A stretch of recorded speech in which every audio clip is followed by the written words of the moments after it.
All right, here we go. You guys ready for some tier list action? If you guys have any suggestions, be sure to let me know. Let's start with a Zelda tier list. Then I also have a Street Fighter game tier list, then Street Fighter characters, then 2D beat 'em up and hack and slash games, and then video game consoles. And honestly, if you guys have any ones that you want me to rate, feel free to let me know and I'll throw them up on here and I'll knock those out too. All right, here we go. All right. Does everything look okay? All right. Now, I'm going to make this not played. Just keep it simple. Let's get this out of the way real quick, because this is going to be no surprise, right? Ocarina of Time is the GOAT, right? Right away. Ocarina of Time, you belong way the fuck up here. You're a badass. You're amazing. I didn't play this one. This is where you guys are all going to be really disappointed in me. Didn't play this one. Didn't play this one. Didn't play this one. Nani? Already a valid tier list. Right off the bat, I think we're all in agreement. Didn't play it, but you know, I heard it was okay. Oh, is this the new one? This is the new one, right? The new Breath of the Wild. It's not even out yet. Didn't really play it. Didn't really play it. Surprise, didn't play it. Surprise, didn't play it. Okay. Let me ask you a question, chat. Can I have an opinion on a game if I didn't beat it? That's like really important.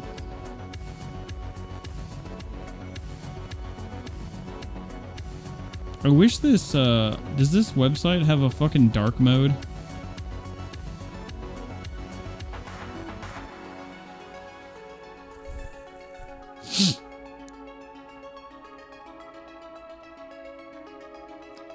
Yeah.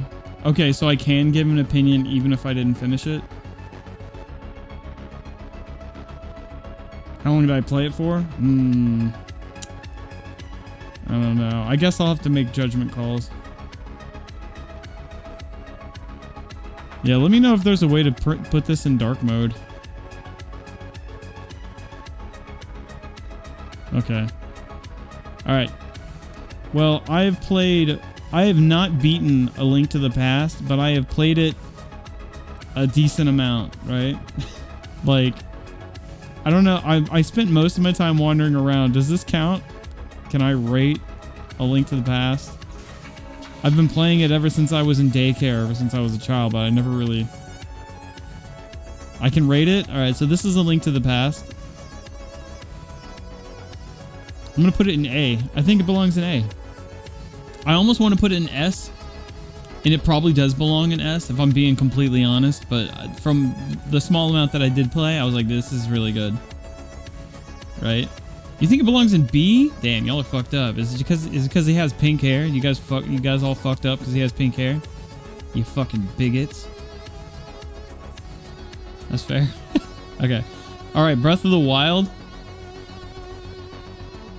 No, y'all not ready for my take on Breath of the Wild. You're not ready for that shit. No, you're not ready. Oh, I didn't play Phantom Hourglass either. Here we go. Alright. Which one? Alright, which one's next? Twilight Princess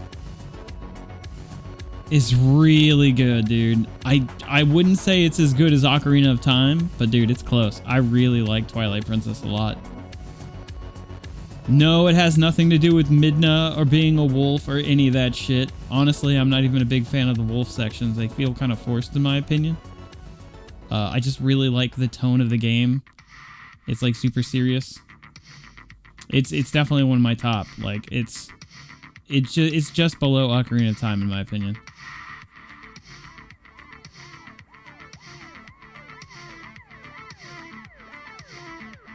Hot take, Breath of the Wild is C, dude. Alright, hold on. I'll give you my opinion on that in a minute. Alright, Wind Waker. Wind Waker is...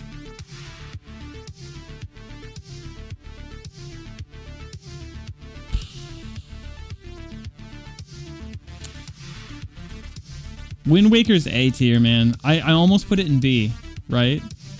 But it's really good. Like, there was a time that I fucking hated Wind Waker.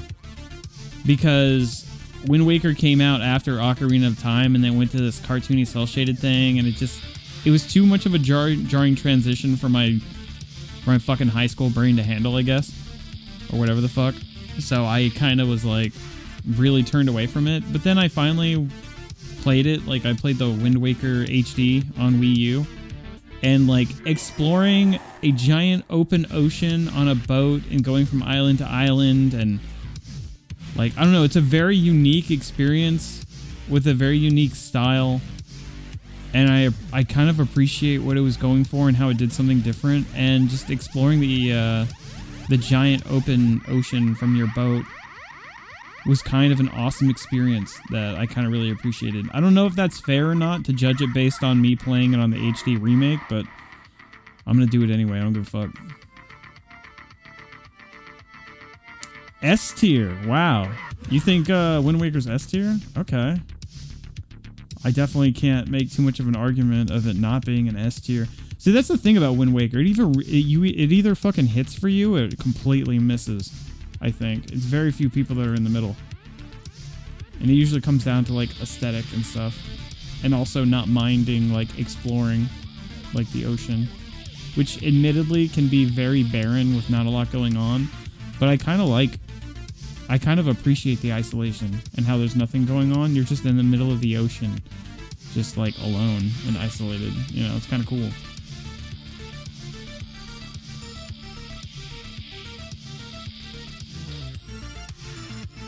Yeah, most people got walled off from collecting the Triforce pieces. I think that's what it was too, because in HD, in Wind Waker HD, they took it down from being like, what, 8 or 12 Triforce pieces you had to find, and they made it like really hard to find them randomly or something like that. They made it really bullshit.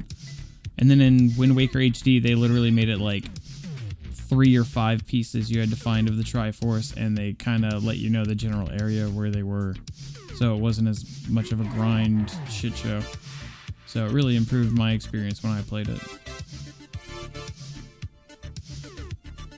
All right, here we go. Majora's Mask.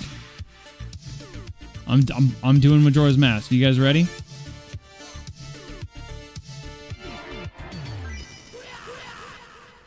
I put Majora's. It's B. I think it's a B tier, dude. I think Majora's Mask is pretty B. You know?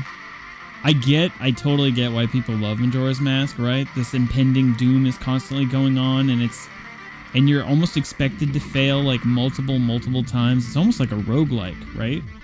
And I totally get that sense of like, oh man, like, you know, like the moon's about to crush everybody, and like I love watching YouTube videos analyze the game and like how deep it is with like analyzing the characters and how they react to their impending doom. And there's a lot to appreciate it from like a world perspective, like world building and like lore. But as like a game, dude, that shit is tedious. There's bullshit that fucking gets in your way all the fucking time, like mechanically. Some shit is meant to annoy you and meant to make you fail because they're afraid you're gonna beat the game in like fucking 4 hours or something. Like, I don't know. Like, there's some real bullshit in that game. And it also is a lot of reused assets from Ocarina of Time, which is okay. I'm not saying it's bad or anything like that. I'm just saying, like, all of these things put together kind of take away from it, in my opinion, right? I just feel like I like what they were able to do with it. Like, I think it's still really impressive, but it's like when you're talking about, when you're comparing like some of the most, you know, when you're talking about comparing some of the greatest games of all time, you know, like Ocarina of Time and Wind Waker, Twilight Princess, Link to the... I mean, it just doesn't sit up there with the big boys, in my opinion, you know? It just doesn't. 3 days is bullshit.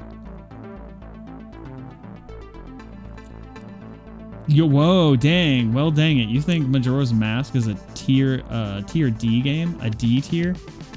Holy shit, that might be a hotter take than milk with ice. Jesus. I'm not even saying you're wrong. I'm just saying, like, wow, the balls on you to admit such an opinion. I'm kind of envious. Me, I'm kind of looking over my shoulder and I just put it in B tier, right? I can't imagine coming up to somebody else's face and be like, yeah, Majora's Mask, D tier game. Shit, man. You came to the wrong neighborhood, motherfucker. Nothing worse than running out of time during a boss battle. And yeah, and that's the other thing, right? You're trying to like learn a boss battle or figure out where to go and you're learning the lay of the land. You're just constantly failing over and over again. Which for some games can be a benefit. I can see where you kind of like, when you look back, you kind of appreciate the struggles you went through, right? Like a difficult game you struggled with and then you master down the line. But in this day and age, I just find it frustrating. Like, I don't want to just fail, but just tell me where to go. If knowledge is that big of an effect on how much I enjoy the game, it kind of just, I just don't have the patience for that shit anymore. Yeah, I heard the 3DS version was a better version of Majora's Mask. All right. I know my friend Neerm actually speedruns this game, and I'm pretty sure he's a big fan of this. It's like a platformer version of Zelda. And it functions okay. There's not really anything wrong with it, but there's also nothing really spectacular about it. I'm going to put it in C tier. It's fine, right? It's a fine game. I definitely wouldn't say it's bad. It's not D tier, but not as good as those other ones. And there's a reason, I think. Zelda CDI, we don't talk about that shit. Nani? Wow, what are you a VGN? What were they thinking? Fucking bull diarrhea dog shit. Alright, here we go.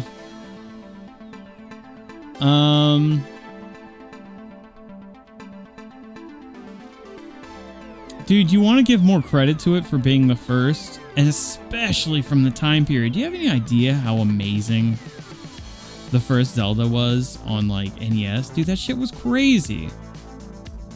It's crazy that that game fucking did the things that it did on a home console 8-bit. That shit's crazy. But, you know, if we're gonna judge it by what it is, you gotta give it B tier. I mean, it's, fuck, man, you know, I wanna put it up higher. It's just, I mean, Link to the Past is Zelda on NES, but better and done right in all the right ways. Right? So, seems fair. Yeah, dude, it paved the way, and you want to give that kind of respect, but I'm judging it on its own, you know? I didn't give Sonic 1 any extra credit for being the first Sonic game, and I think I'm pretty sure I heavily shit on that first Sonic game when I did the Sonic tier list, so. Yeah, I gotta put it in B tier, man. It's a tough call, dude. I mean, do you think, what do you think is better, Link to the Past or the original Zelda on NES? Because they're almost the exact same thing, just with graphical improvements and improvements to the story and just overall better game, right? So, I don't think they're on the same level.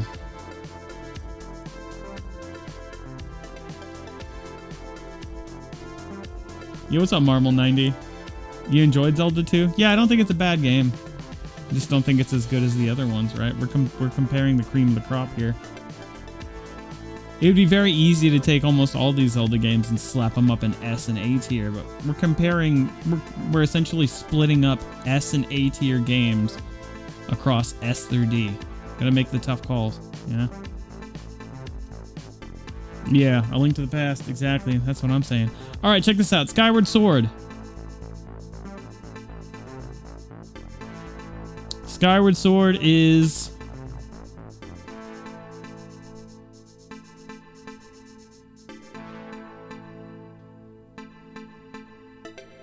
B tier. Skyward Sword's a B tier game. I remember I actually kind of had to push myself to get through that game. Exploration isn't, like, it has this illusion of exploration, but really everything's extremely linear. You're not allowed to go to this place yet. You're not allowed to go to this place yet. Before you can go here, you have to go here. It's more of like a guessing game most of the time, but while still also forcing your hand. It's kind of hard to explain. I didn't think the motion controls were that bad, but yeah, the motion controls were kind of annoying. It makes it kind of difficult for like a casual play. And that's like for the Wii version, you know? I still haven't played the Switch version. I do have a copy of it though. It'd be nice to go back and play it again, but my favorite things about Skyward Sword, I like the origin story of the Master Sword. And also Groose. I really like Groose. I like his theme and his character. He's funny. I don't think it was a bad game. I liked the dungeons, dude. I don't think people give enough credit to Skyward Sword's dungeons. I think they're really good. But just the overall experience felt like it kind of dragged ass and it held your hand a little bit too much. But there was also a lot of things I liked about it, dude. So I'd say it's a B tier. That seems pretty fair, right?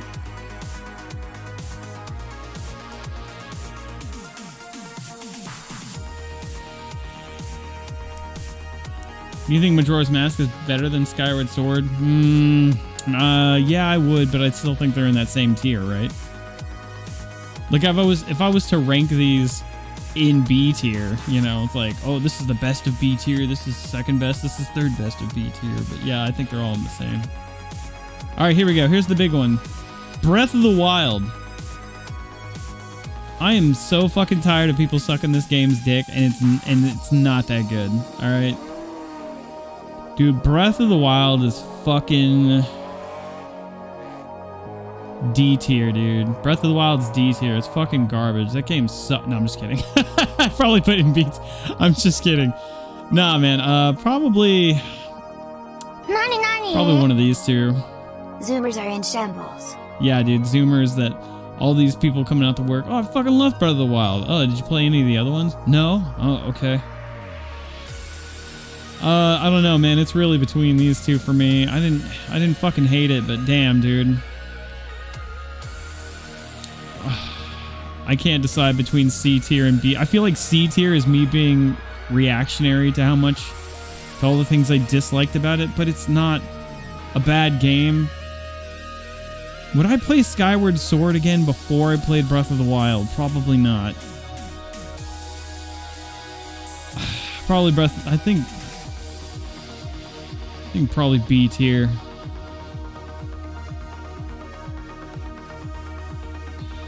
I think C tier is a good place for that game. My biggest problem with Breath of the Wild is I can't think of any major fucking things that happened in that game.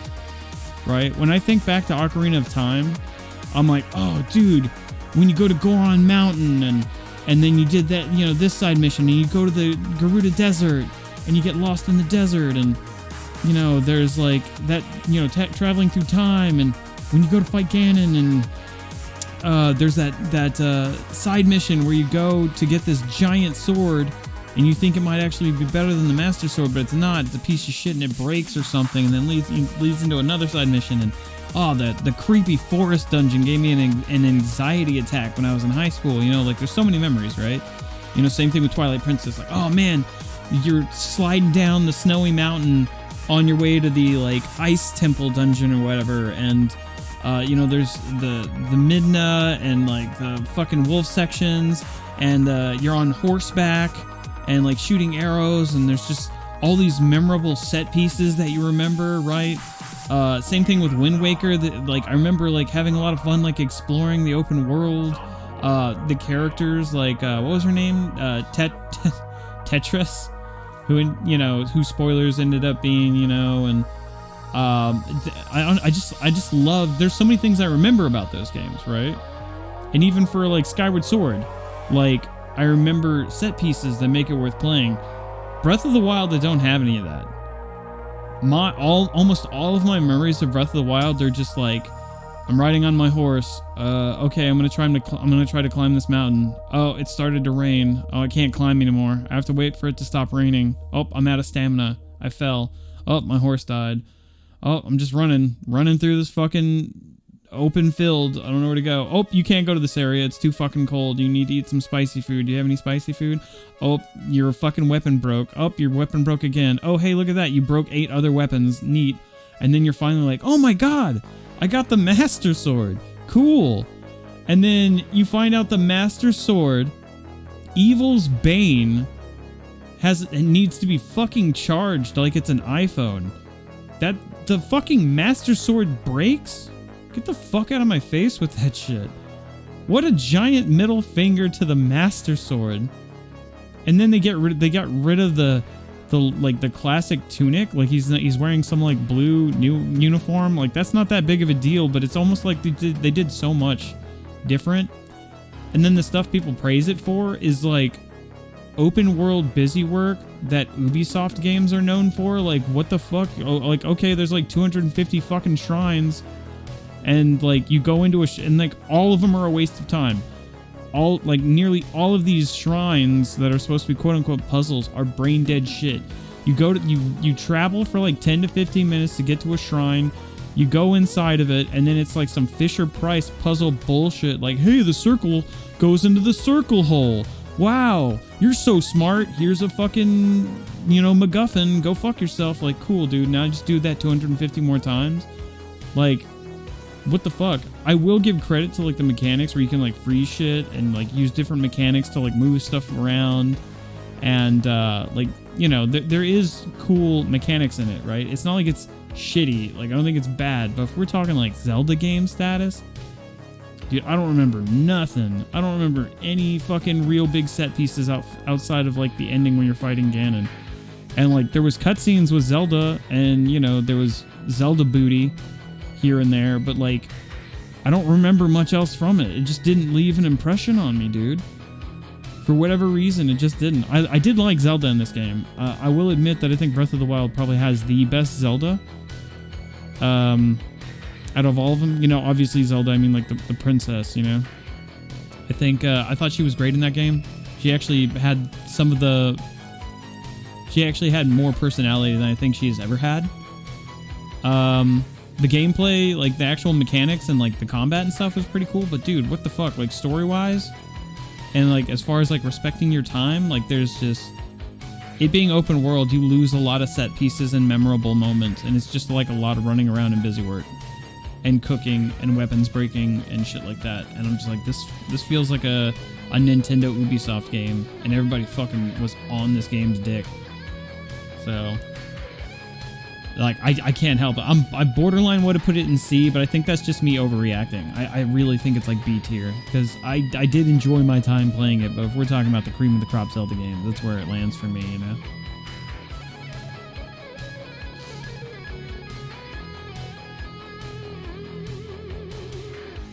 Yeah, I know he has his classic tunic, like, later on, but yeah. My point is, like, his main outfit isn't even the traditional green tunic.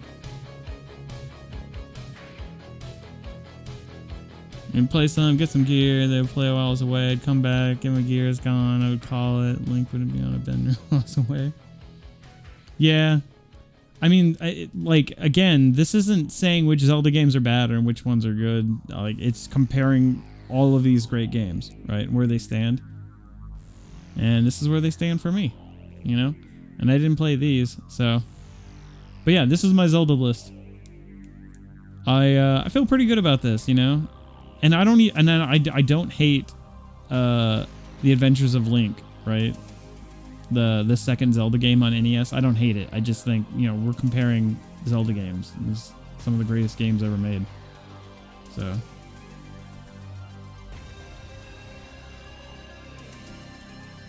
It was short. Yeah, because I didn't play a lot of these. But yeah, this is my Zelda list. Yeah, I guess I'll post it. I'm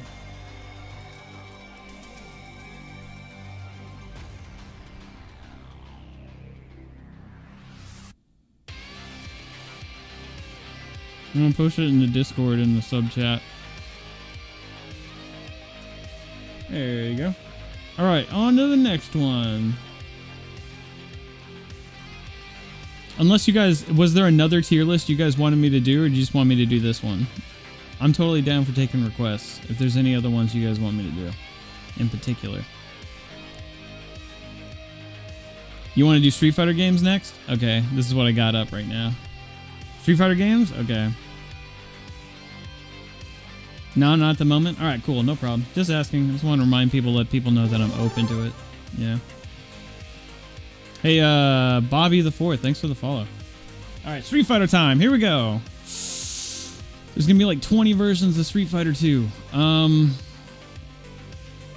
right, let's All right, well, let's get this out of the way right now, right? I mean, I think if I put Third Strike anywhere other than S+, like it just like no one's gonna listen to me. Nani? Just put Third Strike in S+, we all know it's going there. Right? I feel like if I didn't put in S+, everybody would just immediately stop listening. Everyone's like, oh, okay, shut the fuck up. You know? Like, go fuck yourself. Here's the other thing. As unbalanced as Second Impact is, I think Second Impact, presentation-wise, is better than Third Strike. A lot of people don't even talk about it, but in Street Fighter 3 Second Impact, they had stage transitions. Like you, for Elena's stage, you were fighting on a bridge, and on the next like round, they jumped off the bridge and fell down to like a different section. There was like scene transitions and stuff, and there was like really cool special intros. Second Impact went really fucking hard on the presentation. So I really feel like it needs more credit, but it's like namely known for being super busted, like balance-wise. Have I done any TMNT games or TMNT shows? No, I haven't. No, that would be a good one. We could do TMNT games. I don't think I would do TMNT shows because I haven't seen too many of those. And usually my opinion of TMNT TV shows is like, I like the 80s cartoon, and most of all the other ones are like fucking, except for Rise of the TMNT, that's a good one, but most of them I'd probably put in trash tier.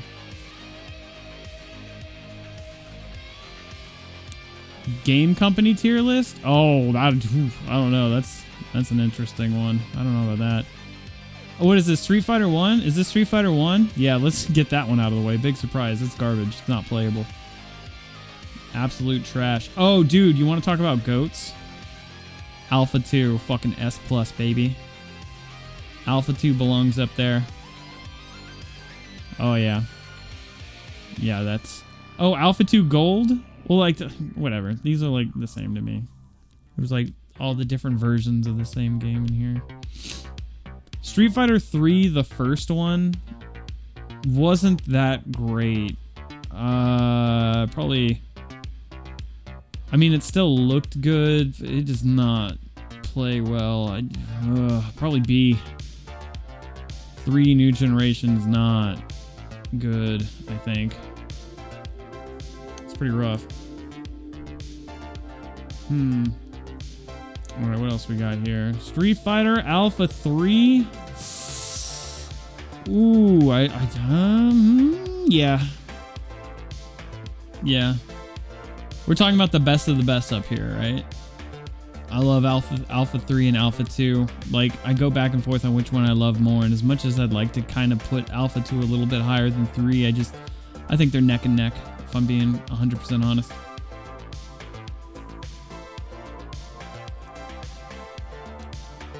This is gonna be a short list, you think so? Wait, what is this? Street Fighter 1? Oh, does that say Fighting Street? I think that's just Street... I don't know. I'm gonna assume either one of these is both Street Fighter 1. Oh man, these are some tough choices here, bro.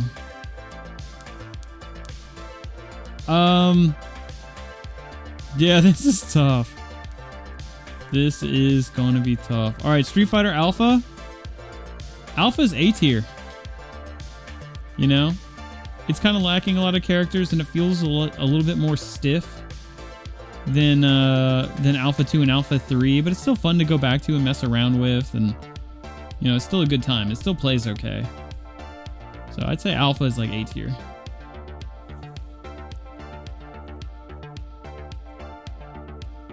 Chain combos are fun. Yeah. Yeah, they are. So, all right, Street Fighter EX plus Alpha. It's pretty B tier. Like, it plays okay, but it's alright. Street Fighter EX2 Ultra Plus, get your dick sucked. I'd probably put that in...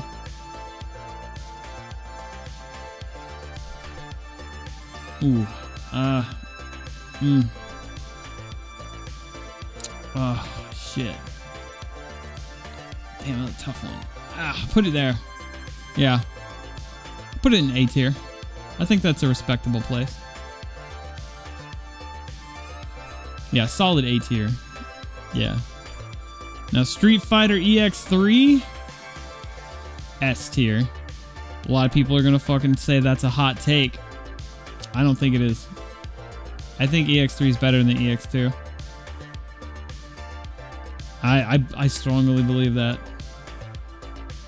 Absolutely. Hang on, let me take a drink of water real quick.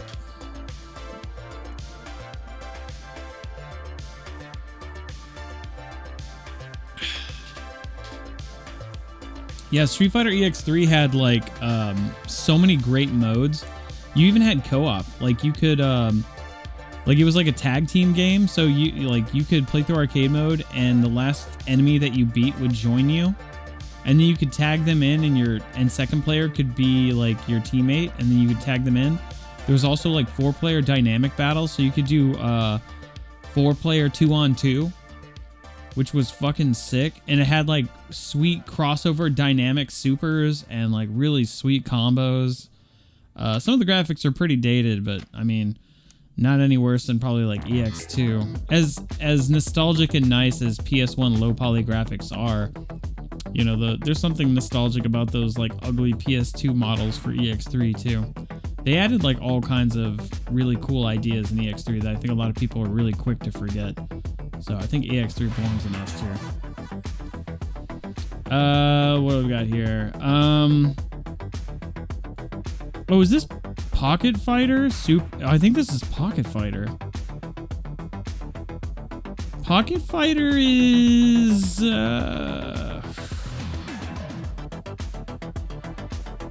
Dude, Pocket Fighter's like B tier, I think. Pocket Fighter, it's... probably... I want to be nice to Pocket Fighter, but it's probably C tier. It's a lot of like really simple mix-ups between like frame traps and grabs and how you end your combos, but it's all just like the same kind of chains leading into like 50-50s. And you collect gems to get power-ups. I mean, I think it's unique and I still like playing it, right? But yeah, it's damn. I want to put it in B tier, honestly. I'm gonna put it in B tier.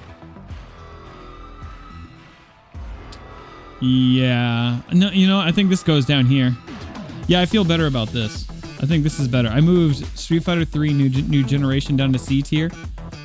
I would sooner play Gem Fighter before I would play Street Fighter 3 New Generation. Hey, thanks for that follow just now.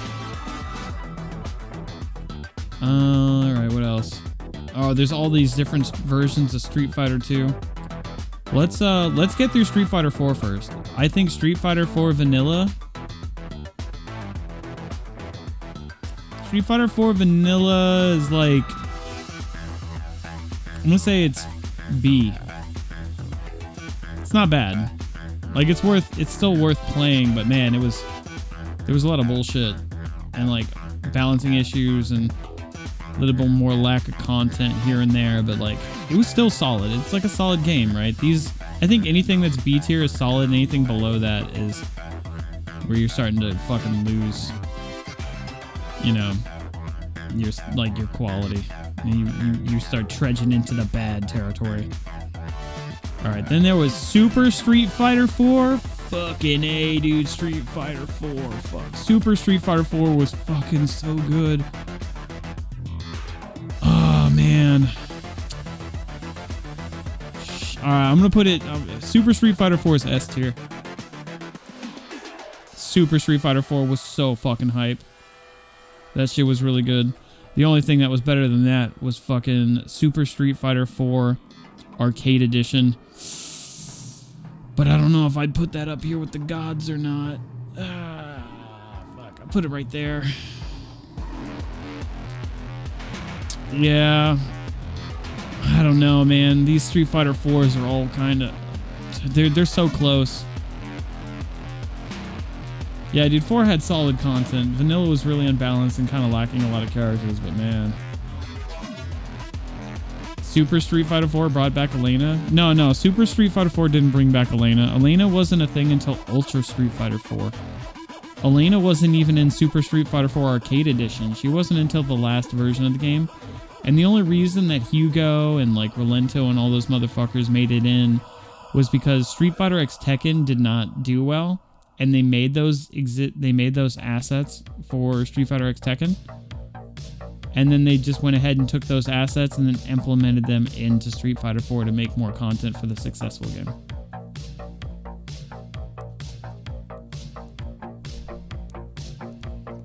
And I guess I actually much prefer Super Street Fighter 4 and Super Street Fighter 4 Arcade Edition better than Ultra. But here's the thing. Ultra Street Fighter 4 has all of the versions of the game. So... I mean, as unbalanced as the final version of the game is, it has all of the versions of all of the characters. That shit's crazy. So...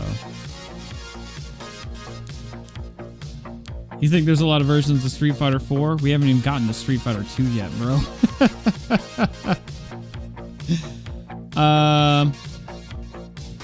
Alright, what was it? Super Street Fighter 2 HD Remix, where they redrew all of the Street Fighter 2 sprites to look like the Udon comics. It was a pretty ballsy project. I think it turned out okay, actually.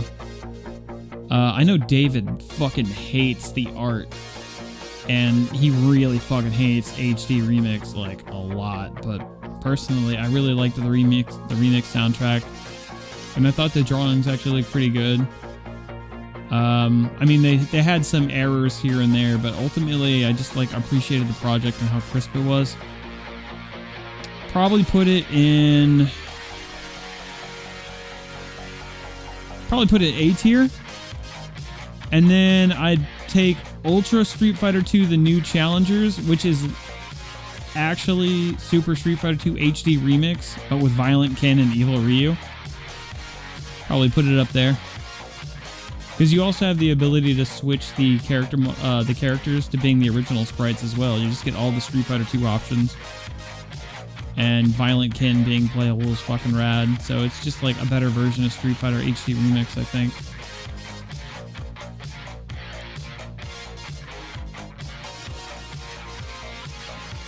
Yeah, dude, so many like almost the rest of these outside of these two are Street Fighter 5.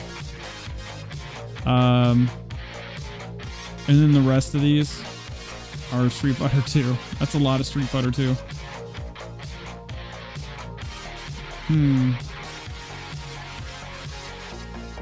Let me look at my list real quick. I think I feel pretty good about this. I guess this is all right.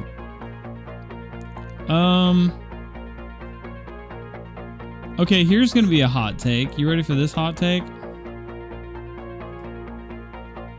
I think Street Fighter 5. No, hang on. My opinion is changing. Hold on. This is vanilla Street Fighter 5. I need to judge this game based on its original release.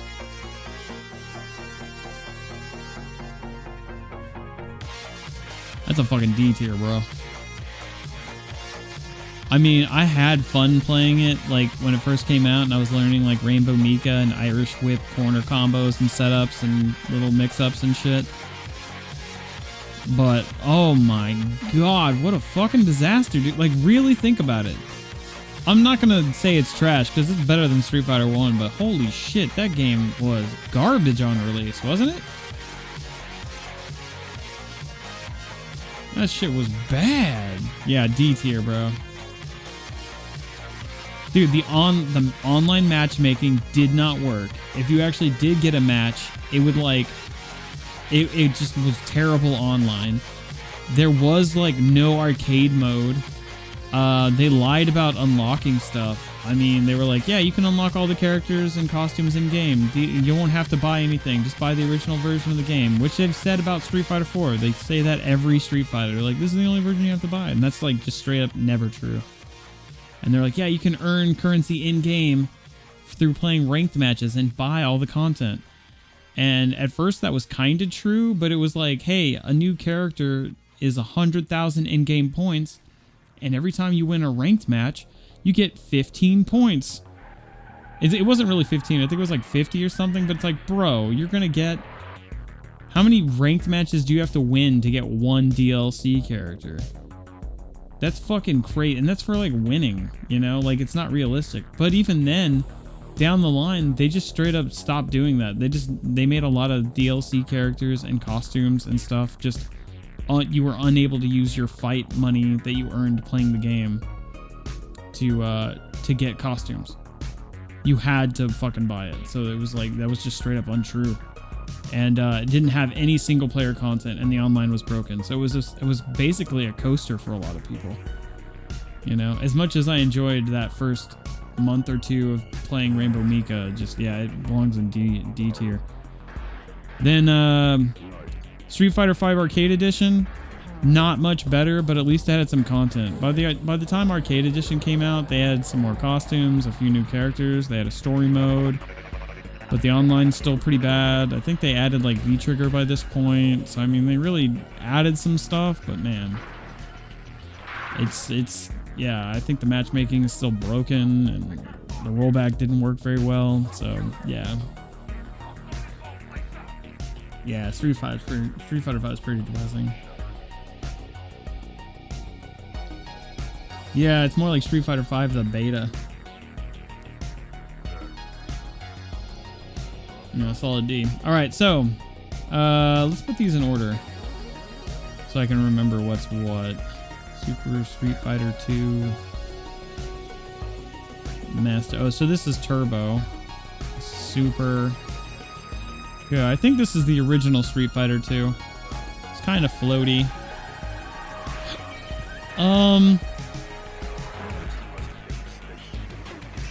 Which one's Championship Edition? Is this one Championship? It's hard to tell.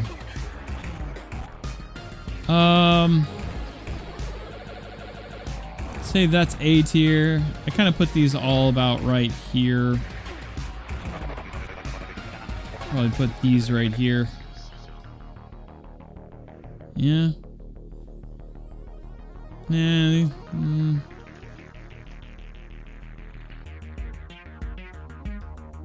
Yeah, it's about right. Yeah, because I feel like Ultra Street Fighter 2 offers something different than Super Street Fighter 2 Turbo. I think it's about right.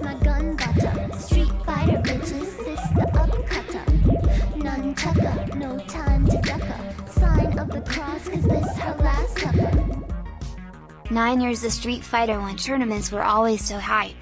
Hey, Balthazar. Hey, man, thanks for the resub, dude. Welcome back, man. I hope you're doing alright. Thanks, dude. Yeah, that was Championship Edition. Okay, cool. Yeah, I think this is my Street Fighter list, man. What do you guys think? The Street Fighter 2, like, I mean, if I really got into the nitty-gritty about balancing and stuff, I could probably differentiate these Street Fighter 2s and, like, which characters they have. Like, I know Super Street Fighter 2 is the one where they had Cammy and, like, Fei Long and DJ and shit like that added, which was really cool. But I think I feel pretty good about this list. What do you guys think? I feel pretty good about this. All right, let me go ahead and post this.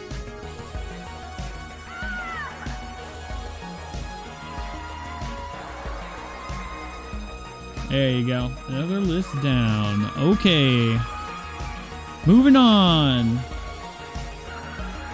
All right. Does anybody else have a list that you want me to do instead of the next list? I think there was like one or two people that wanted me to do a quick tier list that they wanted before I go on to Street Fighter characters.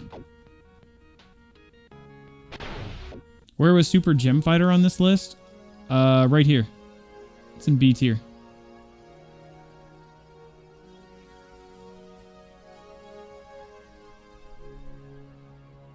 Have I done Tekken? No, I don't think I have done a Tekken list. Character tier list. Do you want me to do a Tekken one?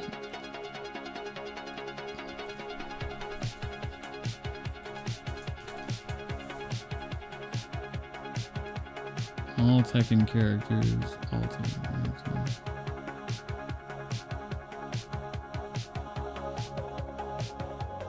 Oh, here you go, Tekken Games.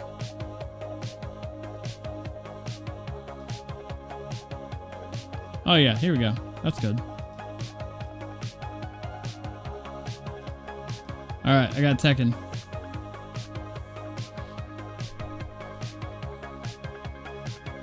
You want me to do... Alright, which one do you want me to do first? Tekken or Street Fighter characters? Do characters. Street Fighter the movie game? Oh, I can save you the trouble. Fucking trash. Dude, alright, Street Fighter 2 the movie the game I'd either put in D tier. I'd probably put it in D tier if we're talking about the console version, because they fixed a lot of stuff, but it's the if it's the arcade version of the Street Fighter 2 the movie the game. Trash. I'm honestly, regardless, probably put them in trash because I just fucking hate the way that game looks in general. It's so fucking ugly. Characters? Alright, I'll do characters and then I'll do Tekken. How's that sound? Alright, here we go. This is gonna shit on a lot of people's dreams. Oh god, where do we fucking start, dude? Oh my god.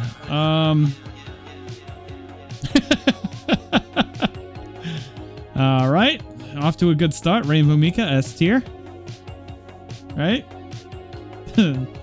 This battle is about to explode. Oh man, I'm gonna piss some people off. This is gonna be great. Okay, alright, Dudley's fucking sweet. I fucking love Dudley. What else we got here? Where's my girl? Where's my girl? Hard to find characters, so many here. Oh, here's, okay, Ibuki. It's an ugly picture of Ibuki, but yeah.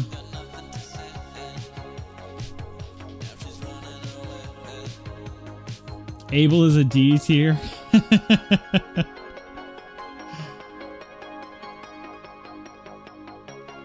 Arcade version is a pure masterpiece, only the most refined taste.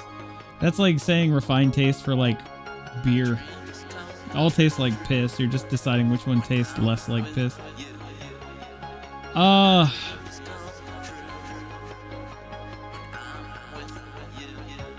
Dude, this is tough. Oh, this is tough. Okay, Charlie. I love Charlie. Man, I hate that they use Street Fighter V profile pictures. It fucking makes me hate the character. You know, like these, all three of these. When I think Ibuki, I think Street Fighter 4 Third Strike Ibuki, not Street Fighter 5. And Charlie, I think of Charlie like Alpha. Same thing for Cody. But, you know, just assume that they're the best versions of these characters and not fucking Street Fighter 5, okay? Just bear with me. Cammy. Fucking love Cammy. Cammy's awesome.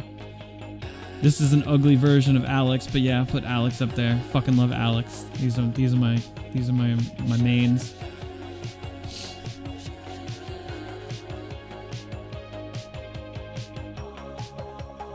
Yeah, what have they done to my boy? Sakura? Dude, I can't believe they're not using like Street Fighter Alpha pictures for these characters. Really bumming me the fuck out. Why? Look how they massacred my boy. Alright, making some tough choices here, dude. Is that Evil Ryu? Yeah. Evil Ryu and then fucking Kage. Alright, your tier list is valid. Yeah, so far. I can't wait to piss you guys off when I start getting to the ones you guys actually like. You're gonna be so fucking pissed.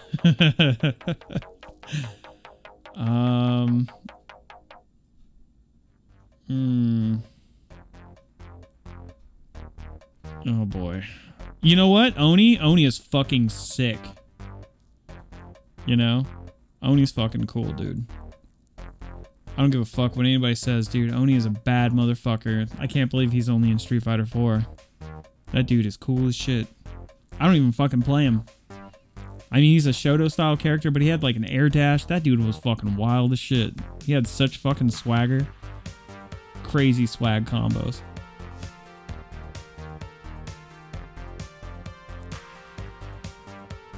Put all the characters in S tier. It's a smooth sailing from here. Just don't shit on Akuma or Ken.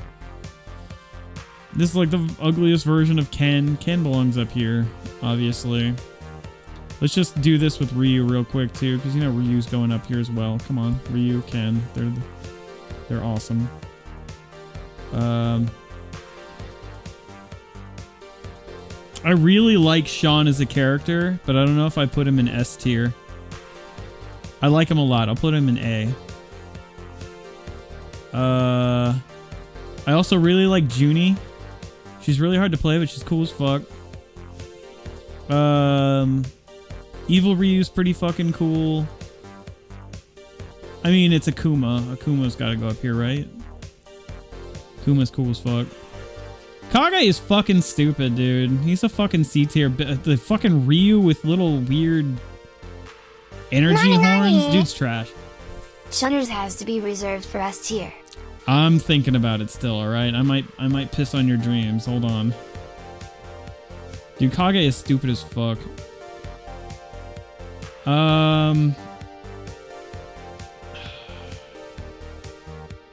Yeah, dude, D tier. I wanted to stew it over first. I didn't want to jump the gun. Yeah, but Kage's trash.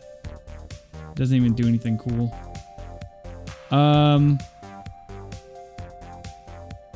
You know what's funny is I used to really shit on Maki as a character because I thought she was dumb as fuck.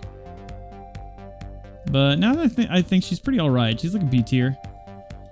Juri isn't as cool as Junie, but she's still pretty cool. I put her in B tier. Dude, this is the fat, ugly, stupid version of Birdie that I hate.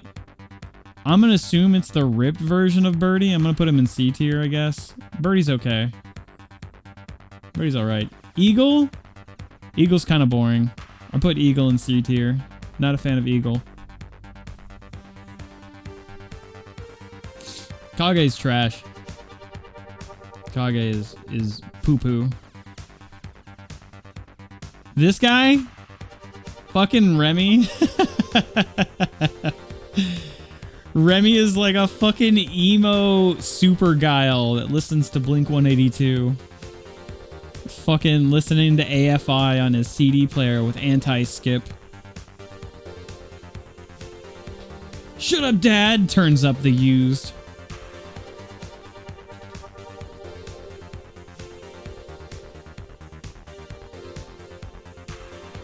Yeah, Remy's fucking pretty shitty. He's not as bad as Kage, though. At least he's somewhat original, like Jesus. Hakan. Hakan belongs here in C tier. He's like a funny character, but like that's about it. It's like, haha, he's oily and he does the funny slip and slide shit. Haha, it's like, okay, cool. Dude, a lot of people love Hakan. I could maybe, if you brought like a presentation with visual aids and pie charts, you might convince me to put Hakan in B tier. But he's outside of his funny haha, he's not really that cool. Same thing with El Forte or whatever the fuck. I think they're about the same. It's like a Mexican wrestler that also really likes cooking, and that's about it. He doesn't really have any, like, design-wise, there's nothing special about him. He just looks, you know, there's nothing unique about his design.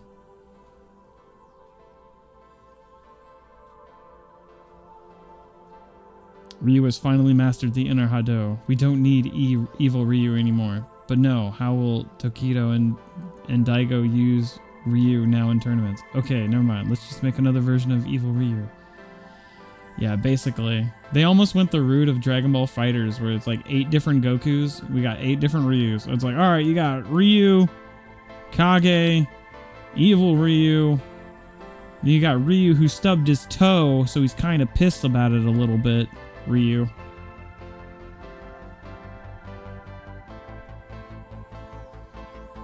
El Forte did have potential. I mean, I don't think he's a bad character. I'm just going based off design and personal. Like, if El Forte never came back for another Street Fighter game, I don't think anybody would really give a fuck. Like, that's how... Like, he's fun enough to play in the game, and you have that memory of him, and you like playing him. But as a character, like, what's really memorable about him? You know, design-wise or anything. He's really forgettable. Like, outside of playing him in the game, it's like, there's not really anything about him that's special. No, do a Dragon Ball tier list? Alright, check this out. Yun?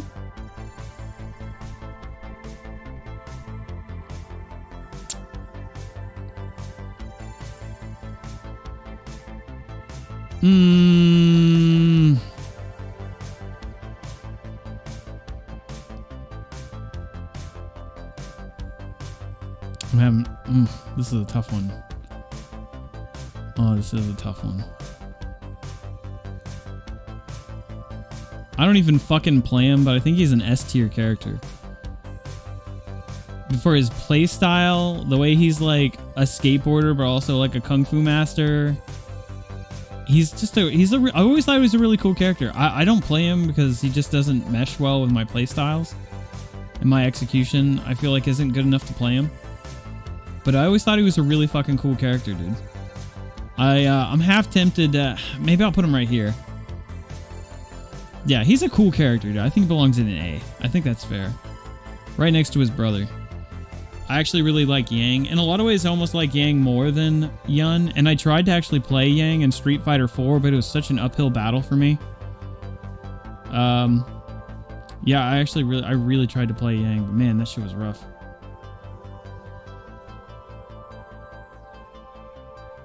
You think they're both B tier characters? I like them in A. I really like them a lot, not just for their playstyle, but also design.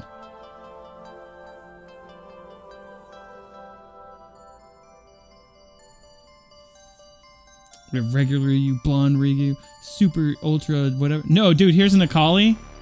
Akali's D tier. Let's throw some D tiers in there. All right, let's get some of these shitty guys out of here, huh? Yeah, fucking D tier garbage. Who even is this guy? Fucking D tier. What is that? He's some dude from Street Fighter 5. Isn't he like a Shadowloo Dingleberry? Oh, wait, is that the boxing guy? What's his name? Ed? I didn't recognize him. Is this Ed? I thought Ed had like a hoodie. Oh, this is Ed, the boxing dude? Oh, yeah, Ed is actually kind of cool a little bit. I don't like his fucking outfit in this game, but I can't judge characters based on their outfits, because he has another outfit where he's got like a boxing hoodie. I just didn't recognize him. I thought he was that Falk character. I'll put him in B tier. Went from D tier to B tier. This is who I was thinking of. Falk. She's pretty lame. She's pretty forgettable. Doesn't really stand out. Yeah, Ed is okay, man. Ed is alright. Yeah, a lot of these newer Street Fighter characters are around the time I stopped playing. Colleen, she's okay. I kind of like how she fights with ice and stuff, but again, she just doesn't stand out as a character to me. She just kind of blends in. Like, I get her and other characters confused.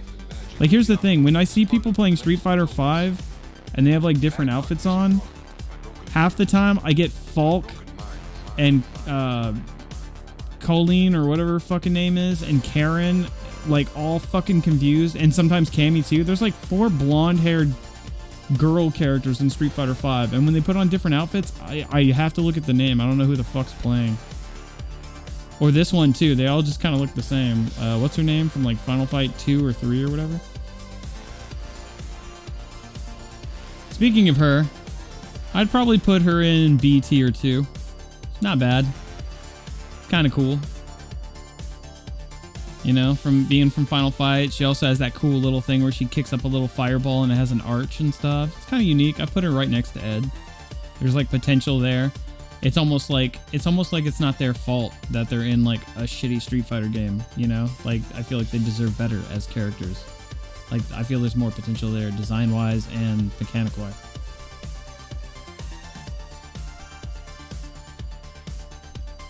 Oh yeah, Lucio, yeah. A cup of coffee. That one, that character. I get a cup of coffee. Zangief.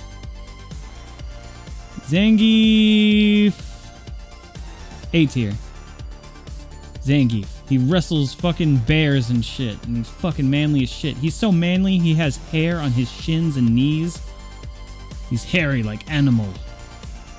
I like Zangief. Fang? Fang's trash. Fang's a stupid fucking character. He's a D tier. He belongs there. He's stupid. He smells bad. What is this? G? G has a really fun, like, moveset and shit, but that's about it.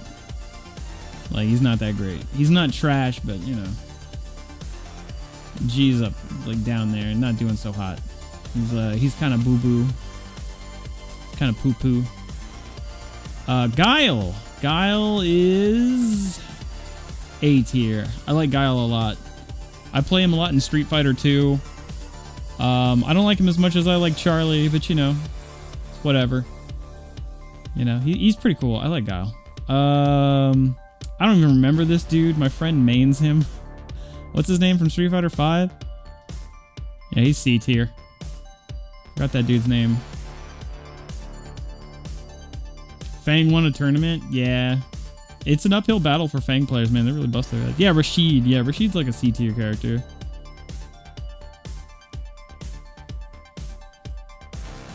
Yeah, he's coming back in 6-2, yeah. I like his music more than anything else. Q. Q is... Ooh. Q is B tier, I think. Yeah, he's just really unique, I think. He's just a really creepy, heavy-hitting kind of monster character, and his design is simple, but it's not really bland. You know what I mean? Just like, he's mysterious and just kind of like a tank. It's like they took, it's like Jason Voorhees as a fucking fighting game character or something. Mystery Man. Gouken. Gouken's fucking sick. I kind of want to put him up here. Yeah, I'm going to put Gouken in S tier. I really liked what they did with Gouken to make him like a unique Shoto, but give him his own kind of playstyle that actually made him feel kind of like a master of oh fuck, what's Ryu and Ken's Master's fighting style? Fuck, I'm having brain farts. My brain is like constipated right now. The Satsuru no Hado, what the fuck, dude? My brain. Does the Assassin's Fist? Yeah, that's the English version. The Hado. Yeah, I really liked him a lot with this. Like, it was super annoying with his counters and stuff, but man, what a cool character. I didn't even really play him that much, but he's pretty badass. Blanca, I fucking hate Blanca, but his design is okay. I don't know, whatever. Fuck him. He's in C tier. Blanca's stupid. Fuck him. I'm trying to be nice. He can go fuck off. Dan is A tier because he's funny and like he's cool. There's always like something to prove. Dan is cool. I like how he's just like a spoof on SNK characters, like a big middle finger. Elena. I like Elena. She's an A tier character. Fucking sexy. Absolute princess. Adon is... I actually played Adon a little bit in Street Fighter 4, and even then I'd say he's like a C tier character. He's not that crazy interesting. Maybe I put him up here. I don't know. Yeah. Yeah. Yeah, put him down here. Oh, is this Fem Seth? I don't know, that's a pretty different character. Fem Seth versus regular Seth. That's actually kind of cool, whether he's male or female. I'm gonna put in an A.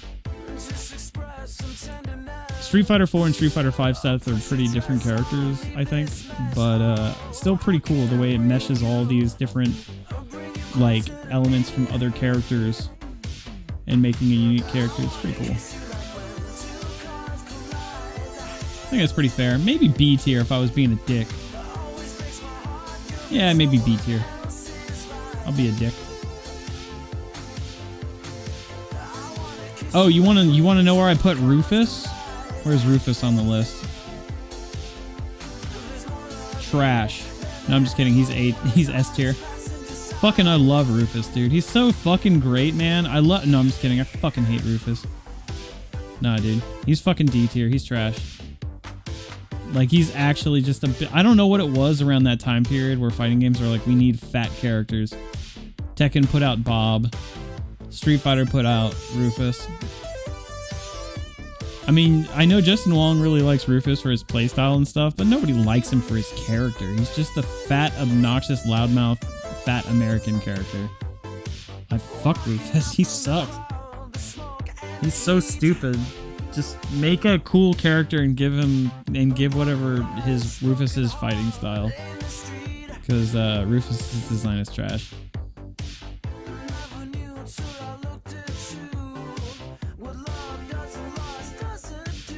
The key to getting over is replacing the loser with a cute girl.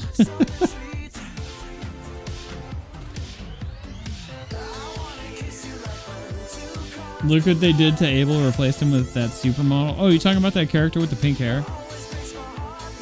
Yeah, I forgot what her name was. Marin or Maron or something. Oh yeah, my friend plays this guy. Oh my god, what's his name?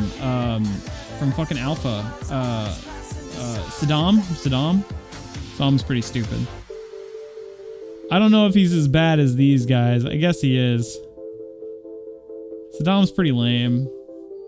I mean, you know, actually, I give him some points just for being like a weird Japanese truck driver or whatever. He's not even a Japanese dude. He's like a white dude that's really into Japanese culture. He's actually a weeb that's just really into Japanese shit. So that's kind of a funny, unique thing when you know that. So I'll put him in C tier. Yeah, Saddam. Hey, what's up, Omega Sin Innocence? The samurai football player. Yeah, he's not that bad. I think I was being a little too harsh. Alright, alright. Ooh, Manat? Ooh, Manat kind of bad. Manat's an A tier, dude. What a cool character. Don't even fucking play her, but man, she's a baddie. I hope she comes back in more fucking games. Really cool, unique play style too, with like throwing the orb out and then bringing it back in. It's kind of like Bridget or like other characters where they have like a tool and they can like bring it back in. It's almost like an anime fighting game character more than anything else. Okay, Juri Han. Juri. I'm tempted to put her in S, but I'm gonna put Juri in A. Juri is a pretty cool character.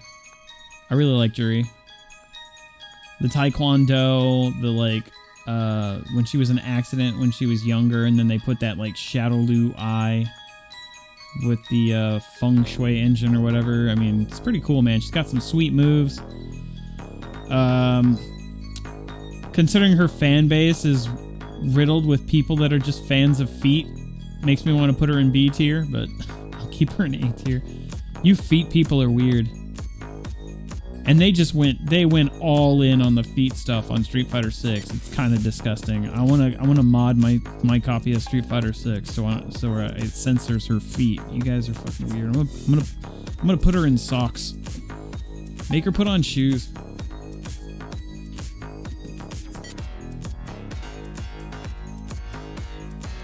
Hey, Happy Poop. Thanks for the 9-year anniversary, man. I hope you're doing good, dude. Yeah, she really blew up in popularity. I mean, she was the big bad from vanilla Street Fighter 4, so it kind of makes sense, right? Where do I put Karen? Ooh, that's a good question. Where do I put Karen? Karen's B tier. I don't think it's bad, but I don't think it's great. It's just sort of somewhere in the middle, you know? I think it's alright. Yeah. It's, yeah, B tier. It's fine.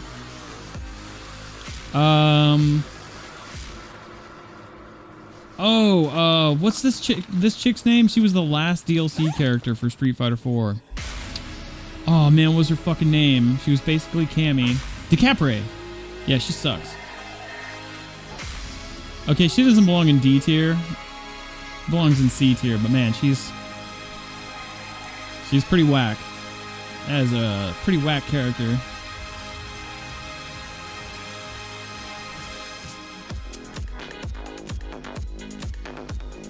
Sea Viper? Alright, Sea Viper. Check this out. You ready for this one?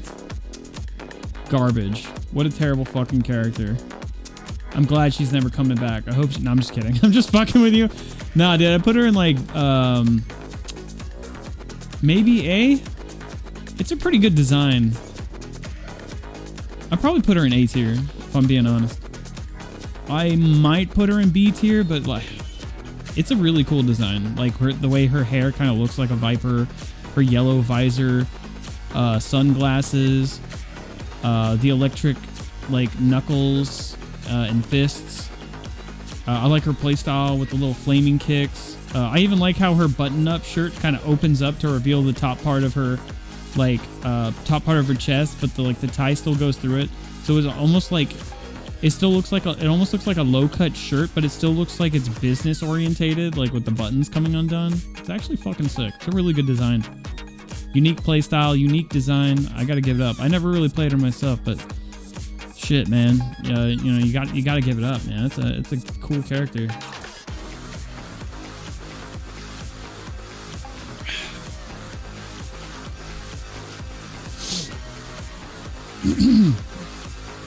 Also, she's a MILF. Yeah, also she's a MILF.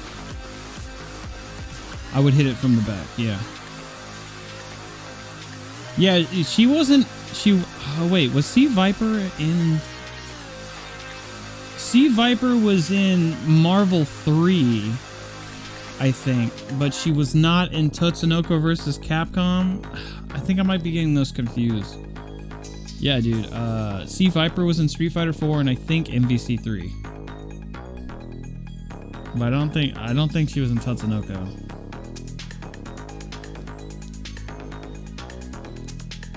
Yeah, dude, I really like Goken. I mean, he looks like a master, and that's what's really cool about Ryu in Street Fighter 6 is that they put Ryu in a similar outfit, where Ryu kind of looks like he's wearing the same outfit that Oro and Goken were wearing. So speaking of Oro, I put Oro in like.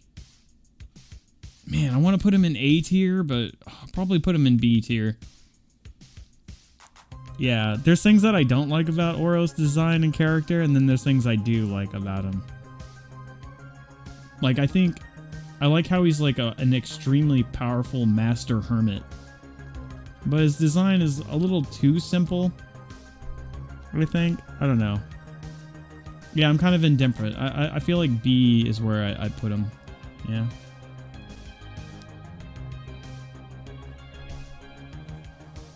Yeah, solid B tier. I'd almost put him in A tier.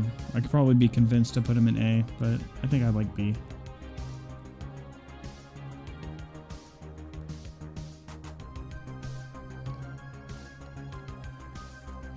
All right, T-Hawk. You ready for T-Hawk?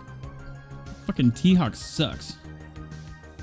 I'm glad that lowly character with the weapons is replacing him, because holy shit, what a boring character. Not even just him, but his playstyle. Shit, dude, what a boring fucking character. Like, goddamn, dude. Like, maybe I put him up here. I guess I like T-Hawk better than Rufus and Fang and all them, so I put him in C tier. But I don't like him much more. I mean, we're talking about shittiness. D tier is the bottom of the fucking barrel. I guess T-Hawk barely escapes that because, I don't know, he's got like this denim jacket and he's like this big Indian dude, so he's kind of unique. But I really don't like T-Hawk, man. Never really been a big fan. Like his pinwheel throw.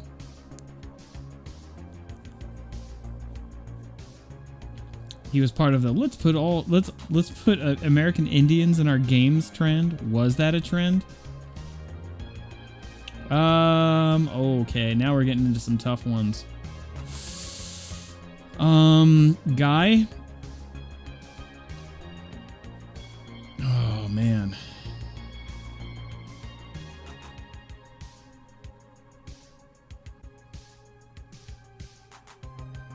I think Guy might be S tier. Sneaker Ninja. Yeah, dude, I really like Guy, even though I don't play him, dude. I think I might put him in S tier. Maybe I'll put him in A tier. That's a tough one. I really like Guy, but he's essentially like a ninja with sneakers. He's cool, man. I like Guy a lot.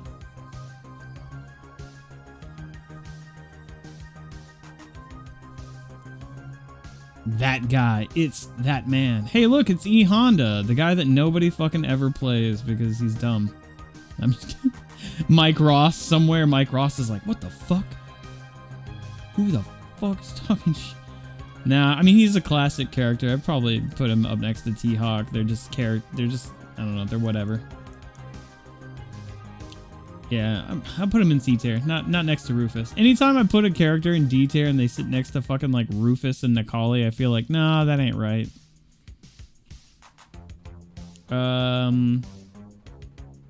Hugo? I'll put Hugo in B tier. He's a big bad motherfucker. I think he belongs up there. Abigail though, Abigail's fucking stupid. He belongs in C tier. Abigail is like a not as cool Hugo.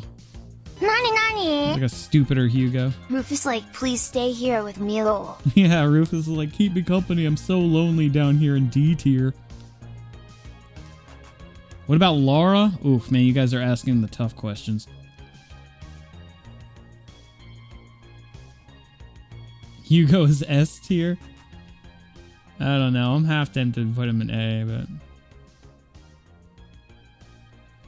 Anyone in the classic 8 doesn't deserve less than B, man.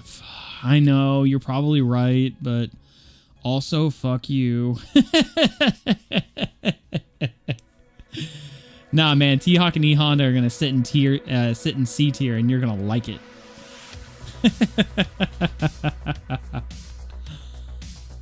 Abigail is shit tier, straight to the trash with his car business. You hate Rufus? Yeah, dude, Rufus sucks. Fuck Rufus.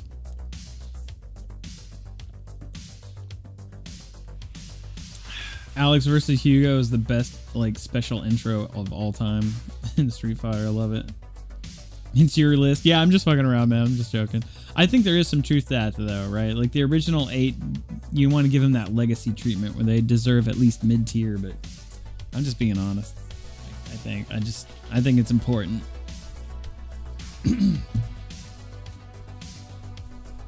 Middleweight grapplers.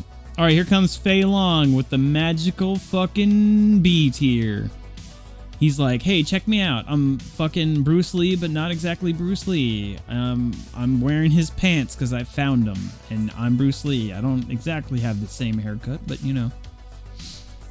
Yeah, I think Fei Long's a solid B tier. He's like, it's a little too, it's like simple, but I feel like it needs to be simple because he's like a Bruce Lee character, but I don't think he's ever been, you know, that fucking particularly special. He's just sort of, you know, he's just fine. Like, I think it's cool for what he needs to be, but it's also simple, right? Not bad, not good. B tier. I think that's fair.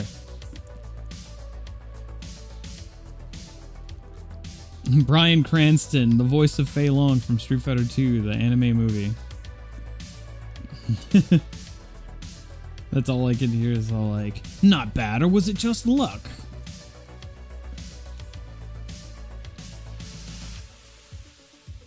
Where the fuck is Makoto? I knew you were gonna fucking ask that shit. You mean this character right here? Fucking D tier. Look at her wanting to be a fucking Ryu character. No, I'm just kidding. I'm saving that for later. Let's see. Alright, time to start pushing some buttons.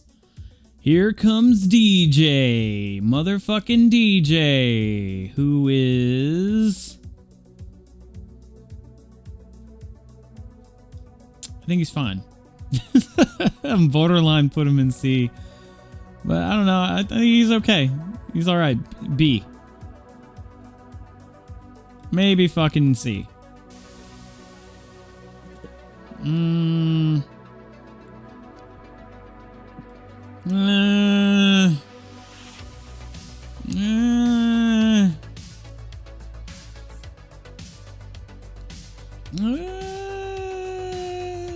He's fine. Put him in B tier. Fuck it. Alright, Dalsum.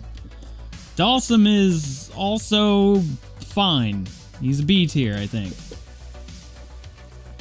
He is what he is. And that's all that he is. Necro. Alright, this is probably going to surprise you guys. B. He's really fucking ugly, but I think his playstyle being a blend of Dalsum and Blanca is like really cool. It sucks he's like as shitty as he is in Third Strike, but he's still pretty cool. But he's not particularly one of my favorites, so I wouldn't quite put him in A tier, but I kind of give respect to his design being so unique and being such a cool blend of different characters. You know? He's fine. Necro is sexy? Damn, you trying to fuck Necro? Here comes 12, and he's C tier, because who gives a fuck? Moving on. All right, Ingrid. She, dude, everyone hates Ingrid, and I don't know why. Why? I don't think, I think she's okay. I don't think she deserves to be trash or C. Is it because she's generic anime waifu? Is it because her first game was Capcom Fighting Jam, so everybody fucking hates that game, so they hate her by association? I don't really get it.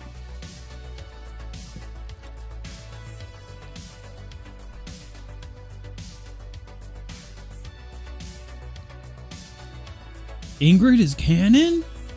Who's Ingrid? She was a boss character for Capcom Fighting Jam. She was originally supposed to be a new character for a 3D Capcom fighting game, but it got canceled and turned into Capcom Fighting Jam, so. Who is she? Damn, nobody knows who the fuck Ingrid is. It's fucking, all right, hold on. I got you.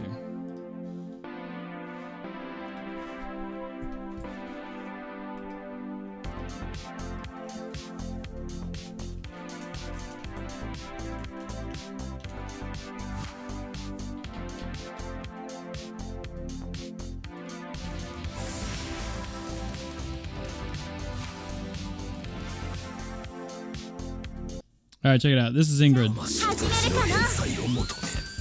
Round one, fight! This game sucks.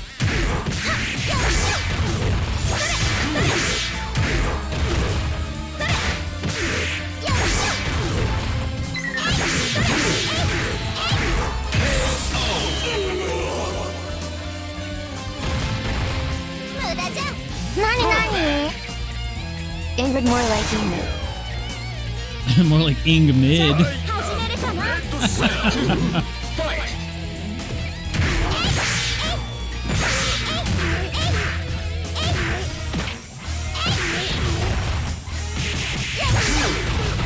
Yatta.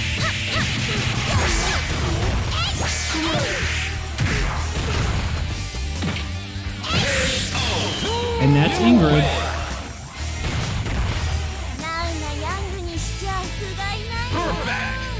Perfect.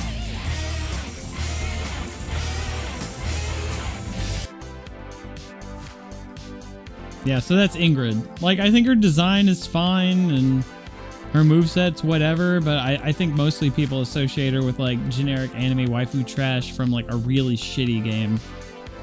So I think that's probably why. Yeah, dollar value Karen's probably a pretty proper way to put it. That's probably why her and Karen are both sitting in B tier.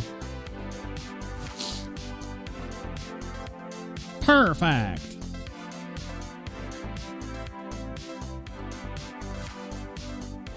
Yeah, exactly. She's kind of cool, but not bad. I wouldn't put her next to 12 or like Remy or whatever the fuck. So, all right, moving on. Gen. Gen is B tier.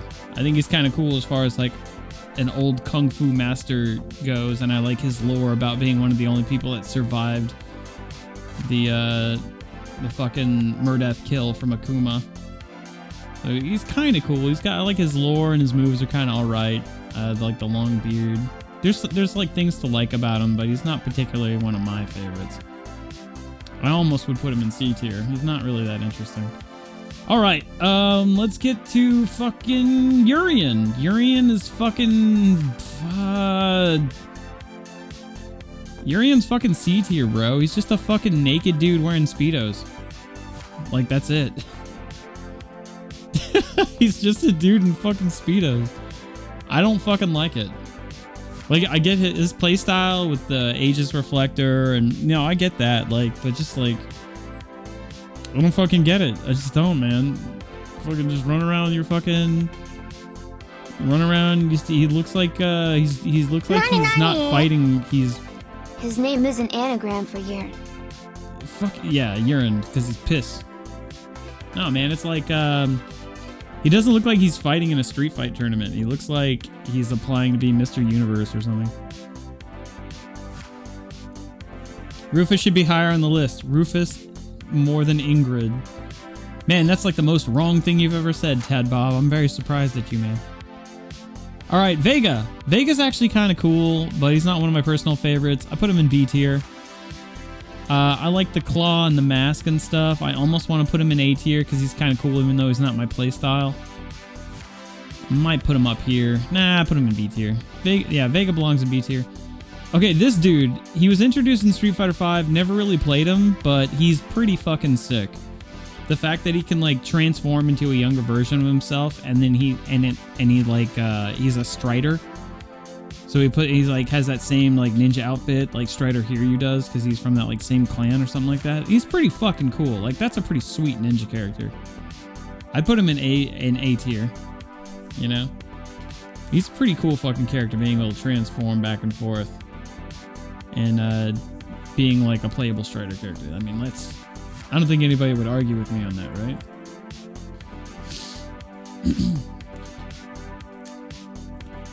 Hey, what's up, Doki? Look, man, Urien is just a fucking he's an Andrew Tate fan that's just wearing a business suit and wants to be an alpha male. He's like, people that play him are overcompensating. You put Maki in B tier? Maki's pretty cool. You know, looking at the full list at this point, I could put her in A tier, actually. Just because she's kind of cool. But she was only in, like, one fucking game. She's a Fatal Fury... Or not Fatal Fury, she's a Final Fight 2 character. And she was only in Capcom vs. SNK 2. And the only reason she was in that game was because they weren't able to use Lin Kurosawa from Alien vs. Predator, because they like that's what she was originally supposed to be. So I mean, like what the fuck? She barely fucking exists. And her outfit is basically a female guy, which is still pretty cool, but I like her fucking like Osaka style, like tomboyish like personality. So part of me wants to put her back up in A tier, but yeah. I feel like Maki's pretty mid. I could be convinced to put her in A tier if you put together a presentation, but that's about it, I think.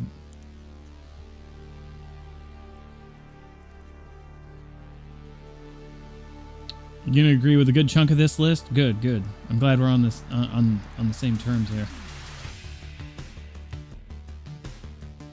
You didn't have to bury him by calling him Urien, an Andrew Tate fan. That's a scarlet letter. I'm just trying... Look, man, I'm trying to piss people off for engagement, okay? Don't you know how the internet works? If I was actually a really level-headed, neutral person that was sane, and you're like, oh yeah, I agree with that, then there's no discourse and then there's no interaction. I have to say some wild shit like, huh, you guys know who's shit? Chun-Li is a terrible character. Alright, she's a Chinese stereotype from the 90s. She's fucking dumb. She always sucks. She's only good in Third Strike. You know, she's got no ass. She's got no tits. She's uninteresting. She's ugly in every video game. Kokosho is garbage. You know, fucking Chun-Li is shitty. Then, like, you know, suddenly I go from being, like, having 2 people go, oh yeah, that's a pretty good list, to, what? Blah, blah, blah, check out, and then everyone's retweeting it, and they're like, check out fucking wrong this guy is about Chun-Li. He put Chun-Li in D tier. No way, dude. And then they look at the rest of the list, then they interact with the list. Oh, I agree with this, this, and this. But I can't believe you said this about Chun-Li. And then everybody's fucking, you go from like 5 interactions to like 5,000. Alright. All I gotta do is like do one blatantly fucked up character. Like if I put Chun-Li at the bottom there, that would get people talking. Right? But if I actually have like a legit list where like, yeah, I agree with everything on there, I don't have anything to say, then there's no engagement.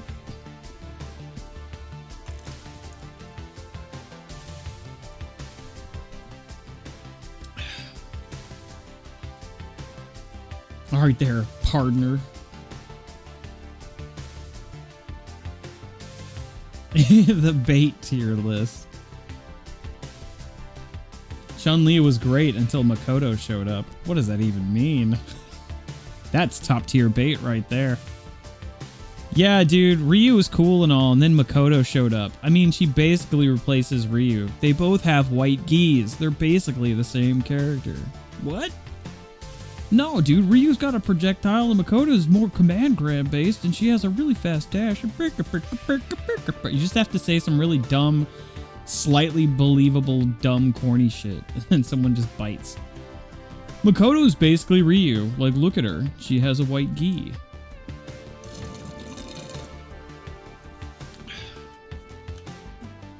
You've yeed your last haul.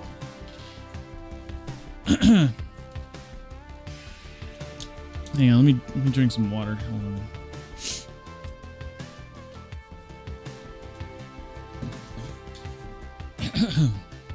Hope you guys are doing good today. You guys having a spiffy Tuesday?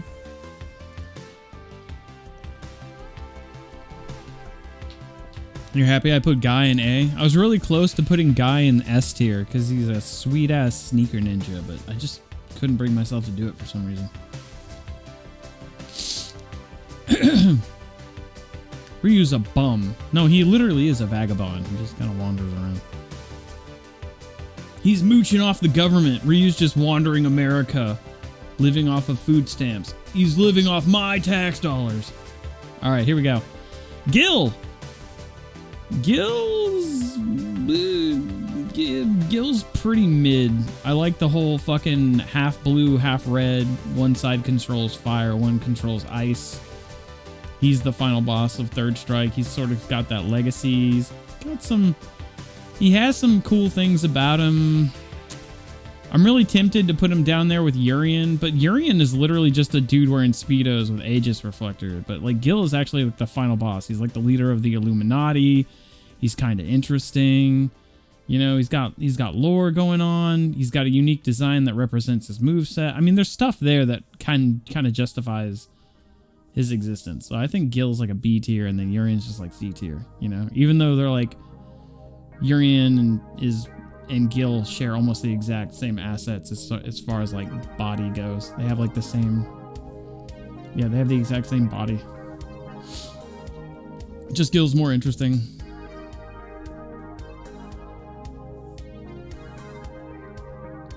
Resurrection. All right, here we go. Poison. You guys ready for Poison? Fucking A tier. A tier.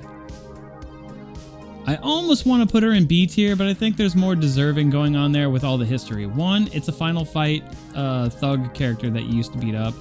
And then the lore behind Poison's gender is just so delicious, caked around the fact that in America they didn't want people to beat up women in their games, so they changed Poison to being a guy, but then in the other version of the game it was a girl, and then they were just like saying Poison was actually a dude but dressed as a girl, and then it got even more obscure, so now it's like, oh no, yeah, Poison is trans, or Poison is hermaphrodite, or trans, or a femme dude, or just a really ripped chick. I kind of like how it's ambiguous and kind of funny, because it's like, it makes me think of that meme where it's like, hey, are you a guy or a girl? It's like, It's like, man, why don't you fucking man up and give me a kiss and we fucking... and then we can, like, stew over how you feel about it or whatever the fuck. But not Poison with her fucking abs and whip and all that shit. Yeah, it's cool, man. I like the pink hair. It's not full-on dominatrix. It's just sort of like, it's like this, not even dominance. It's just like a fucking confidence character, you know? It's cool.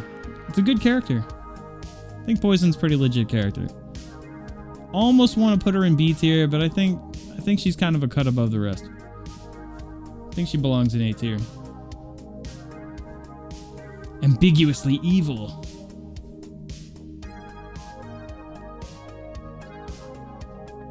Best option select. Google says Poison is a girl. Pretty sure Poison's a girl, but it's fun. The lore is fun, right? It's a fun, interesting character. It's a simple design, but yet it stands out enough to be above B tier.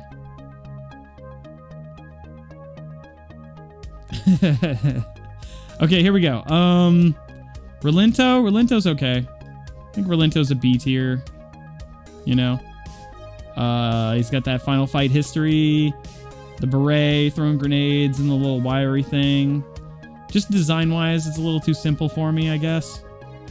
It doesn't quite go up here in A tier, but, you know, he's cool. I think he's cool. He's definitely not bad. He's not amazing. Balrog, which is basically Mike Tyson. He's fine. He's okay, you know? Not amazing, not terrible. Just kind of sits right next to Relinto. Rose. Feel the same thing about Rose. Rose pretty mid, you know? She got big old titties and she fights with soul attacks and things like that. I mean, she's pretty cool. I might put her in A tier, but it just doesn't blow me away in any way. It's just fine, you know? Whatever. Sagat. Ooh, Sagat. Sagat. Let's put you right up here. Now, the reason I put Sagat in A tier, he's got a simple design, but there's little things that make his character really cool, right? Like, he's fucking 9 feet tall, and he's got this scar across his chest. He's missing an eye. He's got that history with Ryu, the bandages on his, like, arm, and, like, it's simple, but there's so much lore and character tied behind the simplicity. It's sort of like, yeah, Ryu's just wearing a gi and then he just has a red headband. But the red headband used to be Ken's and Ken gave it to him. You know, it's like, there's like little things like that that make the character much more like special in my opinion, right? So it's simple, but it has that little thing that makes it special despite its simplicity.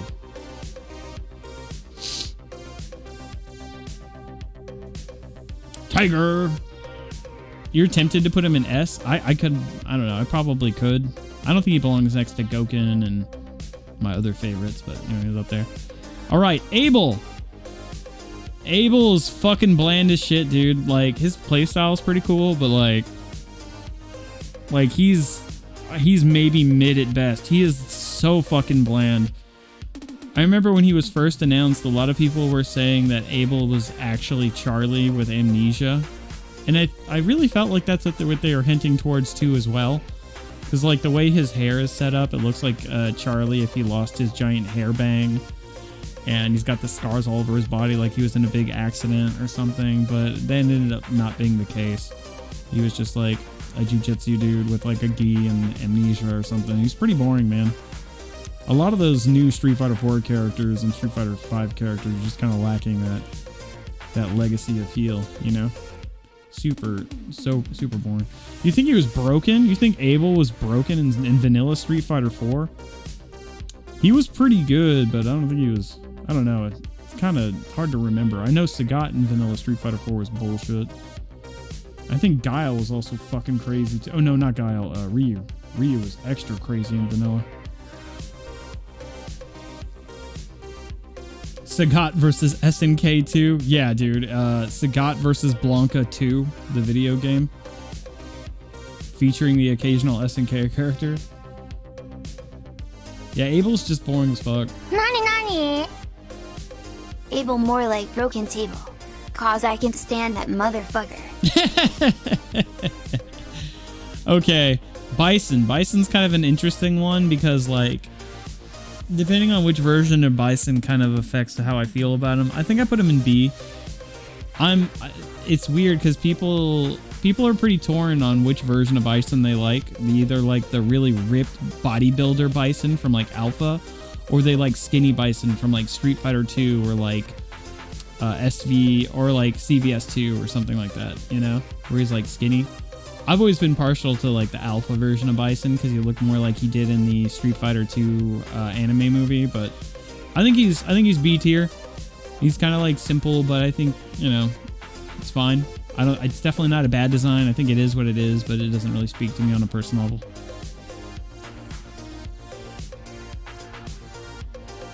B for Bison. Oh, I get it. All right, here we go. We're getting into some tough choices now. You ready for this shit?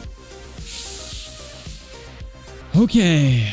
Time for some tough ones. All right, Laura. A tier character. I think she's annoying as fuck in Street Fighter 5. But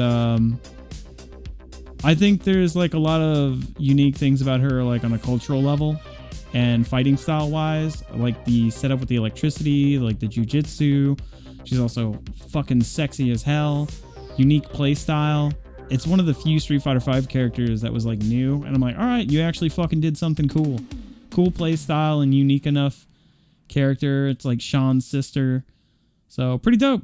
Put her in like A tier, you know? It's pretty cool. I'm watching you. All right, until I get to Makoto. Makoto's staying down here in D tier. She'll be the last character. I'll just leave her in D tier for no reason. All right, Violent Ken. Violent Ken.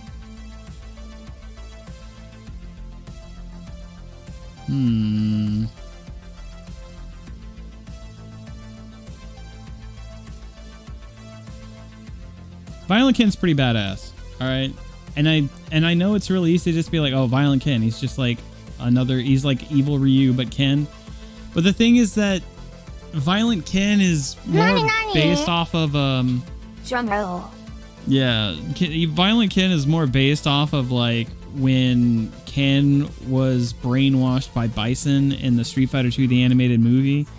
And in that movie, dude, he was so fucking cutthroat and badass. So I think if you have that sort of background for Violent Ken, it makes you really appreciate him a lot more, and the idea of playing him was much more alluring, right? Like the first time Violent Ken was a playable character was in SNK versus Capcom, like SVC Chaos, and it was like, holy shit, Violent Ken! It was so sick, you know. The white hair is kind of like whatever, but they had to do something unique with him, right? Kind of like they did with Evil Ryu.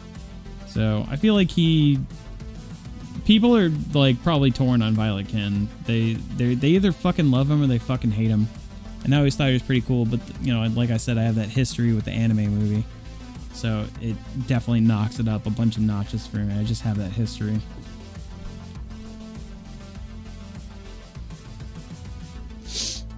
Violent Ken is fucking trashy. Dude, I mean, he's like broken in Ultra Street Fighter 2, so. Yeah, he was in Ultra Street Fighter 2 on Nintendo Switch, and he was also in SVC Chaos, which was SNK versus Capcom. Yeah, he was really fun to play in the games that he was in, but also he's just basically a recolor for the most part, so I don't know. You gotta deduct points for how he doesn't really stand out too much.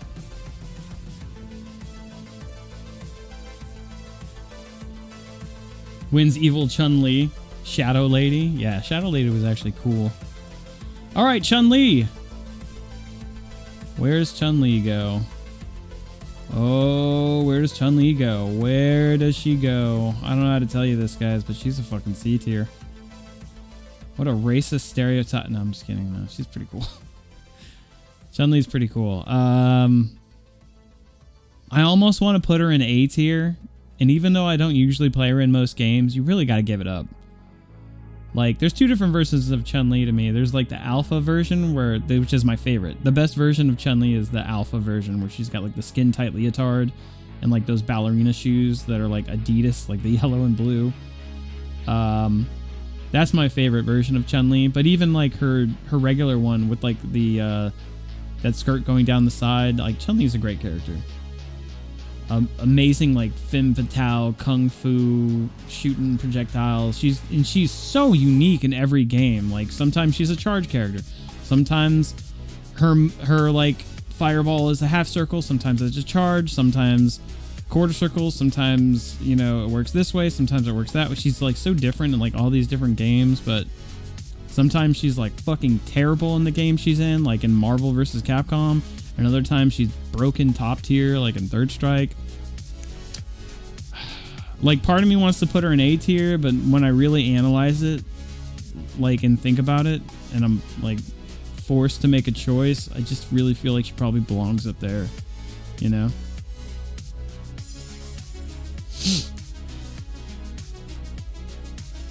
Yeah, too iconic. Like, I just can't deny how iconic it is. Little spiked bracelet and all that shit. It's too good. World's strongest woman, man. Yeah, the Chun-Li versus Vega fight. Oh, man. Yeah, dude. The Chun-Li Vega fight. Bro. That's what I'm talking about. Iconic. Oh, yeah, man.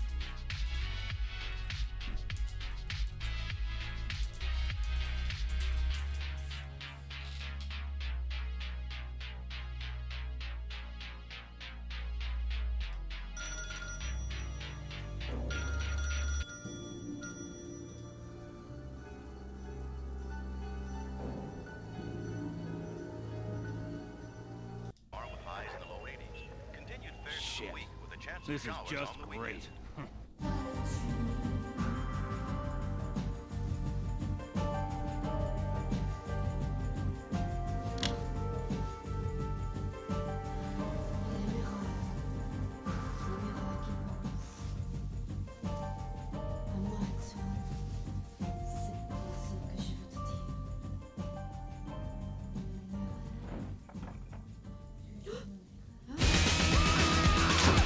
Yeah.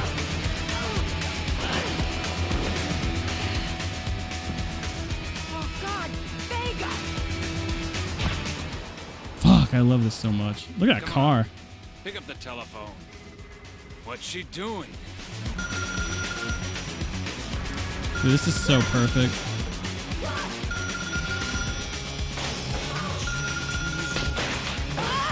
Man, whoever did the sound design for the voices and shit, they did a really good job.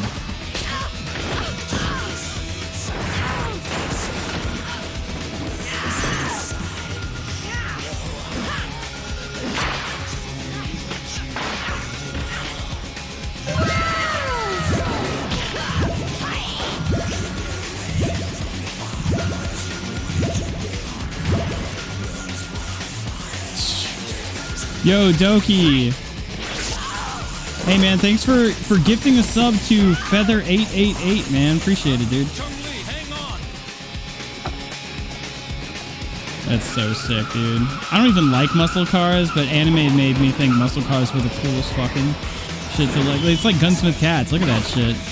Is he driving a Shelby Cobra GT500 just like fucking Raleigh Vincent? Kind of looks like it.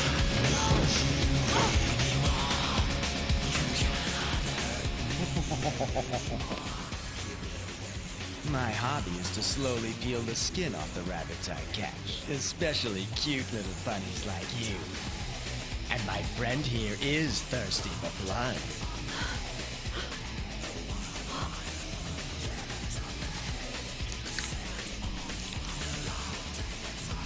Sweet.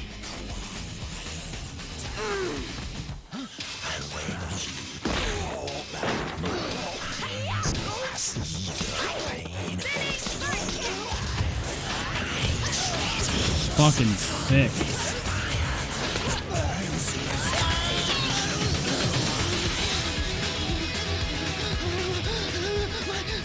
My beautiful face is ruined! You bitch, I'll make you suffer!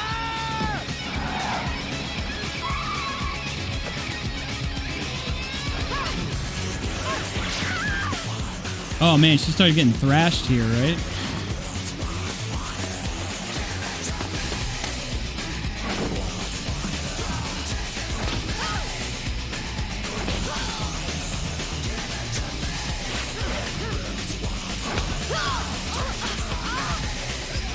Dude, I could go frame for frame on the expressions on this. Oh, and they even implemented her wall jump. Fucking wall jump.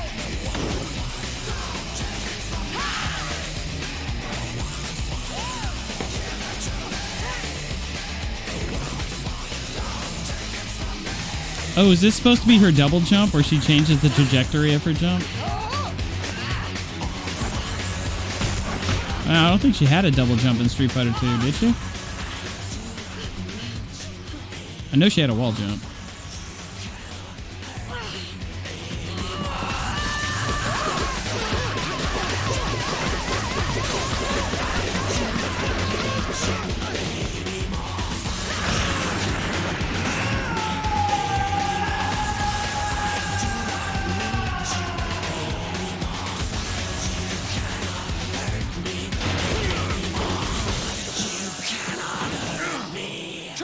Absolute perfection. Holy shit, dude. I'll remember that to the day. I'll be in a retirement home with, like, fucking terrible memory, and I won't be able to remember what I ate. Like, I won't be able to remember if I ate that day or if I shit my pants. But you'll ask me, hey, man, hey, Battle, I'm, like, fucking 96 years old, and I can't remember shit. Hey, do you remember that fight scene with Chun-Li and Vega? I'll be like, oh, fuck yeah, I do. That was tight. I'm never gonna forget that shit. So good. Alright, back to the character list. The last character. How is that never a costume in Street Fighter V? What, her in like her panties and bra fighting with just like a shirt? It's a good question. Yeah, dude, when she picked up that couch and threw it, oh, god damn, that was tight. She picked up a whole fucking couch and threw that shit. Man, it takes me and like another grown-ass man to just pick up a couch on both ends and then take it outside. This Chun-Li just picked that shit up and threw it. What a fucking badass. Iconic. Yeah, absolutely iconic. All right, here we go. You ready for fucking Makoto? Wow, Makoto, what a great character. Fucking B tier.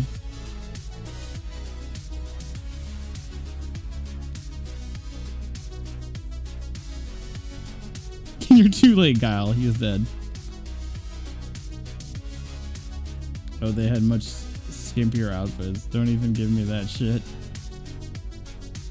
Yeah, bring Shun back from Street Fighter Alpha, the movie. Look. I'm alright. Alright, I'll stop. Alright. Okay, fine. Fine. I guess she's an A. Whatever. Nah, man, she's A. For real. Like, she's essentially got that karate gi style that's like really simplistic, where it's the white gi, right? But I like that she has a scarf that's instead of having like a headband, she has a scarf that goes around her neck and it like flows really long, longer than most of like the other characters' headbands, which looks really fucking cool. Because then she will like for her moveset, right? Like her design complements her moveset, because then like she'll do like a dash punch, and when she does the dash punch, like the scarf is always just like flowing in the air behind her. Like that's an amazing blend between the characters' in-game mechanics and their design complementing off of each other. That's really unique, right? And the fact that it's like around her neck just kind of makes it like almost more like a scarf, and they can make it flow more because it makes more sense. Having a headband that's like fucking that long probably doesn't look as natural as like a long scarf would, right? But the fact that they can add like that anime wind blow effect, like even in Street Fighter 4, when she does like that little fast dash punch, Like, the fucking scarf gets to, like, blow in the wind violently for, like, 2 seconds, showing, like, how fast she was moving. So, like, this without the scarf, Makoto's character would be fucking trash. The scarf just complements her speed, and it really just showcases, like, her design, her personality, and, like, yeah, it all just kind of works. Like, again, it's, like, simplicity, but it's, like, a cut above. It's kind of like Sagat, right? It's simple, but there's, like, little things about it that make it, like, kind of iconic and stand out above the rest. So I feel like that's how I feel about Makoto. You know? Like, at a glance, it doesn't seem like there's too much going on, but then you see the character in action, and then you're like, oh, I fucking get it now, right? Like imagine if Makoto's fighting style was like a slow grappler, right? And, like, her scarf didn't really do much of anything. It'd be boring, right? Like, her outfit wouldn't really do much to complement what's going on there. It would just be, like, her slow moving around in a gi, and it'd be kind of boring. But her design is meant to showcase her speed, and it just works really well. Not to mention, like, the command grabs and stuff. She's, like, a fast-moving command grab style character, so... yeah, it's almost like iconic simplicity.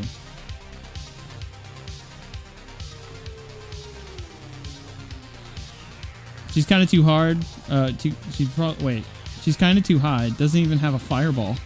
Yeah, Makoto's kind of trash. She doesn't have a shuriken or a fireball, but she has a Shoto gi. What a terrible Shoto, am I right? Makoto's such a bad Shoto. What a terrible Shoto. She's almost like Kaz, a bad Shoto. We don't need any more Shotos.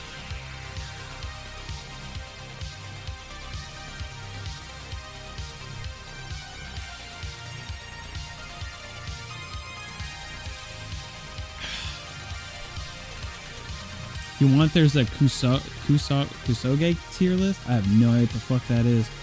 What's up, by the way, Natsume?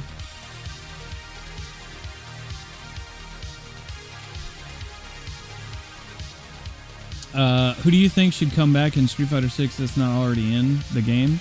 Oh, Sean. Sean should... not only should Sean already be in the game, Sean should have been the main character for Street Fighter 6. That was the most dropped ball fucking decision ever. Like, regardless of how you personally feel about Luke, like whether you hate him or love him, like, there's no denying that Luke has a torn like, people are, like, it's real down the line on people loving him or fucking hating him. So why would you make Luke the main character? That's dumb as shit. You should have made it Sean. He's got that history, dude. Sean needs to be in the game. I don't even know if I'll play him, but he needs to be in that motherfucker. Sean needs to be in the game, and he needs to have, like, become, like, a legit fighter of his own. You know, he's not training anymore. He needs to be, like, throwing basketballs and, like, confident and whooping people's asses. He needs to stop being a joke character. He's been training for, like, 20 fucking years. Let the motherfucker be in a game and let him be, a legit threat to people. He should have been, like, the new generation of Street Fighter coming up. I don't know why they didn't do that.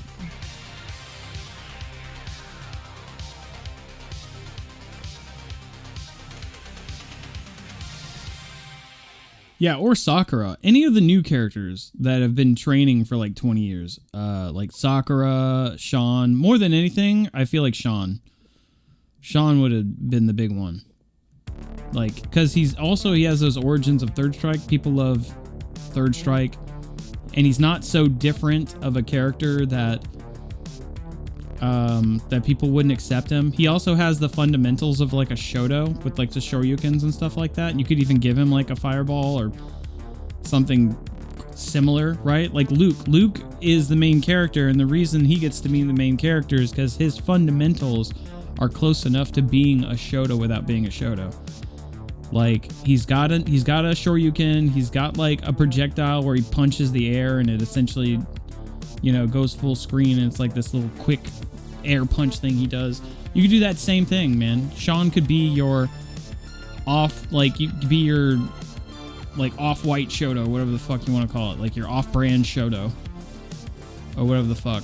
You know? Like, he's not exactly fucking like Ryuken or whatever. Like, he's his own thing, and he's finally come his own way, and he's got that history and that lore. So old like, you know, old guard people know and respect Sean, and new people will like Sean because he's got like those new like unique mechanics and shit like that. Yeah, it would have been a go-to, man. Sean for sure. I'd also love to see like some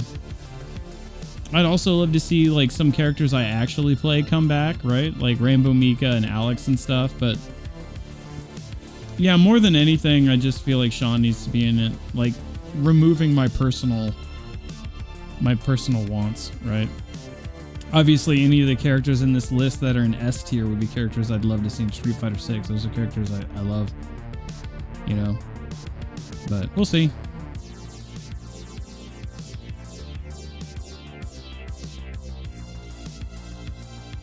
Yeah, Sean got robbed, man.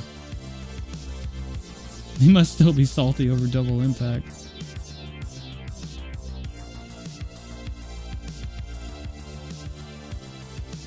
Still argue Sakura should embrace the Saikyo style, but after finding Gohibiki's teachings.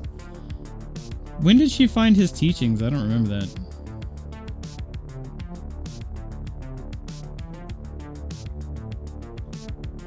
Yeah, including the basketball in his combos. Yeah, either including the basketball in his combos or at least using them for Oki setup like he does in Third Strike.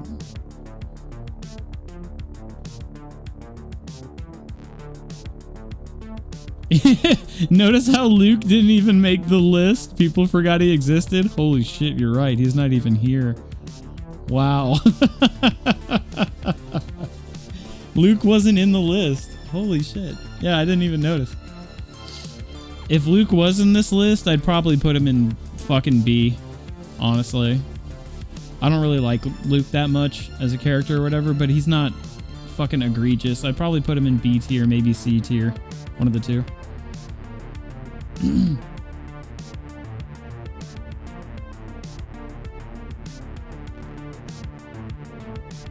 More like Fluke. Ha! Got him! Alright, let me go ahead and screen cap this, and I'll post it in my Discord, and we'll move on to the next tier list.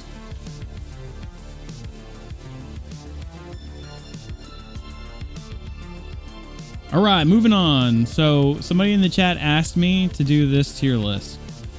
We are doing Tekken Games next. Alright, ranking the Tekken Games. You guys ready for this fucking shit? Because I'm about to piss some people off.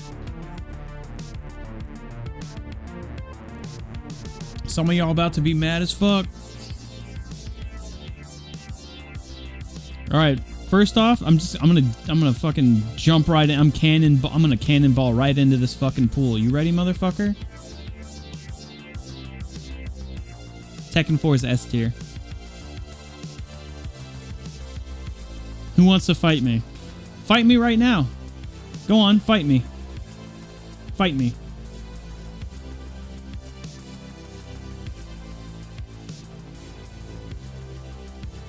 Hmm?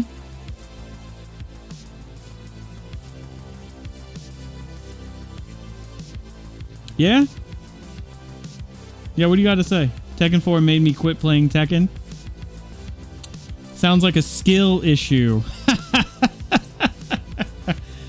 Hey everybody, Ted Bob has a skill issue. Ha ha ha, everybody point and laugh. No, I get why people hate Tekken 4 if I'm being real.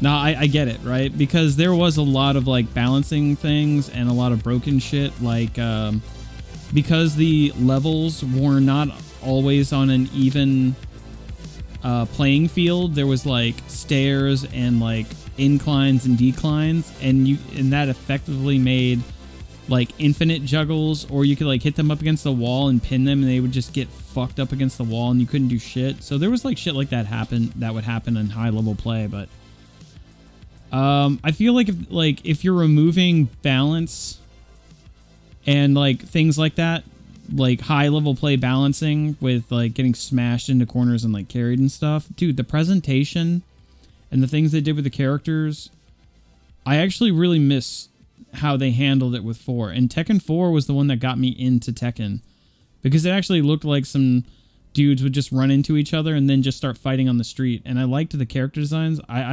People hated it. I liked Paul's new hairstyle with it down and him being a biker. I thought Steve Fox, which this is the first game that had Steve Fox, you know, the boxing guy, show up, and his boxing looked so fucking cool with his different stances, and they had him in like a Hawaiian shirt that was just like unbuttoned, and like Haorang was like, he was like in the Korean military or whatever the fuck it was. But even his default costume looked really cool, and they all looked like all these different fighting styles, and they would just like meet like in the jungle or on the streets of Shinjuku or like on a beach, and you could just, there were so many places you could go. Like you were on the beach, you'd go into the water, you could go like so many different places. It was this huge open area, and you could like go around these shacks and fight around like parked cars. And it was so good. The music was amazing. The presentation was really gritty and fucking like hardcore. And the real thing that sold me was like, I've told this story a bunch on stream, but like there was an arcade at the mall and it was called Tilt. And they had this huge fucking arcade machine that had this big old fucking screen that was attached to like a sit down bench with the sticks in front of it. So it was like this big mega sit down arcade cabinet that they had displayed in the front of their arcade, that where shoppers would walk by and you could like watch people play Tekken 4. And I saw Jin Kazama, and he like had that hoodie with like the flames going all over it with the gold trim, and he was doing like the karate moves and doing like axe kicks and these crazy cool command grabs where he snaps your neck. And I was like, holy shit, what fucking game is this? And I'm like, Tekken? This doesn't look fucking anything like Tekken. This looks fucking crazy. Like that was the first time I was really blown away by some new technology for video games. Like it looked so much better graphically than 3. Not to put 3 down. Like I thought 3 is obviously like the GOAT, right? But I'm just talking about like visuals. And I was like, holy shit. And I actually bought a copy of Tekken 4 on PS2, took it home, I even bought like an arcade stick, learned how to play like some of the moves in training, and then I would go to the arcade and like people would come up and challenge me, and I got to like do these sweet fucking gen setups and command grabs like tidal wave and snapping their necks and doing these axe kicks and like mix-ups. Oh my god, dude, I fucking loved it. It was so cool. Like on a, I guess more on a casual level, right? Competitively, I never ran into anybody that did the crazy broken bullshit. But that was sort of like at the time, right? Nowadays, people know how to exploit everything because the internet, and we have all these tools available, and information travels like ridiculously fast. So, I mean, if I had seen anybody that did that to me in the arcade, I would have thought they were a god. Nowadays, it'd probably just be bread and butter bullshit that everybody knows, you know? So, I mean, I fucking love Tekken 4. And then Tekken 5 came out, and they realized that they had balancing and competitive gameplay issues, and then they went back to like the traditional Tekken formula with like endless stages and like, you know, flat ground, so there's no weird inclines where people can do juggles forever, shit like that, you know. See, Fox, where you spam that attack on Markel's? Hey man, that attack, that fucking Dempsey roll has a fucking wind up of like fucking 300 frames. If you let me start up the fucking Dempsey roll, that's your own fault. It's like that Simpsons meme where he's like, I'm gonna be spinning my arms and walking forward, and if you don't move and get hit, it's your own fault. That was me. I was Steve Fox, and I was spinning my arms. I miss Tilt. Was there more than one Tilt? I always thought I thought Tilt was just the arcade that existed just in Corpus Christi, but I think it was actually a franchise.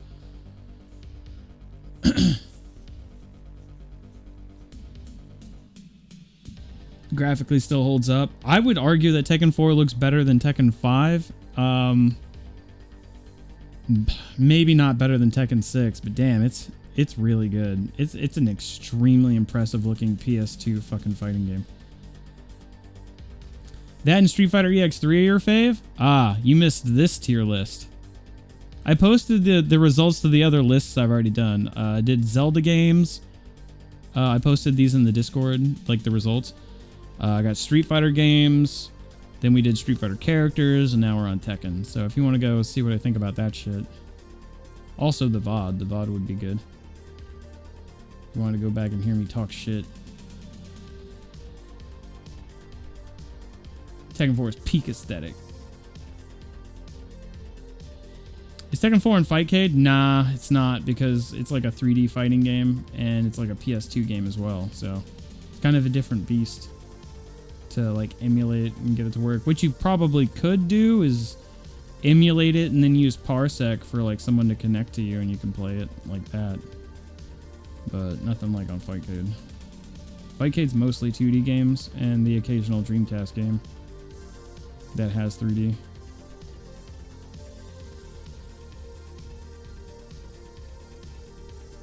You left a tier list in sub chat if you're interested. Which one is it? Let me see. Oh, Kage fighting games? Okay, cool. I'll add this to the list. Yeah, remind me to do this one. I'll do it. See you later, Carlos. All right, here we go. Moving on. Okay, I think we will all agree Tekken 1's pretty trash. Right? I think we can all agree Tekken 1's pretty garbo. Tekken 1 was essentially trying to be Virtua Fighter and it didn't have its own identity yet. It was a not as good Virtua Fighter. Tekken 2, not really much better, but a little bit better, but not too much better. Better than Tekken 1 though. That shit was ugly as fuck. Ugly as fuck, played like shit. Super unbalanced and broken. Not good.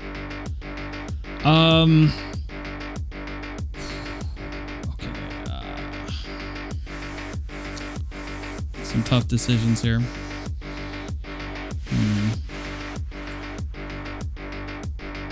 There's Tekken 5 and then there's Tekken 5 Dark Resurrection. I kind of put them in the same box. Well, let's just nip this in the bud. Tekken 7 is fucking S tier, bro. I think Tekken 7 is probably the best Tekken ever made. Like, by a pretty large margin. They're both S tier games like Tekken 4 and Tekken 7, but dude, Tekken 7 is not only like one of the best modern fighting games to come out in the past like 8 to 10 years, but it's just like, it's one of the most balanced, it's the most fun. Online could be better, but it's not the worst. Matchmaking could be better. It's got customization. It's got a great story mode. I don't give a fuck what anybody says, dude. Tekken 7 story mode is fucking awesome. All right, the fact that you have like it gives you all that lore on the Mishimas, and you even play like little Kazuya. I actually did like I did a full edited video review on YouTube when Tekken 7 dropped, and I put it on my YouTube channel. You can go watch like my full thoughts on the entire thing with like edited footage and all that shit, dude. I stand by that shit. Tekken 7 is fucking top shelf, and that's like one of the reasons I'm kind of skeptical about Tekken 8. Because like Tekken 8 has so much to live up to with Tekken 7. Like, holy shit, dude. Like, it's so fucking good. And I've been playing Tekken since 4 for the, like, you know, I had played it a little bit, but I didn't really start playing Tekken until 4. So like it's so good. The only problem I would say is like that's all praising it based off of its fighting game mechanics and not its extra modes and stuff like that. Like Tekken 6 had like a really intricate story mode campaign, and it was like a 3D beat 'em up, and I really miss modes like that. They don't go that extra mile anymore. Usually now they just focus on the fighting game aspect, and like all the other really fun modes kind of go to the wayside, like Tekken Bowling or like the beat 'em up modes or like volleyball, like all that really cool shit. It's all gone. I kind of feel like they need to go back to brass tacks and kind of bring back more fun modes, kind of like Street Fighter 6 is doing, right? Bring back like the modes where mid-fight a bull is running across the screen and you have to dodge the bull, you know? Do dynamic battles where it's 2-on-2 at the same time or something. Just have fun with it, man. Just go nuts. Break things, you know? I don't know. It'd just be nice to go back to that, but even with that sort of stuff missing, Tekken 7. It's so good. Okay. Tekken. Okay, check this out. Tekken Revolution. Does anybody in the chat even know what Tekken Revolution is? I know a lot of people didn't even fucking know what this one is. They missed out on it. Tekken Revolution is fucking trash. It was a free-to-download digital version of Tekken that didn't quite play like Tekken 6. it was an experiment to test some mechanics that they were thinking about using for Tekken 7, but essentially used like a free user base to determine how things worked out and how people reacted to it. So Tekken Revolution introduced a couple of things. One, they had this move that was like full iframes. That was clearly a way to test how Street Fighter characters may work in a Tekken game. So they had like these moves, and you can fully spam them. They had full invincibility, and every character had one, and you could just like, it just completely fucked the neutral. You could just like throw, like these characters had these iframe moves like Jin, and they do like this invincible frame electric that would just fuck you. Like you're just like doing footsies and then boom, and they just throw it out. And even if you blocked it, it was like, it wasn't really easy to punish, if at all, because there was like pushback on it. It was broken as fuck. It was complete ass. It was free to download, and the other thing that really sucked is that when you downloaded it, you only got, I think, 4 tokens a day or something like that. So it was actually like the arcade system. A lot of motherfuckers don't remember, but it was essentially like every day, every 24 hours, Tekken Revolution would give you a certain number of coins, and you would boot up the game, and if you lost, well, there goes your money. It's like your mom gave you $1 to go to the arcade, make it fucking last while she's at the hair salon. And if you lose your money because some fucking dude kicked your ass, well, get good, scrub. That's a skill issue. Next time, make that $1 last. So, and you could give them, I think, more money to get more plays. But if you didn't, you were just like, fuck, you couldn't play anymore. So I want you to imagine a scenario where you're like, oh, hey, it's been 24 hours. I have some more coins to spend today. You hop in and you're playing the game, and it feels kind of like Tekken 6. And next thing you know, like people are just spamming this fucking iframe move that fucking kills you. And you lost like 3 of your 5 fucking matches, and you're done in like fucking 10, 15 minutes. Fucking sucked. It was really shitty. And that's also, like I said, they were trying to test things. Like those iframe moves were supposed to be like, what if we had a Shoryuken, like a Street Fighter character with a Shoryuken in our game? How can we implement that? And how would they react to it before it just completely ruins a full release game that we put our budget into? And that's when they also introduced Aliza, the fucking vampire chick that's in Tekken 7 as a DLC character.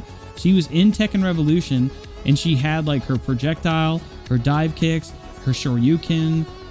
She had all of that stuff. She was the Street Fighter test character in Tekken Revolution to see how that would like comb over. And then when Tekken 7 came out, they put her in the full release game, and then obviously they announced Akuma, and Akuma was put in, and they were like, yeah, let's get rid of those iframe moves that were really fucking shitty. That would have ruined Tekken 7 if they had put that in there. So Tekken Revolution was basically a giant fucking beta test. I'd probably put it in C tier, maybe B tier. I'll put it in like C tier, man. It's pretty ass. These are about the same, actually. Tekken 1 and Tekken 2 are both pretty shitty. Yeah, it seems about right. Yeah, Tekken Revolution, it was garbage. Trash game. Anyway, Tekken 5. Tekken 5 had, Tekken 5 was actually pretty fucking good, actually.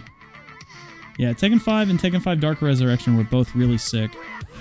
I don't think I liked them as much as I liked Tekken 4 and 7, but they were really, I remember them being really balanced.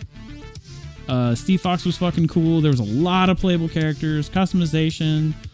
I think they even had like special single player mode that was kind of like a beat 'em up. I forgot what it was called. Tekken Force, I think is what it was called. That shit was cool. Yeah, I fucked with that like pretty hard.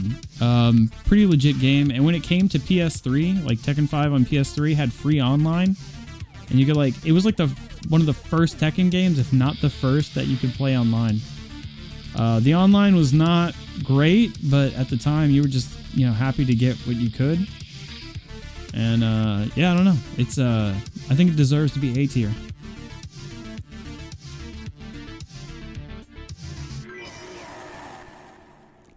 Reconsider Tekken 2. All right.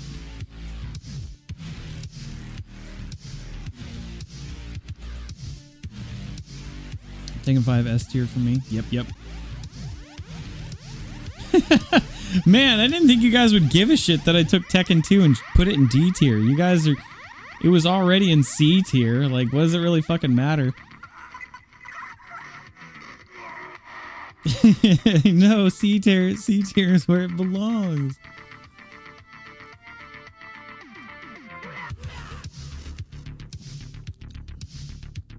The virtue of shipping the devil in the first game.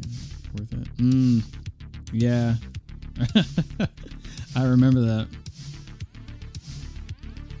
Dark Resurrection is just Vanilla 5, but better with online. No, there was some changes done to the characters in Dark Resurrection.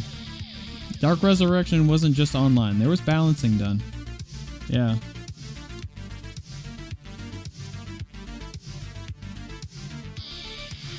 It was called Devil Within? I thought it was called Tekken Force.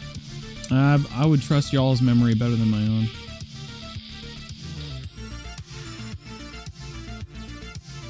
You'd go B tier for Tekken 2? Shit, maybe I should dig up Tekken 2 and play it again. Maybe I'll change my opinion.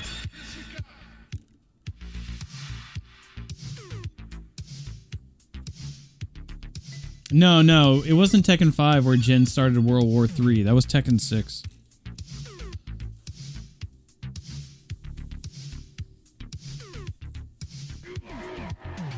Hey Doki, I really like how you fucking show up and only gift 1 sub. Pfft. Why don't you fucking give 50 subs, you fucking casual coming in here? Also, you fucking smell bad, and you're poor, and go fuck yourself. Shit, man, I don't know, I got nothing. Fuck you, man. Take your points and shove them up your ass. Tekken Force is 3 and 6. Oh, 3 and 6, okay.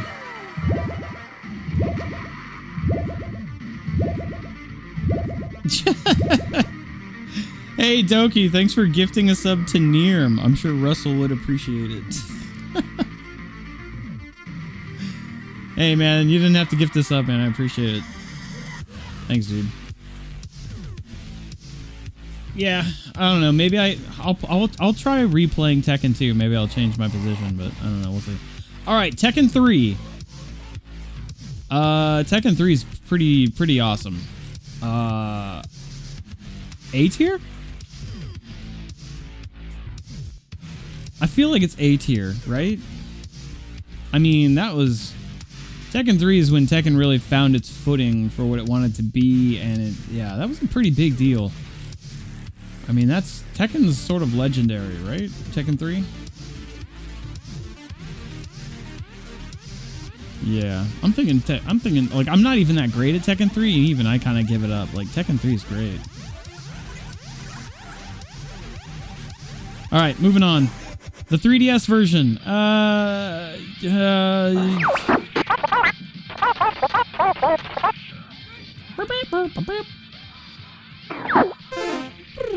Yo, Supra, thanks for gifting a sub to Ted Bob. Thanks, man. Ted Bob, enjoy the sub. Slut. Thanks for all the gifted subs, guys. Hope you guys are enjoying my 9-year anniversary stream. Yay. Alright, yeah, the 3DS version, I'd probably put in B tier. You know, it's fine. It is what it is. Tekken 6 is pretty mid, actually. I mean, I kind of want to put it up here in A tier. But, Tekken 6 was kind of... I don't know, man. It had a lot of great single-player content, so I want to put it higher. It had some good numbers and good stages, but I don't know. It feels like as a complete game and package, it had a lot going on. To 9 more. Battle hype.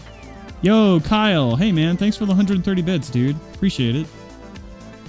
Like as a full game, I feel like Tekken 6 has more to offer because it had that amazing beat 'em up like campaign that you could even do co-op, which was really fun. Like really cool modes, customization, the levels and graphics were pretty good, but I think as a fighting game, it fell really hard. As a fighting game, it was not very strong, and I think that's why I put it in B tier. Like, balancing, competitive-wise, presentation, it all just, yeah, a lot, and the online was trash, and yeah, there was a lot of lackluster from the actual fighting game portion, but the amount of other content it had was like really good, so I wish I could rank it higher for them going above and beyond. But if you go back and watch like tournaments of Tekken 6, like top 8, it's all Bob. Bob was like super broken in Tekken 6. Like, it was super unbalanced, and it essentially killed the game competitively because Bob was too good, from what I understand.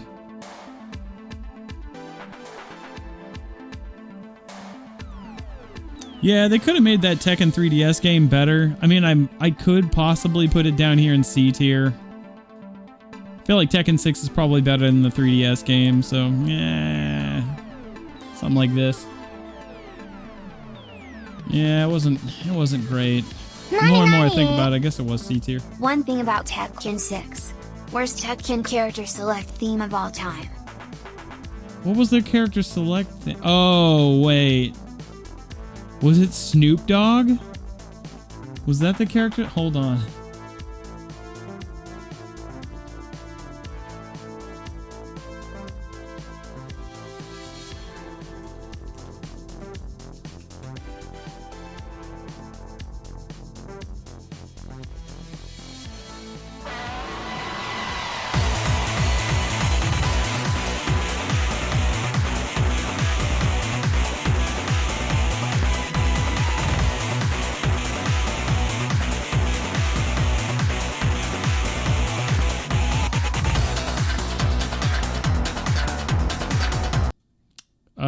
That's not bad. What's wrong with that?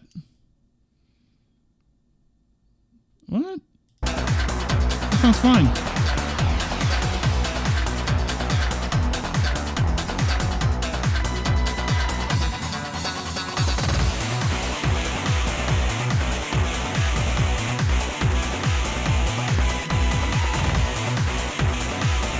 Nani nani?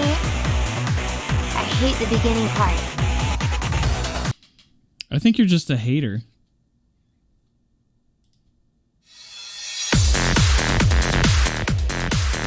Damn, dude, Tekken has such fire music. Yeah.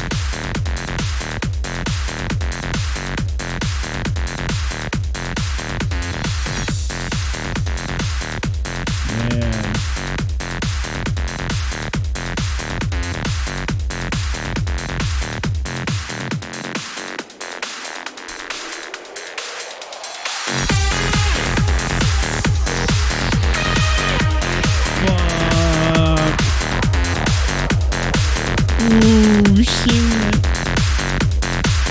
God damn. Woo. Fuck, this slaps.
god, dude, that music is fucking good.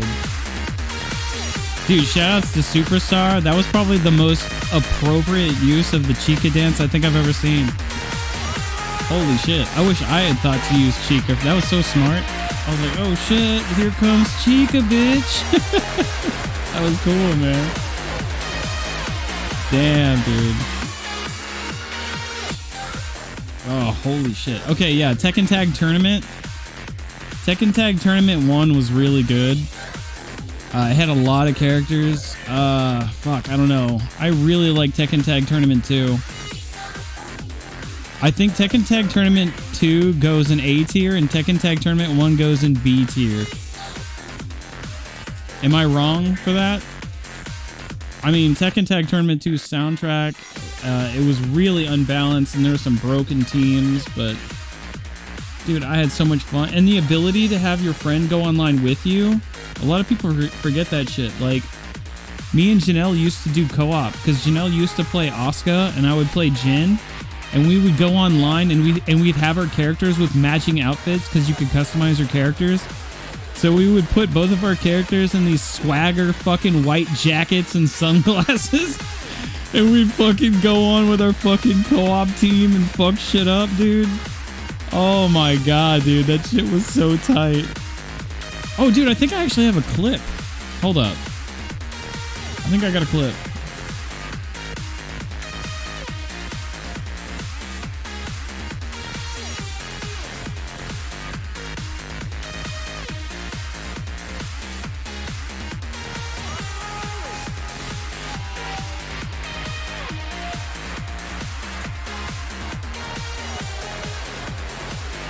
Oh, I found it. I found it.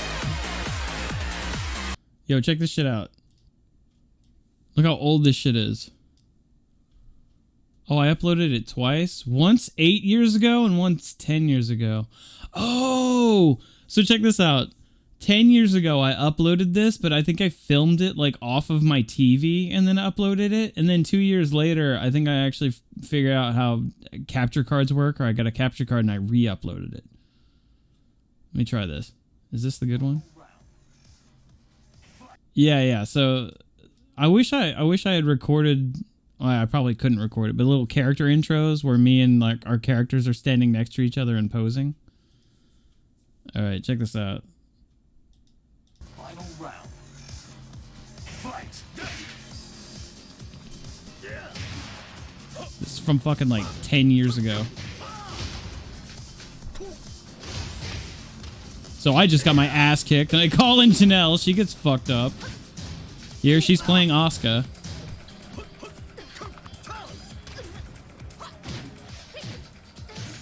She's getting fucked up too.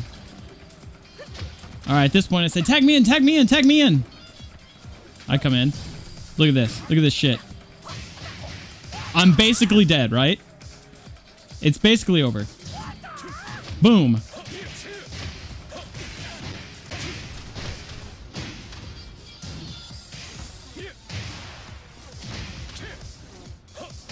Oh, and he tags in the other guy.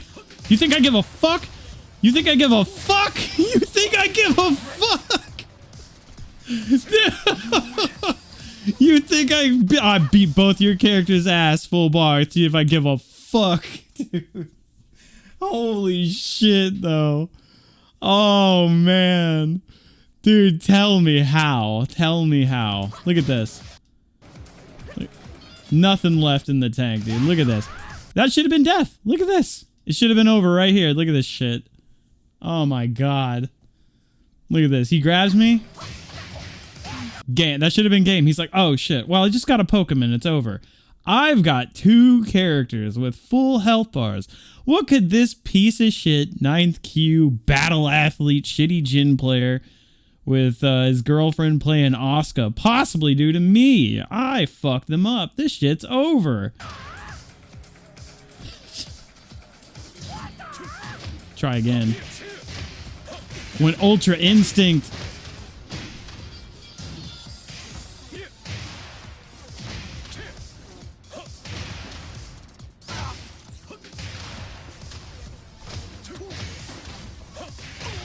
Fucking chased. I caught the back roll with that, what is it, back 2-1 or whatever the fuck, I don't even remember anymore. I think it's back 2-1. Oh, fuck, dude. Oh, I'm so proud of that shit.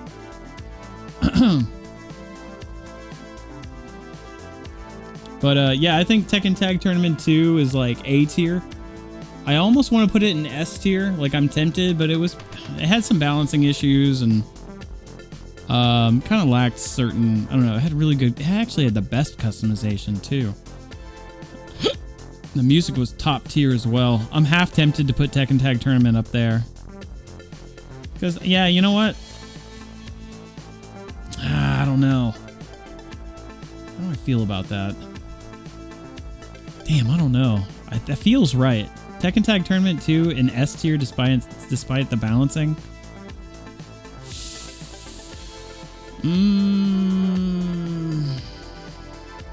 Does that feel right? Yeah, you know what? No, wait. No. Right here. Yep, that's where it belongs. This is my list, and I'm sticking to it. Told you I was going to piss some people off.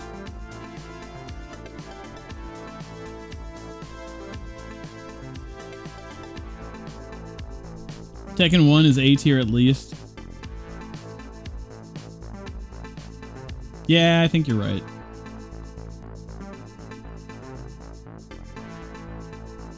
Yeah, I don't think Tekken Tag Tournament 1 belongs down there next to Tekken 6.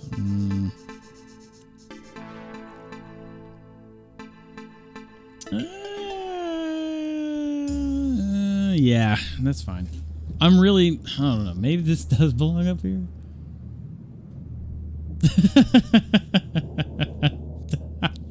Alright, fuck you, that's it. I've decided, that's it. I'm leaving it alone, that's it. That's the list. Alright, let me screen cap this, and then I'm posting it on the Discord. Alright, the deed is done. Alright, posting the results on the Discord. Alright, next one. Is there anybody in the chat that has another list that you want me to do? I know, let's see, we got this one. Let's see. Oh yeah, hang on, let's see. Okay, dude, I haven't played a lot of these. What the fucking hell? What is this? Okay, so the tier list that I have right now, I have video game consoles, 2D beat 'em ups, and hack and slash, or Kusoge fighting games tier list. Is there another list that you guys want me to do? Dragon Ball character list? Oh shit, what up, Nirm? I didn't see your name because your name is the same color as the background. Dragon Ball character ranking tier list. Oh boy. Tekken character list? Let me see.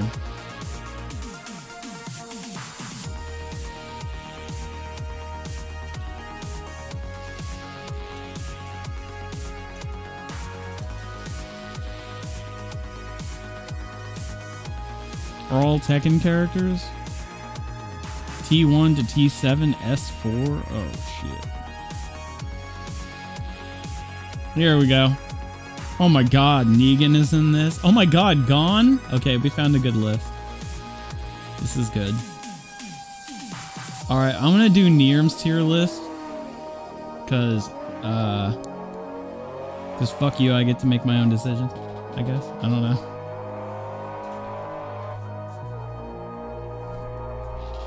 Light gun games? That's not a bad one. I'll do that one too. Let me see if that one exists.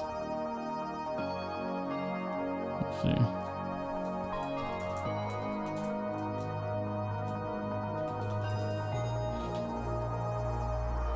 Games. House of the Dead games.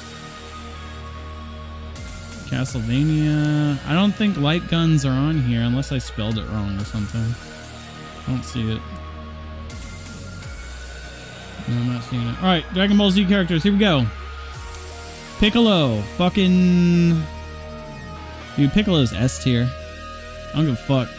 Badass. Videl? Videl is... Vidal's pretty A-okay. I think she's B tier. Deborah, who's basically Satan. Considering what a jabroni he turned out to be, and he was supposed to be fucking Satan. Kind of a C tier character. Not shitty, but definitely below average.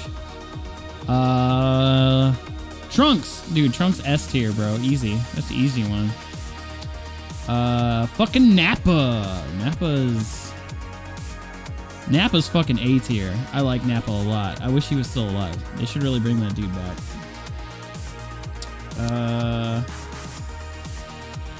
Let's see what else we got. Raditz is... He's a joke. Like, now he's a joke, but he's actually kind of fucking cool. I'd almost want to be put him in A tier, but whatever. Roshi's fucking A tier character. He's fucking classic master. You know, he's a pervert and all that shit, but his like turtle style is actually really cool, and he's actually super badass. A lot of motherfuckers probably don't think he's as cool as he is, but that's also because they only watch Dragon Ball Z and they didn't watch fucking Dragon Ball. And they don't know what the fuck they're talking about. Master Roshi's a fucking badass. Kid Trunks is a fucking D tier character. He's fucking annoying. He's that spoiled fucking rich kid, insecure fucking daddy issues having motherfucker. I hate Kid Trunks. Get the fuck off. Bulma's... Dude, she's so... I'm so mixed about Bulma. Sometimes she's really cool, and other times she's super fucking annoying and stupid. Like on Namek. The entire Namek arc, I just wanted to punch Bulma in the face. Like, shut the fuck up. You're so annoying. But then other times she's alright. So, like, fucking... It's a mixed bag. Android 18. Fucking A tier character. Really. She's really cool. We got a lot of interesting lore. Chi-Chi is a fucking C tier character. The only reason she's not D tier is because she actually did some cool shit here and there. You know, she's actually a badass, not just an annoying fucking nagging like character, you know. Pretty cool. Vegeta, okay, that's an easy S tier. Duh. Like Yamcha, dude, Yamcha is actually an A tier character. Alright. He's fucking cool as hell. Yeah, in Dragon Ball Z, he got killed by a Cyberman, he became a joke or whatever. Dude, Wolfang Fist, he was a badass thief character in, like, Dragon Ball. That dude, fucking awesome. Yamcha's actually cool as shit. You just compare him to fucking god tier fucking Saiyans and, like, inhuman crazy shit, right? Krillin's also right up there next to Yamcha. He's a badass. None of you guys have the actual fucking grit that Krillin has. This motherfucker has faced death and actually been killed so many fucking times. He is the second strongest human on Earth. And like he can hang with like Saiyans and shit. Also, not just physically, but mentally, he stuck to his virtues and he broke up with what was her name? Marin. He broke up with Marin. None of you fucking simps in the chat would have broken up with Marin and stuck to your virtues. You would have let that stupid bitch ruin your life for every fucking penny and cheat on you behind your back. You're all simps. None of you would have had the fucking gusto. That Krillin's a real man. I'm half tempted to put him in S tier, to be honest. In fact, I will. Go fuck yourselves. Krillin's S tier character. In Dragon Ball, he was a fucking douchebag rival for Goku, but man, his character arc even makes him... Honestly, that just makes his character arc even better. Went from being a snobby little shithead to being fucking awesome as hell. And he's like one of the... Yeah, he's awesome. I can sing Krillin's praises all goddamn day. Moving on. Fucking Goku, S tier. That's not a big surprise. Moving on. I mean, it's fucking Goku. You know, whatever. Fucking Super Saiyan Blue Gogeta is fucking rad. I've always been like a huge Gogeta fan. Dude, I'm not even gonna rank some of these. Where's the... Let me add another one. How do I add another thing to I don't give a fuck list? Oh, add row below. There we go.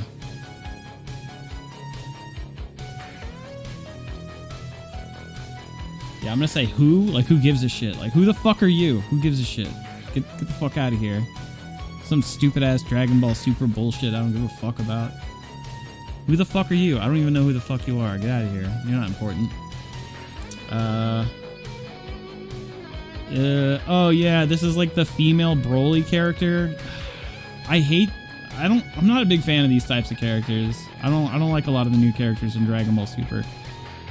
I don't think I put her in D tier next to fucking Kid Trunks, but she's not great. She could be better. You might convince me that she's all right. I like the dynamic of like a female Broly and stuff. I just don't like the way that she's personally done. I feel like they could have done better. This fucking dude, what's this dude name? This little skinny-armed soy boy fucking Saiyan from another dimension or whatever. I don't even fucking remember this dude's name. He can fuck off. I hate these fucking little skinny-ass Saiyans. They're skinny little pussy arms. And they're dumb. They don't even earn their Super Saiyan forms. Goku shows up and swings his dick around, and then they're like, oh, you can go Super Saiyan? How do you do that? And he's like, you feel a little tingle in your balls, and you fucking transform. He's like, oh my god, that's how you do that? That's cool. Fuck these guys. They're terribly designed. They're terribly written. They got no fucking place. They look like shit. They look weak. They're fucking dumb. Fuck them. They have no background. They have no lore. They're not interesting. Moving on. This character... She's okay. She's average. She's not as bad as her, and definitely not as bad as this dude. Could be better. I'm kind of indifferent. There's things I like about her, like her attitude and whatever. Her design is simple. It's fine. I don't hate it, but I don't really like it either. It's B tier. I think she could be better. It's whatever. Then we got Evil Kid Buu. Evil Kid Buu is actually kind of fucking sick. I probably put him up right here, A tier. He's kind of fucking sick. Maybe B tier? Yeah, I'll put him in A tier. Fuck it. There's a lot of characters, so I'm trying to move fast. Moro was cool until he lost his goat look. I don't know who that is. Is that Super? Yeah, Cabbage Patch. Kaba, whatever her name is. Alright, Android 16. I mean, he's just whatever. I don't hate him. I don't like him. He's just fine. You know, I don't think it's shitty. Captain Ginyu as a character. I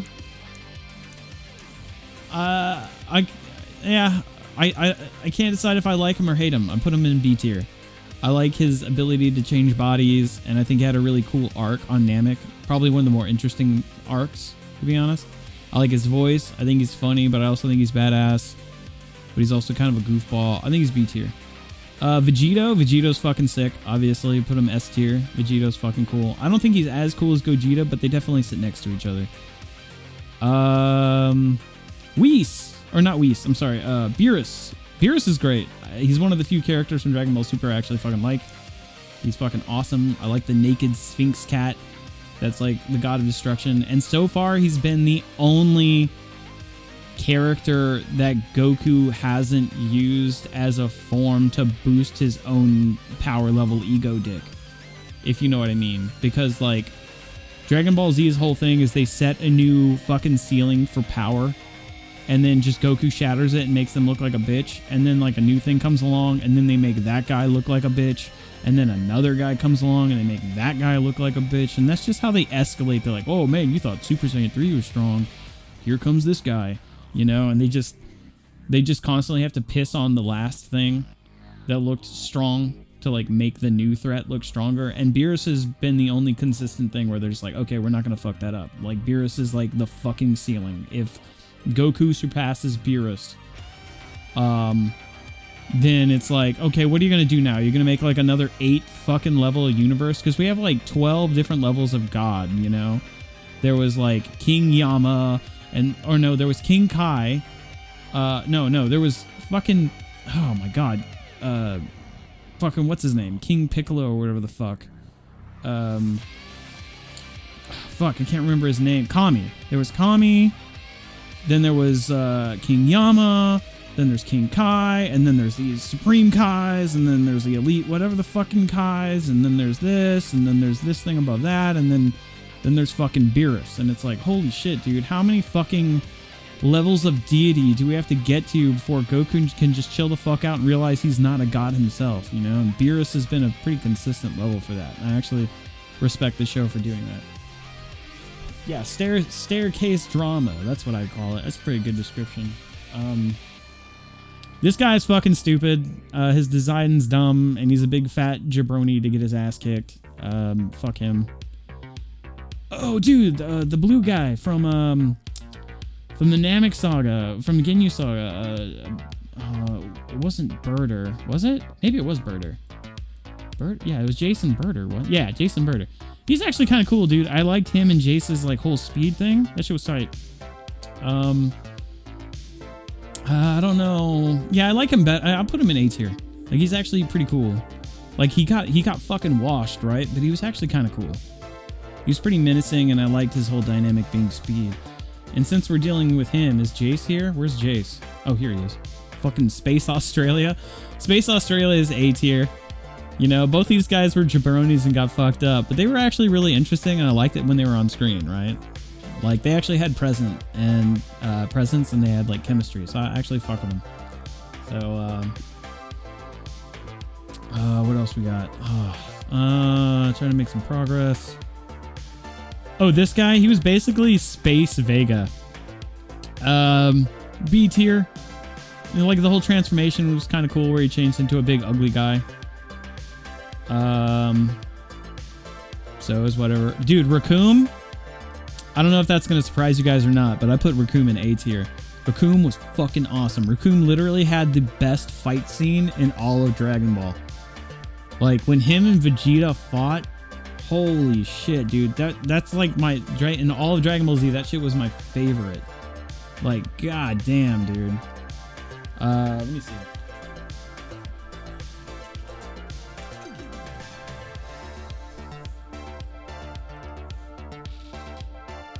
Yeah, here, check this out, check this out, check this out.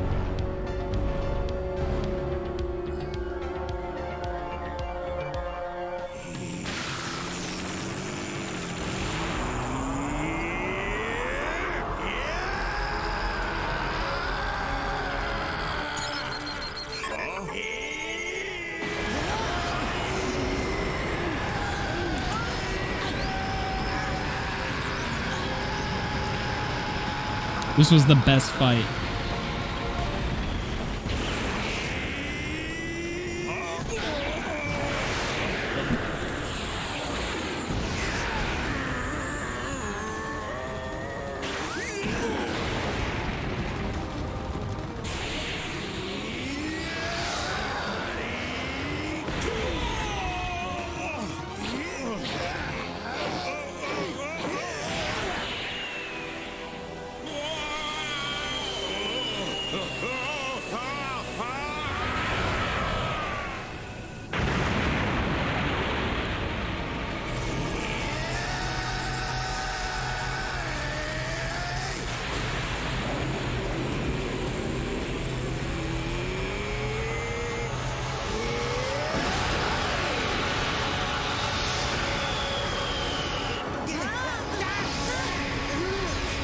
Damn, this whole fucking arc was animated so well. I love the way they drew the characters. Ocean dubbed Vegeta is based. Ocean dubbed Vegeta is so fucking great. I think I might prefer it, you know?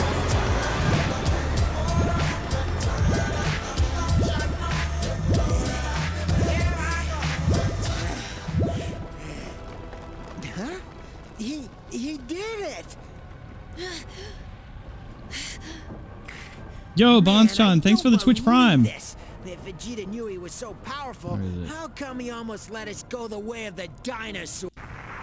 Dinosaur. Yeah, Bonschon, thanks for the Twitch Prime resub, man. Hope you're good. Hi.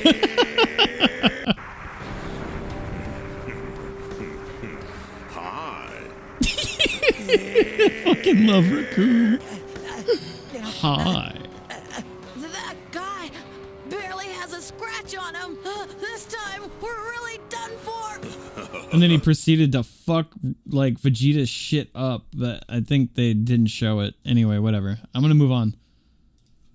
On to the next character. Where are we at? Alright, here we go. Turn the music back on. Alright. So yeah, Raccoon's pretty cool. You think Ginyu should go up here with these guys? Nah. I don't think Ginyu's as cool as these dudes.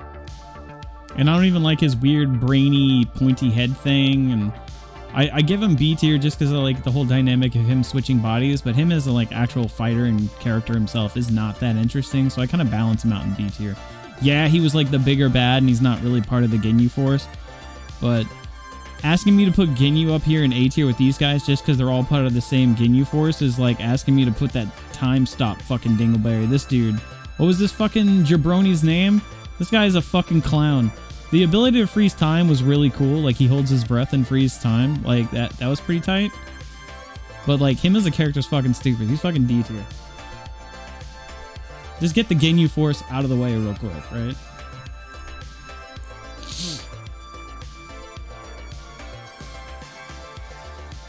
Can we just watch all of the Frieza saga? Yeah, Goldo. That was his fucking name. Oh, here we go. Dragon Ball Super. Let's get some Dragon Ball Super out of here. D tier. Who gives a fuck? Some not Frieza off-brand from another universe bullshit. Who gives a shit? I almost want to put him in the Who category. This fucking jabroni that fought Ultra Instinct.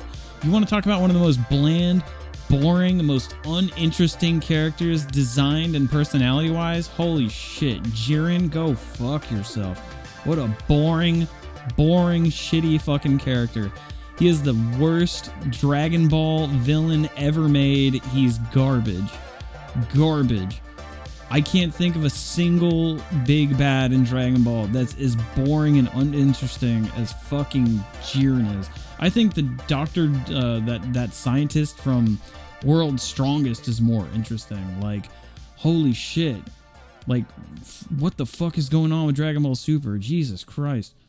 Alright, what else? I don't know who the fuck this weird dude is. Some fucking goat guy from Super. Who gives a shit? Bobbity's whatever. I mean, he's a villain, but I don't think he belongs down. I don't hate him, right? I just dislike him, so I put him in C tier.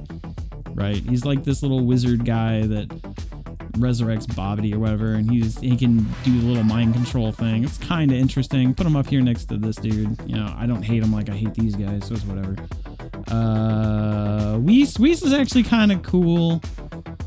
I put him in B tier.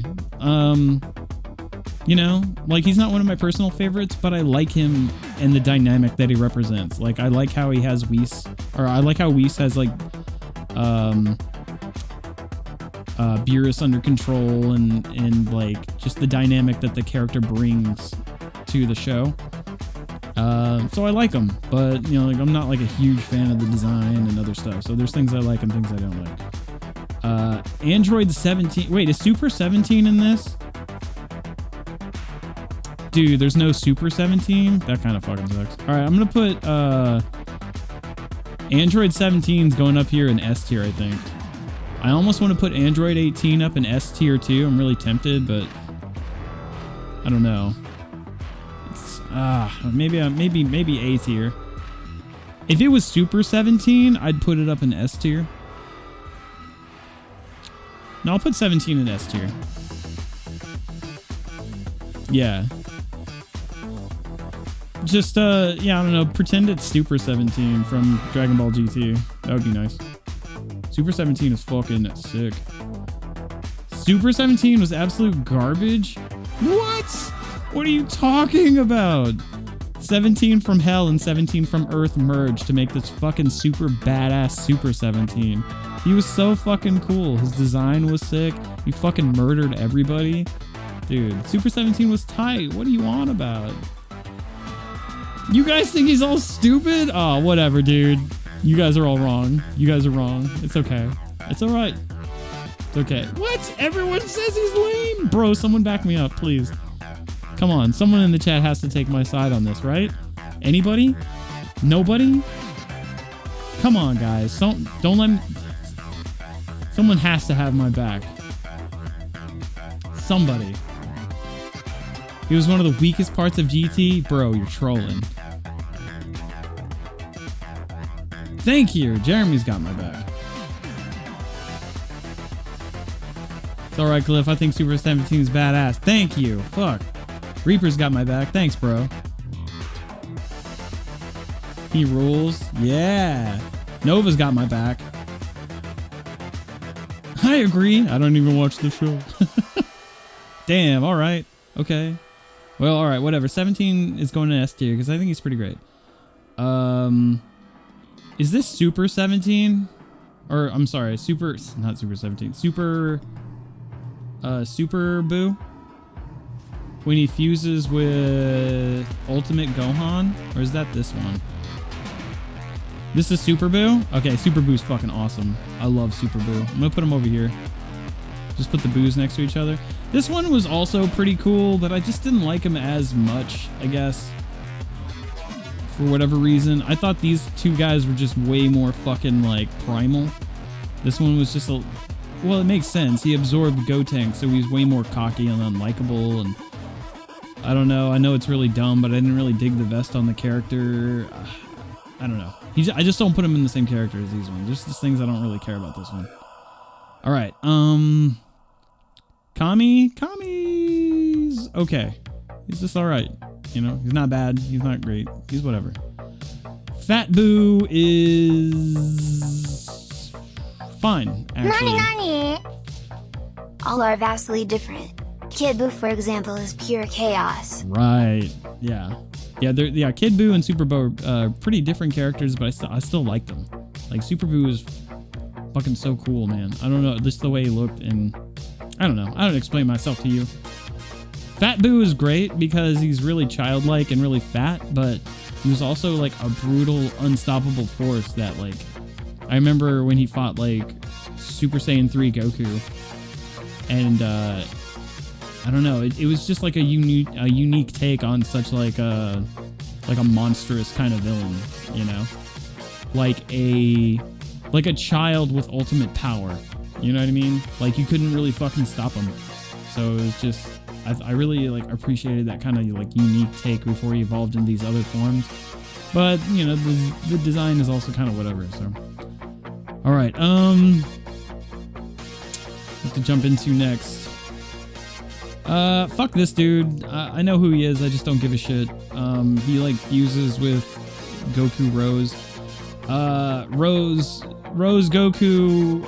I don't put him down here with these guys just because, you know, there's things about him that are kind of cool. Like the pink-haired Super Saiyan is kind of cool, and he's like an evil Goku. But ultimately, he's also a very bland character. He's just, I'm evil Goku from the future. I'm Goku but evil, and that's it. They just, like, he's so fucking dumb. And then he just has pink Super Saiyan hair because he just does, I guess, because he's evil or something. I don't know, dude. Fuck him. You might convince me to put him in whatever, but he's just such an uninspired character trope for Super. I really blame... Like, I'm open to the idea of what Super Saiyan Rose and, like, Goku Black are, but the way they're written and done in Dragon Ball Super is such fucking one-dimensional, like, children's book writing. It's so flat and uninteresting. It's just, it's not even like Bizarro Superman levels of interesting. It's just fucking, I'm evil. I'm just the evil Goku. Fuck you, I guess. I really don't fuck with it. I might be able to put him in B tier, I guess. I really fucking hate his existence. Okay, I'll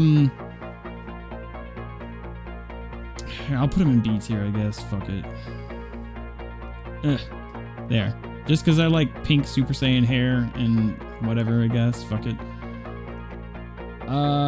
Kid Gohan. I have mixed feelings about Kid Gohan because I thought he was really annoying at a lot of points, especially when he would like freeze and not fight back. And like he was whining during training the whole time. But I also really liked Gohan when he was training, and it was almost like Dragon Ball again, because he was going through those whole adventure segments where he would like interact with animals and like have his sword and cut up like dinosaurs for meat. And he would go on like he had those like filler episodes where he's hanging out with those orphans. And I don't know, so I both hate it and also don't. I don't know, he was kind of interesting on Namek. I'll put him on B tier. I was gonna put him in C tier because of how whiny and annoying he was, but yeah, I'm 50-50. I think he deserved a B tier slot. Turles was actually cool though. Turles was like actually fucking awesome. Goku Black was not. Alright, where are we going? Oh, is this new Broly? I think this is new Broly, right? New Broly's pretty cool. I don't know if I like him better than old Broly or not, but yeah, I like this Broly too, man. He's pretty cool. He's really quiet but fucking full of rage. It's kind of interesting. It's a very like anime take on like the Incredible Hulk. But Broly was always supposed to be like this Incredible Hulk style character where the angrier he gets, the more unstoppable he gets, and that's exactly what he is. But they actually gave him a little bit more personality in the newer one, so I kind of fuck with it. It's pretty cool. And I just realized that there's no Chi. How am I supposed to put Chi in S tier if she's not on the list? She's got the green booty and the green titties and the spandex. I was gonna put her in S tier, but I guess she's not here. Anyway.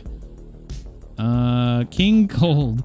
King Cold is a fucking joke, but his design is kind of sick. Like he's like this bigger version of Frieza with his horns and shit. He's kind of cool. Kind of fuck with it. Frieza's design when he's like at 100%, it's pretty slick.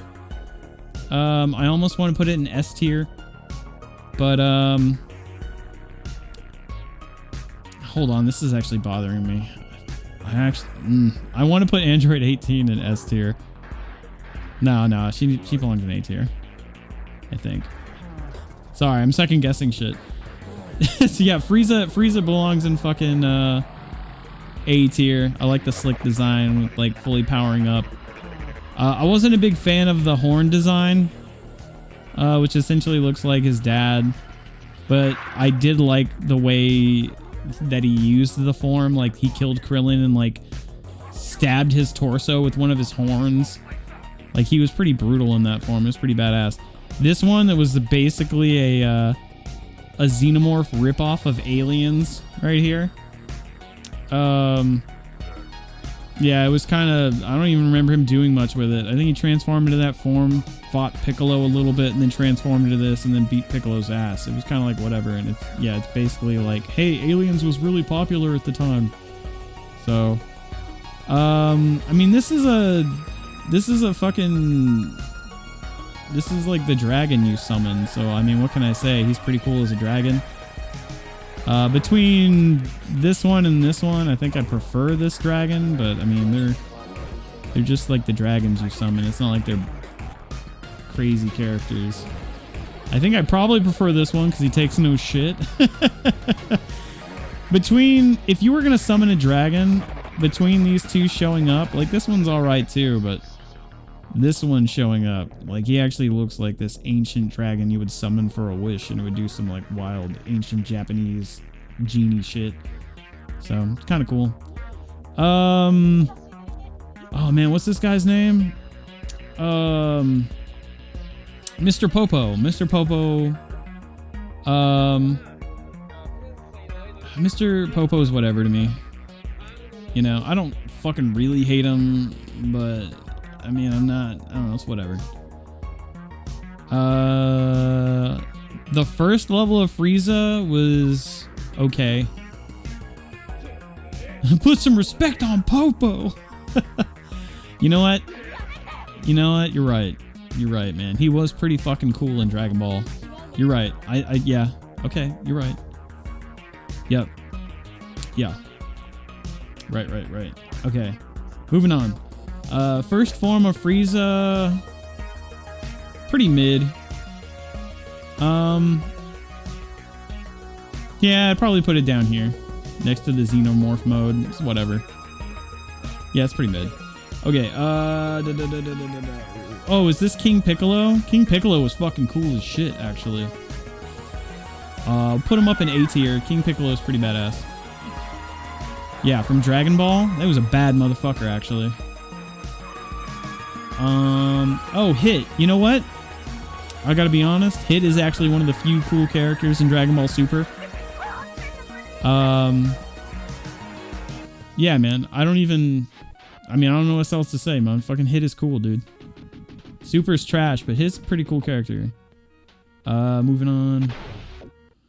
Gohan. Okay, which version of Gohan is this? Is this Ultimate Gohan, or is this like I fucking have a wife and child and I gave up super strength so I can learn fucking math or whatever the fuck, and he went to college?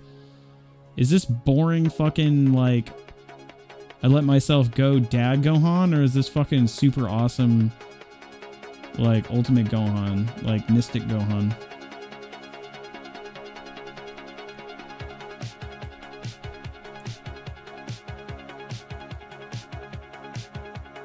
Lame Gohan, Super Gohan, Nerd Gohan. Well, I guess I'll put... I'm unsure, right? So, if it's super lame, uninteresting Gohan, I'd put him in B, but I think it's like somewhere in between, right? If it was Ultimate Gohan goes in S tier. Ultimate Gohan is like one of the coolest Dragon Ball characters ever, dude. When he's like, he doesn't even need to go Super Saiyan, he's just Mystic. Holy shit, he's so cool. I'll put him in A tier. Because even when he was like kind of lame Gohan, if you took the glasses off, he'd fuck your shit up, so. He's still kind of trained a little, I think. Yeah, but he wasn't like super strong. All right, let's get into Cell. This is gonna be good. All right, the different Cell forms. The first Cell form, it's pretty mid. Pretty mid. And then his level 2 form, when he absorbs like, what was it, 17? He's got lips. I actually really liked this fucking version of him. He was kind of gross, but he was more burly. And then Perfect Cell goes up here, dude. Perfect Cell was fucking tight. And honestly, I feel like the #1 reason that Perfect Cell goes up there is like his voice. He's like, I'm perfect. You know, he's just so fucking, he's such a character. Yeah, dude, Cell is pretty great. Cell is a really great character. I didn't think I would put Cell in S tier, but the more and more I thought about him and like the memories I have with him and the character and like his voice, he's basically voiced by Plankton.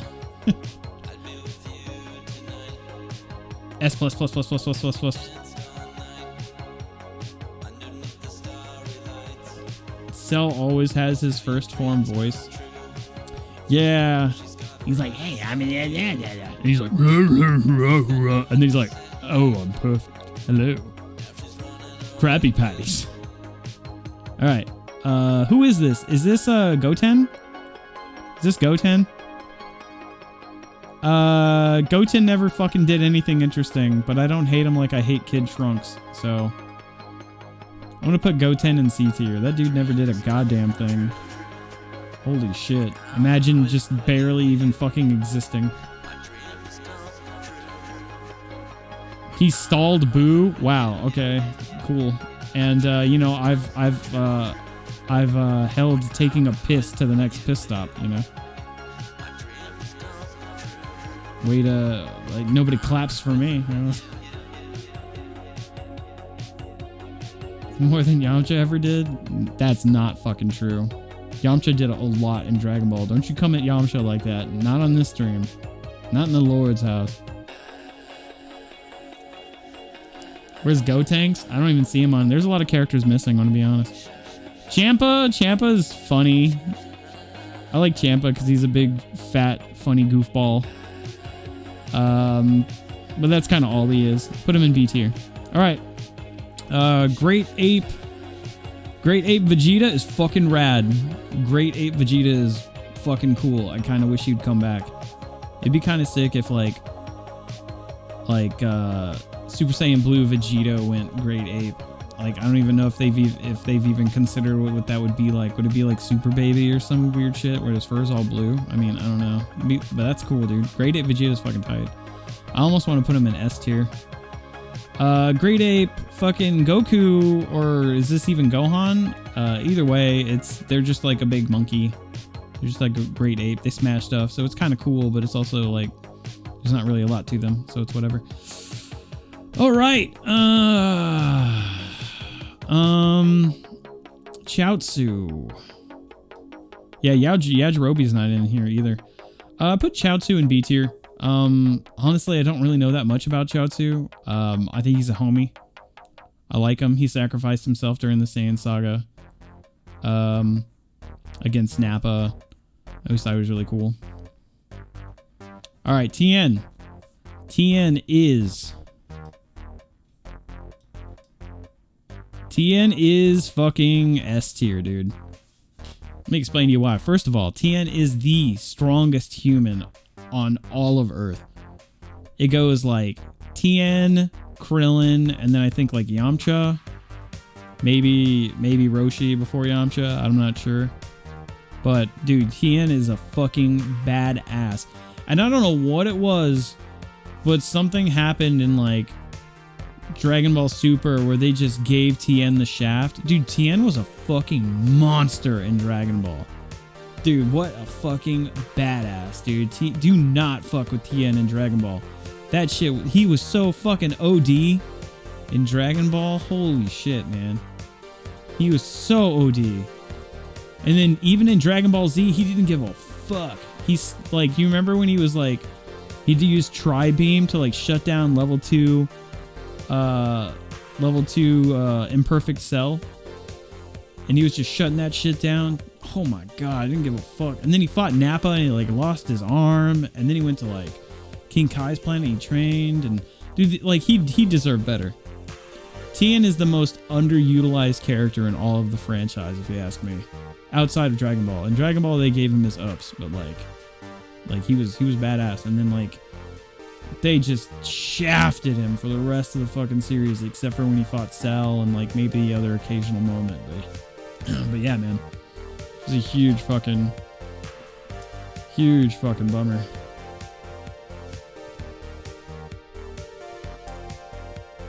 His place in no to the strongest. Krillin changed that. No, Tien is still stronger than Krillin. Facts.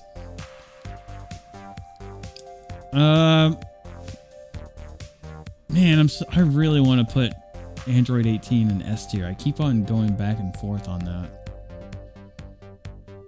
Should I put Android 18 in S tier or should I leave her in A tier?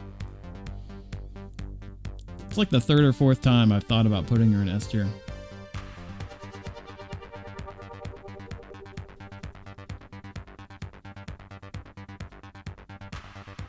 Tien is not stronger than Krillin. It's okay, you can be wrong. I feel like the dynamic with 18 and Krillin puts her in S tier. Yeah, I like that. That's cool.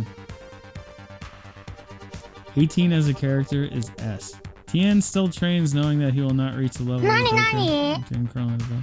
Put 18 in there, no balls. Way ahead of you, man. 18 and Krillin are the best couple in all of Dragon Ball. Oh yeah, for sure. Yeah, man, that's such a healthy, like, relationship they have. That's, like, relationship goals, for sure. I mean, other characters' relationships work, like Chi-Chi and Goku, but they're, like, almost like a dysfunctional. Like, the only reason the relationship works is because fucking Goku is always away or dead.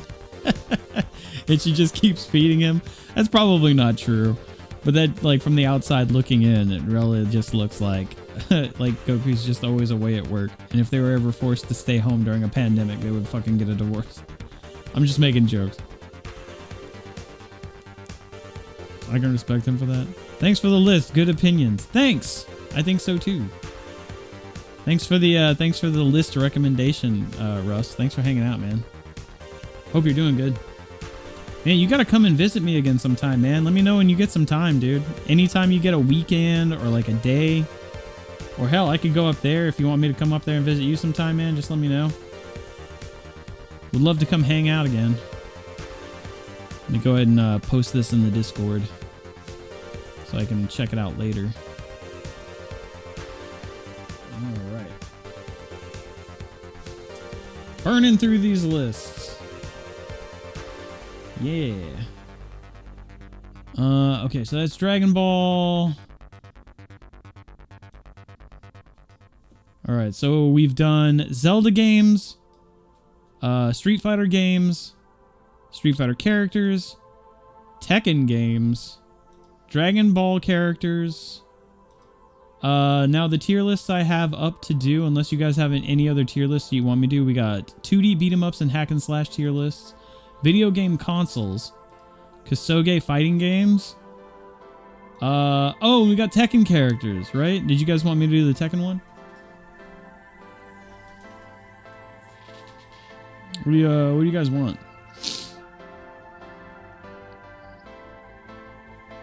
Oh yeah, the Ninja Turtle games. That's not a bad one.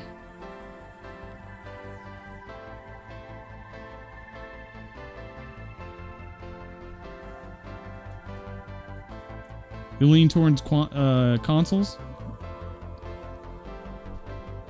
Consoles, Tekken characters could be neat, though I would love to see your opinion. Alright, I think we should probably do consoles next. I think that's a good one. Here we go. Alright, real quick, I gotta take a quick pee break and I'll be right back.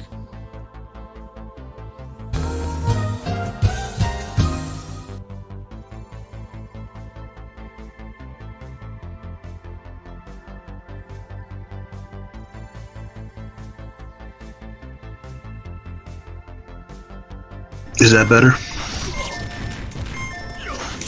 Oh, no. you. That was sick. Oh my god. Oh. Kels, can you hear me now? Dude, that was so sick the way you fucking... Dude, all I had to do was timer scam you. You had 1 second left. You ran up, crossed me up, and then cut me down.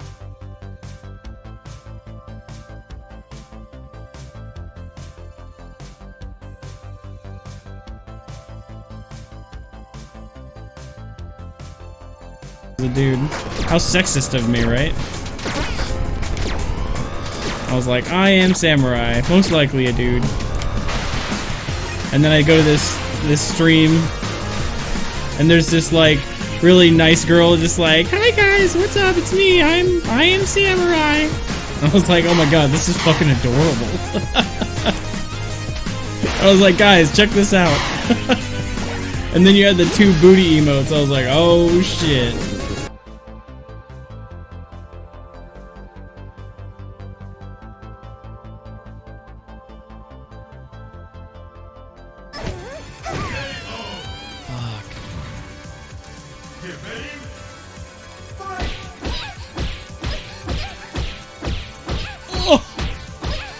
What? No. No. No way. I can't believe what I just saw. Are you kidding me? I can't believe.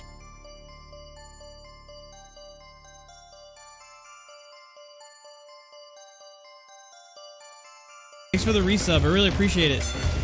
Give me a second. I made it.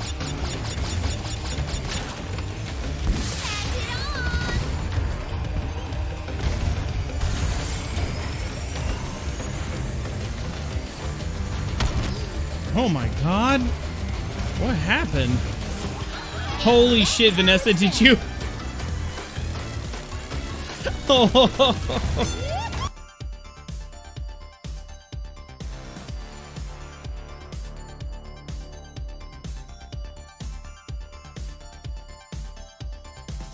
Is that better? Oh, yeah. you. That was sick. Oh my god. Oh. Kels, can you hear me now? Dude, that was so sick the way you fucking... Dude, all I had to do was timer scam you. You had 1 second left. You ran up, crossed me up, and then cut me down.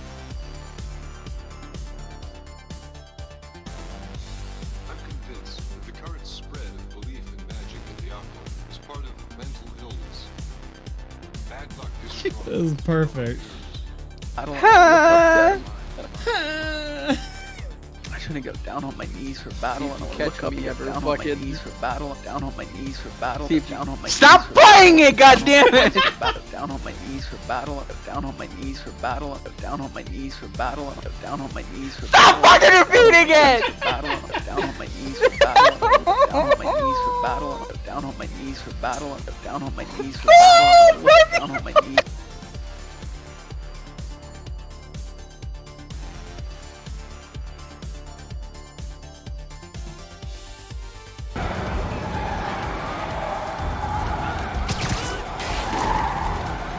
Oh, we're actually... What the fuck was that? Chat, somebody clip that. That cop just was like, I am above the law and the law of physics. What the fuck?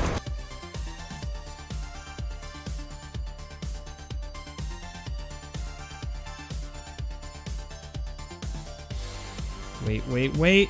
Oh, there it is. Oh, man. There you go. Confirmed black panties. Clip it. Clip it. Let the world know. Spread the message that Aerith wears black panties. I mean, I would have put money on white, maybe pink, maybe has a cute little bear on the butt or something like that, but nope. Just straight up black underwear. I mean, with like leather rock boots and a red leather...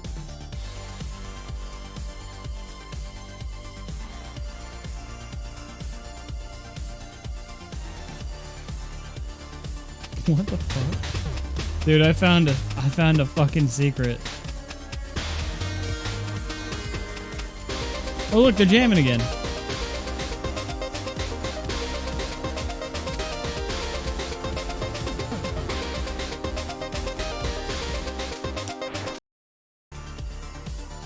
Hey, what's up? I'm back. You guys watching clips? That's pretty cool. Oh, I remember this.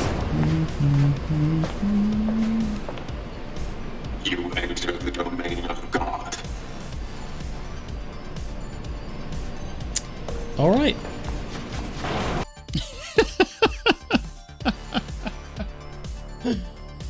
I remember, I think Vanessa Magic is the one that clipped that. That shit was just, I was just like, all right, well, fuck that. You enter the domain of God. All right. I wasn't even trying to be funny. I think that was just my genuine reaction at the time. But then you take a snippet of a clip and then, like, out of context, it's pretty good. Crazy to think you've been on Twitch 9 years. And to think I made a Twitch account back in 2014-15. Oh, thanks for the congrats, Foxy Goddess. Appreciate it. Thank you. Yeah, that's pretty cool. I totally forgot that you could like summon clips while I'm away. It's pretty neat. Since the Aerith clip came up, ever heard the messed up theory that she was a prostitute with a flower girl being a euphemism? I've heard a couple of theories where she's not selling flowers, she actually like selling drugs. I actually sooner believe that she was selling like drugs, like weed, and not herself. I don't think she was a prostitute, but I would definitely subscribe to the theory that she was selling like weed or drugs. You're welcome. You definitely don't know me as this name. You remember? Oh yeah, Cyborg Noodle. I remember that name. Yeah, that was a long time ago. Yeah, welcome back. All right. Anyway, back to consoles and doing tier lists. All right, you guys ready? All right, next tier list. We're doing video game consoles. Okay. Fucking. Ooh, there is some trash in here. Oh my god. Look at all this garbage. It wasn't until I sat down and look, it looks like a goddamn flea market garage sale. Look at all of this trash. There's so much trash here.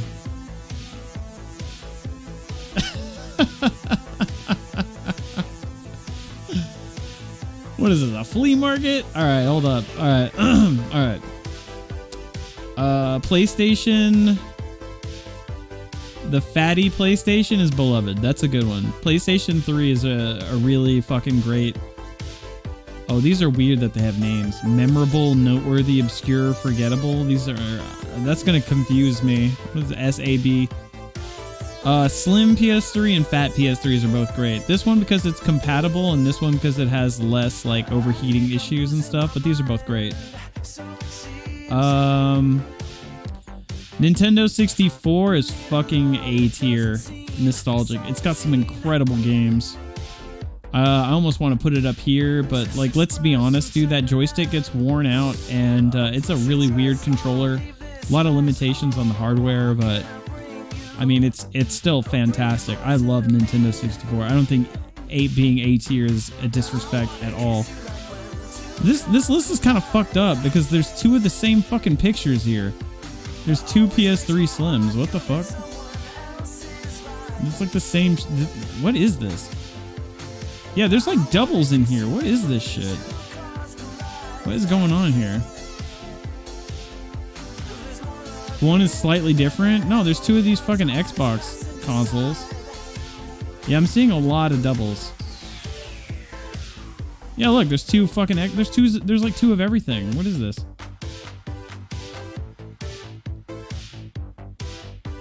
Make a tier for duplicate? Oh. I mean, but then, I don't know. Then I have to sort through it myself. Yeah, look. They repeat. Oh, here we go. I think it starts again here. Let me just reset this. Reset. Okay, does it start here and just do the same shit again? Alright. No, it doesn't. They're all just scrambled. What the fuck? What is this? This is kind of whack. Yeah, they fucked up. Yeah, there's two Xboxes. Let me put these doubles next to each other like it's a matching game. Yeah, let me put a duplicate. I think that's the only way to handle this. Add row below.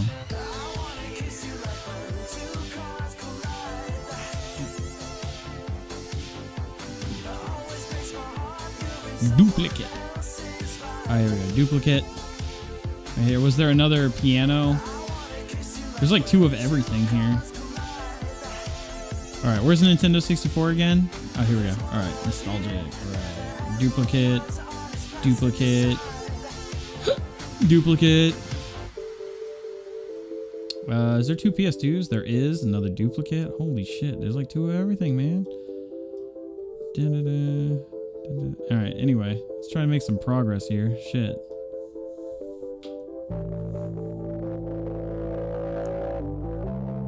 Remember, those top two PS3s are different models. Yeah, that's what I said. I said the fat piano fishing PS3 is backwards compatible with PS2 games. And then the Slim has got more hard drive space, and it's less prone to like hardware failures and overheating and shit like that. So they both have their perks, and I put them about the same space. I mean, they have slight differences. Being backwards compatible for PS2 is pretty sick, but a Slim model like runs better, and yeah. So I mean, but they're still essentially the same console. So I like different things about both of them. Oh, here's the other piano finish one right here.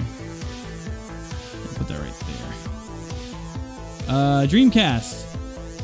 Fucking Dreamcast. Oh my god, I love Dreamcast. Oh, there's so much to like about Dreamcast. Fuck, man. Dreamcast is fucking GOAT. There's so many good games on Dreamcast. I'm gonna put Dreamcast over there at A tier. It's really, really good. But it's rough.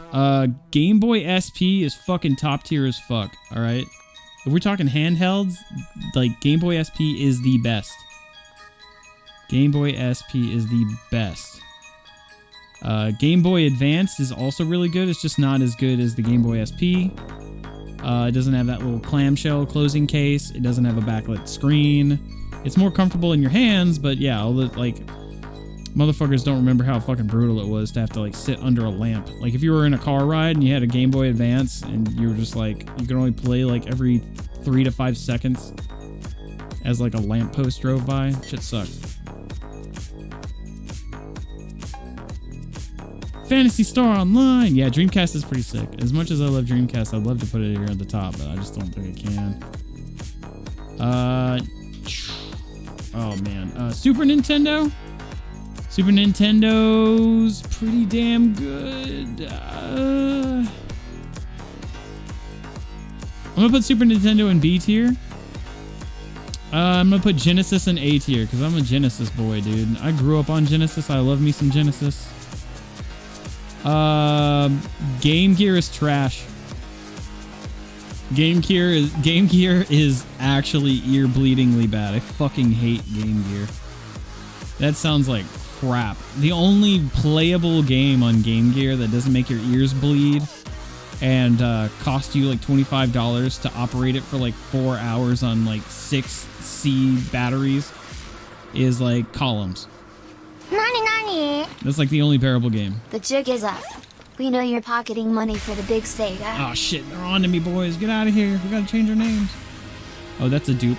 We got a dupe right there. PlayStation 2. Ooh, man. Dude, I think PlayStation 2 is a GOAT. It doesn't have online and stuff, but holy shit, that has, like, I think PS2 has, like... Doesn't PS2 have the largest library of games? It's PS2, right? Or is it PS1? PS2 has a fuck ton of games. And there's so many legendary games on it.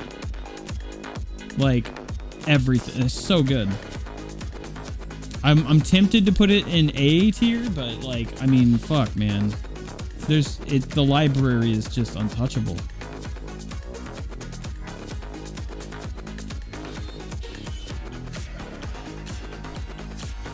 Better be S tier. You gonna fight me in real life? Yeah, I'd like to see you travel halfway across the world, pussy. PS2 goes half online, oh yeah, it does have offline, just not utilized. Right, I forgot. It's got that little network adapter that goes in the back, and that's how you played Resident Evil Outbreak. Right. Yeah, that's true too. VR. Yeah, Nintendo VR, garbage. Yeah, that's absolute cock-a-doo-doo. Original Game Boy, it's noteworthy, but it's not... I mean, it has some nostalgia that's worth going back for, but it's, like, ultimately outdated as fuck. But you still respect it for being the first, and... You know what I mean? I think that seems pretty fair, right?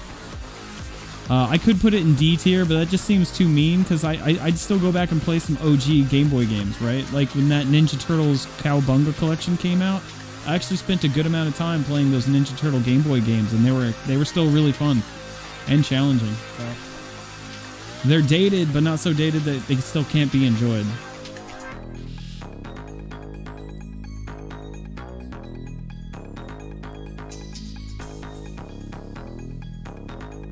Someone was talking shit about PS2.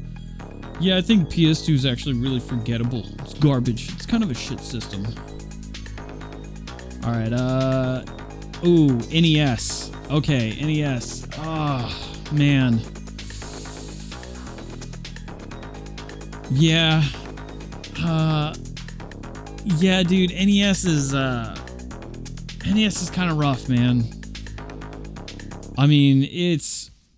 You know, you love your fucking 80s console, and there's some incredible 8-bit games on there, but what a fucking shitty system. Especially the North American version of the NES, which really sucks because, like, in Japan, they had a top loader, and in America, they wanted it to be like this weird... They wanted it to be like a VCR. Like, it was a marketing thing. They were just like, oh, we want cartridges. We want the American consumer to treat it like a VCR, where they pop in the game, and then they push it down. But what that did is they fucked up... When you do that, it fucks up the prongs, and it became like a connectivity issue, so you spent, like, hours... fucking blowing on these fucking games and trying to get them to touch all the prongs. And it was also more prone to damage because you'd push the game in there and it would like bend the prongs. Oh man, what a motherfucker, dude. It was so annoying. Like, I actually have 2 NESs and they can still be like really frustrating even after I've replaced the prongs and cleaned the games. Like, I understand how these consoles work and it's still a bitch to use them. But you got to give it up, man. Some of the games were really good, and it resurrected the video game market, which was kind of like dying in the 80s, right? So you got to give credit. It's kind of like the Game Boy, man. Like, it's fantastic for the time, but it is not holding up very much, you know? It's hard to defend.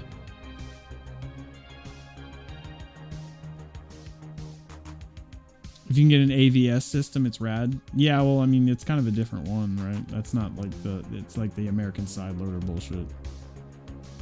Remember bruising my thumbs on controllers? Oh yeah, dude, the controllers were really uncomfortable too. They're these fucking angular, like rectangle-shaped squares that you hold in your hand with sharp edges, and the buttons weren't very comfortable. Fucking hurts your hands. Of course, then again, you know, I'm a grown-ass man now, trying to play with what was considered a baby's toy in the fucking 80s with these tiny little rectangular controllers. I'm a giant man-child now. So, it kind of makes sense, right? Whereas when I was a kid, it probably wasn't that big of a problem with my tiny little kid hands. Alright. What's next? Dude, after Xbox 360, I kind of stopped paying attention, so... 360, Xbox 360? Oh, man. I was an Xbox 360 guy, more than I was PS3 when they were the relevant consoles. When it was between 360 and PS3, I was a complete X-bro. Looking back at their hardware failures and the shitty business practices they were kind of pulling out of their asses, it was kind of fucked up with the hardware failures, and yeah, it was kind of shitty. But man, like the Xbox Live, the games, the Xbox Live Arcade, the digital downloads, I mean, it was really good, but looking back, PS3 was kind of the superior console. I was very wrong. So, it just, yeah, I think it needs to be A tier because it had some real bad shortcomings. What else we got here? What is this? A Japanese Sega Saturn? Ooh, man, I love me some Sega Saturn games. Sega Saturn is actually fucking great. I think that's a pretty underrated console. The lore behind that shit is pretty wild, you know? Like, it was designed to be this masterclass of 2D games kind of console, but when 3D started taking off, they were like, oh no, 3D's the new hot shit. Our console needs to do 3D. If it doesn't, we're gonna get left behind, and it's gonna suck. So they were like, okay, we'll put another fucking processor or whatever the fuck. Another, what was it? Like a processor or a video card or some shit. So that way we can actually do 3D, but it's going to be super extra costly. That's why it cost so much money. It wasn't necessarily that it was better. It was like that they had to put like a more, they had to like makeshift in an expensive way design this console to be able to do 3D when that's not really what it was meant for. And so it cost like $500, and yeah, but it had such cool games, dude. Panzer Dragoon's Away, Panzer Dragoon Saga, Fighting Vipers, all the Virtua Fighters. It was the first console that could actually run Virtua Fighter, which was like the first like 3D fighting game in arcades. And then there was Fighters Megamix. Sonic R, which I don't give a fuck what you say. Sonic R is awesome, but it's like a different rant. I'm not going to have that rant again. I actually love Sonic R. Sonic Jam. You had Wipeout, which ran really, really good. And there's like other random games too that probably aren't as noteworthy for a lot of people, but like Scud the Disposable Assassin, or Iron Man, Exo Manowar, Heavy Metal. There was also Tomb Raider. I mean, they had a bunch of other games too that were also on PlayStation on there. Oh, and the number one thing was they had fantastic ports of 2D fighting games, like X-Men Children of the Atom. Yeah, like the Marvel fighting games, you know, like they could actually like run on there, which was pretty crazy. Damn, what else did they have? Gex. I mean, there was a lot of shit. It was good. It was a good console. Did I mention Burning Rangers? There's like a few things on there. I mean, considering the short life that it had a really good library. And I think you have to kind of give credit for a thing. You're like, oh, well, what games did it have? I'm like, well, shit, man. It's amazing it had what it did. Oh, yeah, Road and Track Need for Speed. Like, the first Need for Speed was on there. But, I mean, the life expectancy on that console was like, what? Like 2 years or something? Like a year? Nobody supported that shit, and yet it had such an impressive library. It's good. It's a good console. Anyway, is there a duplicate of the Sega Saturn that I didn't see? No? Okay, well, we have a duplicate NES. We already did that one. Oh, was this the PSP Go? This thing was trash.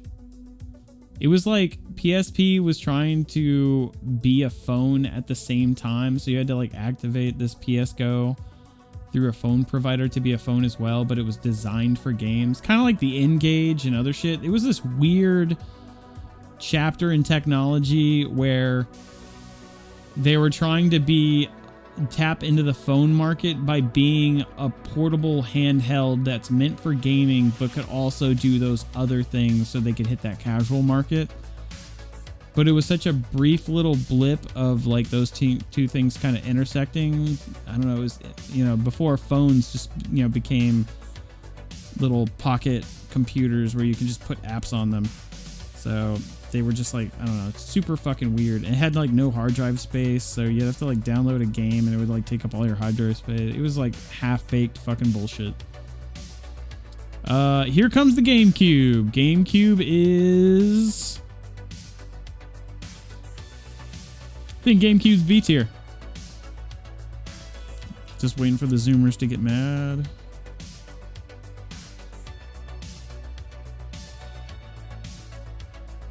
Oh yeah, there was Guardian Heroes, Mr. Bones. Dude, Mr. Bones was actually a fucking sweet game on Sega Saturn.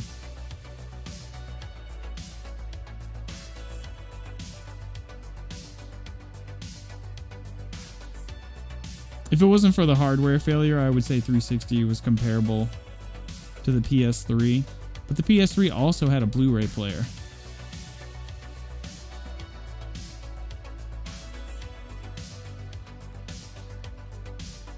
Really? You're wrong? What? In every way? Alright, tell me why GameCube is an A tier. It had a terrible controller. The graphics were okay. Like, why is GameCube A tier? Convince me. Sell me. Yeah, why is GameCube an A tier console?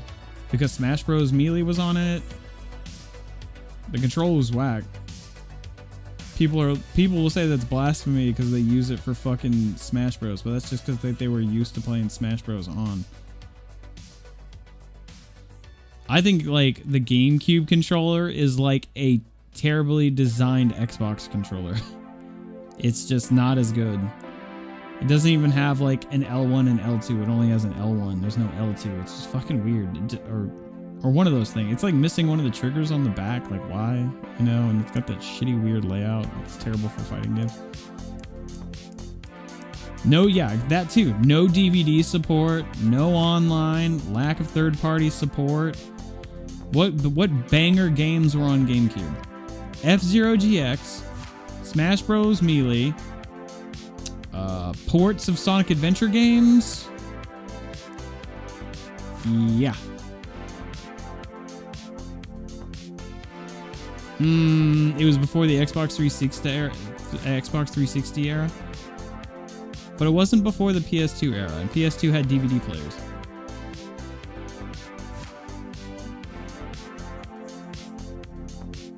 Or was it? Maybe it was. I'm forgetting. Oh, it had online later. Mario Sunshine was alright.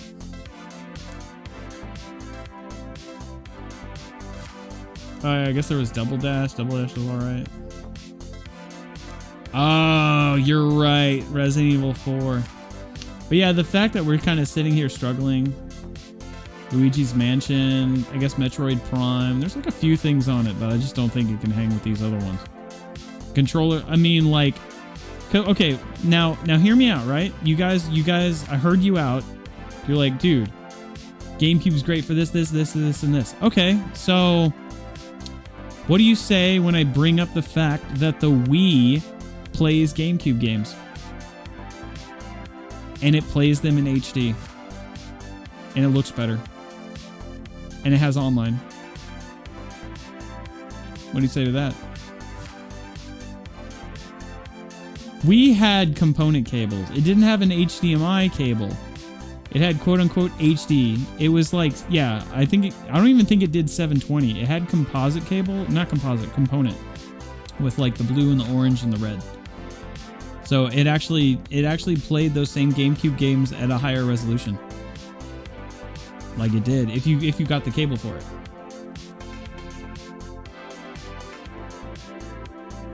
Yeah, 480p. It plays it at a higher resolution though. And it also plays Wii games. So GameCube's memorable. I think B is respectable, right? But the fact that the Wii does everything that the GameCube does and more, right?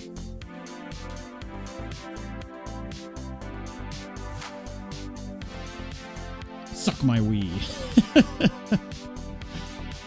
Button GameCube had Game Boy Advance support. Hey, the Wii did too. You could download all your Game Boy Advance games on the virtual console or whatever the fuck.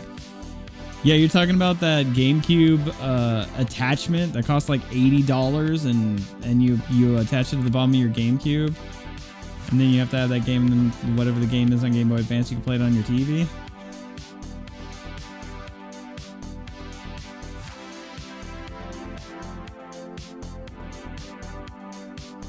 We didn't have Game Boy Advance. Wii U did? Ah, well, that's a fair point. I stand by my choices, though. I heard you out. Never really own a GameCube, but I know people talk very highly of GameCube.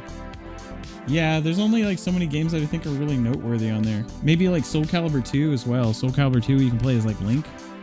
That was pretty cool. Okay.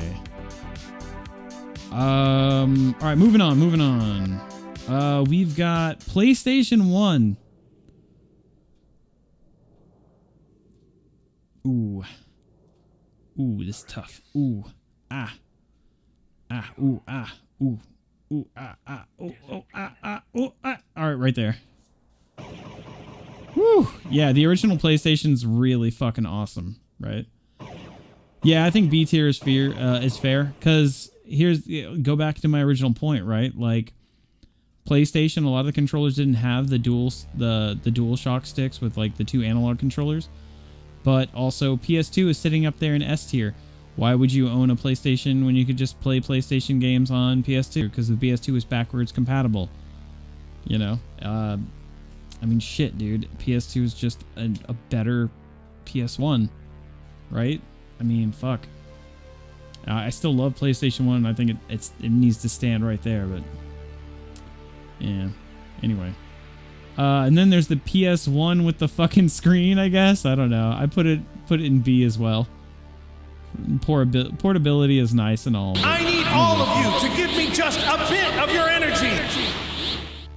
This is a bribe to move GameCube to A tier.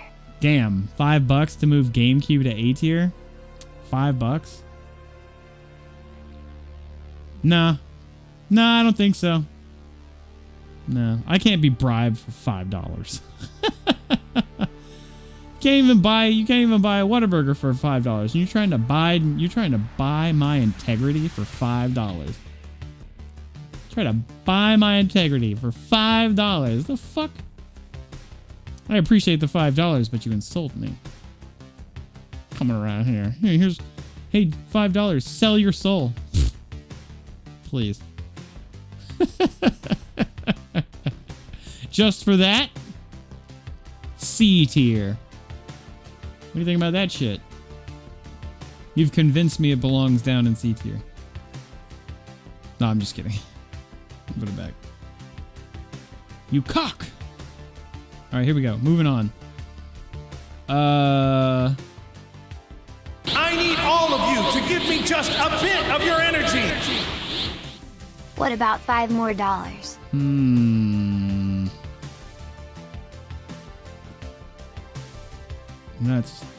That's almost double.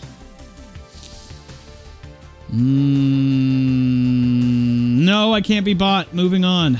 All right, Xbox. OG Xbox. This console is actually fucking tight.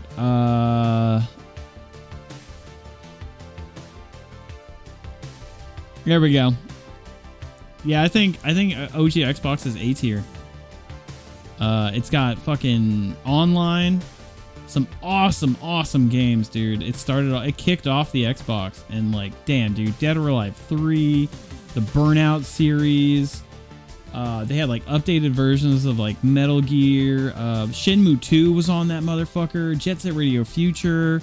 And then later on, it became so fucking easy to mod and hack these things where you could have all the games on there.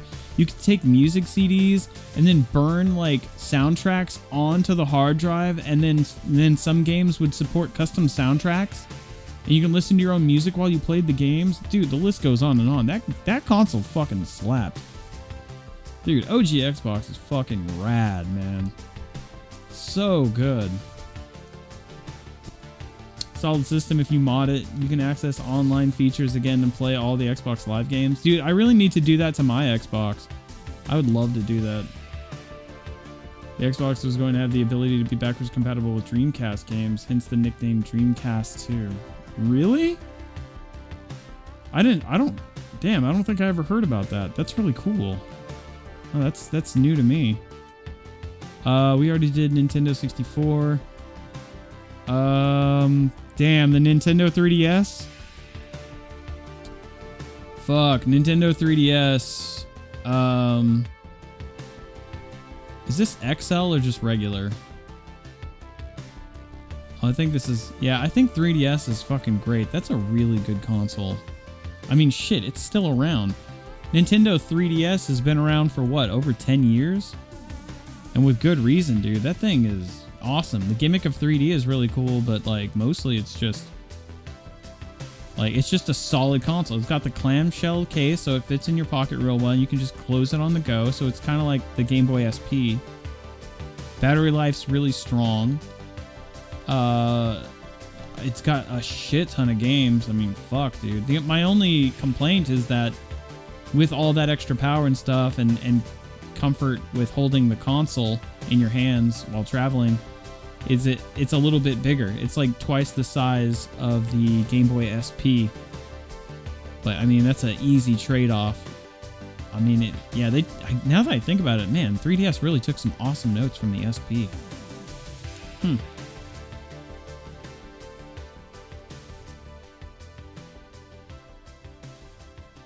Never cared about the DVD drive, but Xbox Live on Xbox slaps. Oh yeah, and Xbox, the OG Xbox also had a DVD player. I remember because I bought the remote, and I actually watched a lot of DVDs on it. They nearly had a partnership going. Damn, that would have been really interesting if they did that. I wonder what that timeline looks like. DVD on Xbox was lame. Because you could only use it with a $20 add-on. Yeah, you're talking about that $20 remote. I actually bought it. You plug in the little sensor in the controller port, and then you have the remote. I mean, that's not that big of a deal. You essentially bought the remote, which is a lot better anyway, because you want the remote. You just plug that remote into like the 4-player slot, which you rarely used, and then you have a remote. I mean, it kind of sucks to use the Xbox controller connect to a wire anyway, but yeah, I mean... It was kind of shitty that they made you buy the remote.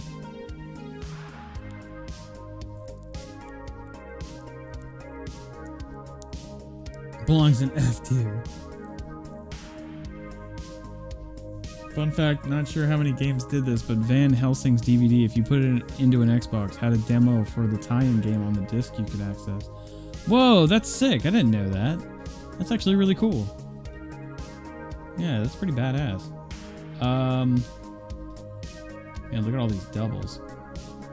Oh, this is like the newer Xbox that was less prone to hardware failure. This is the original Xbox 360. As nice as it was, this thing fucking overheated all the time. I'm gonna put it down here with the other faulty but memorable great systems. Xbox 360 belongs here next to NES and Game Boy. This is like the newer one that's like the slimmer piano finish Xbox. It was less prone to overheating.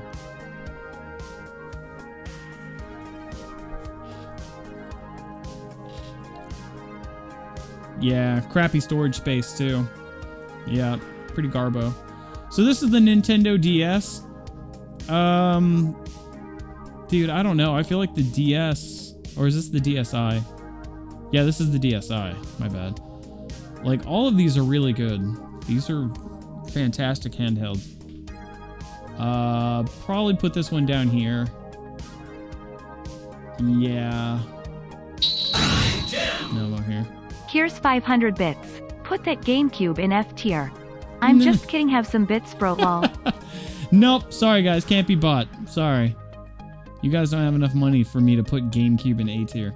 Thanks for the 500 bits, Game Fighter. I appreciate you, man. Thanks for the support today, guys. I'm glad you guys are enjoying my 9-year anniversary stream. Thanks, guys. Oh, we already did Game Gear. This goes here. DSi is kind of lame, but the downloadable games were decent. Yeah. I don't know, because the DSi could play Game Boy Advance games, but the SP could play Game Boy Color games. I don't know. They all. Fuck, man. I don't know. It was pretty cool, didn't it? Oh, you know what? 3DS didn't have that cool Picto chat either, did it? Yeah, there was things to like about this one. Picto chat, the drawing. I think it was backwards compatible with Game Boy Advance games. Yeah, man, I think gotta give some credit, right? There's so many, all these duplicates. Oh, here's the other Nintendo DS. Put that right there. The DSi removed the Game Boy Advance slot. The DS and DS Lite had that feature. Oh, well then fuck off. Never mind. Yeah, we can go down here. Thanks for straightening that out for me. That was almost a disaster. Okay, what's next? Is this the Game Boy SP or is this a Vita? I think this is a Vita. Oh, this is a PSP. Dude, PSPs were pretty sick. I'm gonna put the PSP up here in A tier. That shit was really cool. Yeah, dude, that too. Vita's, man, really underappreciated. You know what? I'm gonna put Vita up here. The only issue with Vita is that no one had one because they were so fucking expensive, but the truth is that they were incredible PS1 emulators. The fact that I could play Metal Gear Solid 1 on the go is fucking god tier. And you can even play PSP games. Vita is actually the only way I was able to play Street Fighter Alpha 3 Max, which is a PSP game, and Power Stone. What was it? Power Stone 1 and 2 on PSP, the Power Stone collection. Because I got those games digitally on the PSN store, and then like put them on my Vita. Vita should have been something great. I didn't get one until way later, and even then, it's still not technically mine. It's Janelle's. Janelle bought a different Vita, and I got her old one. I was like, dude, this shit is sick. I loaded it up with all my stuff.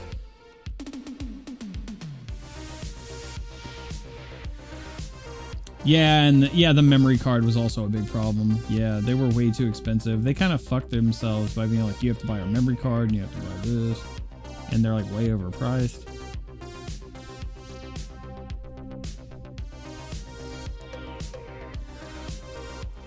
Vita needed clickable analogs, 2 more triggers. Yeah. Still, it was like really good. Game Boy Color was pretty cool. Yeah, I put Game Boy Color up here in B tier.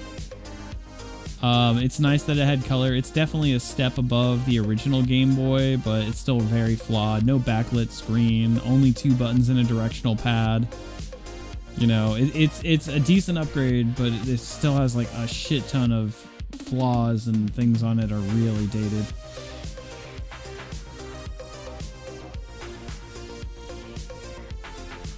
Oh yeah, you can play Marvel vs. Capcom 3 on Vita, right. Alright, what else? Oh, we already did this one. We already did Dreamcast. What is this? Is this PlayStation 2? What is it? Oh, I think that's a thin PS2. Yeah, put that right up here. I'm pretty sure even the thin PS2s were backwards compatible, right?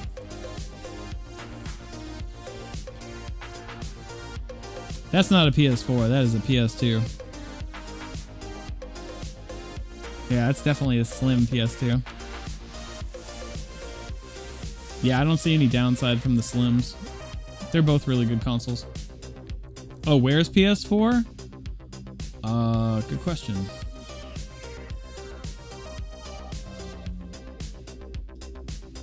Oh. It's right here. This is PS4. We haven't put it on the list yet.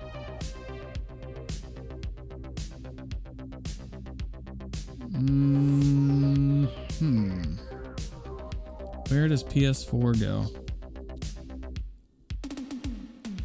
PS4. You know what? I think it's important to make sure I'm just not being a boomer. PS4 is fucking awesome, right? Is there a downside to PS4? I mean, other than like it's, you know, falling behind the times with current gen. And it's having trouble like running current gen stuff. I mean, it's been pretty great. It's been a pretty great console. I think there's a reason we've had it for this long. I think the only downside is that they started charging for online, but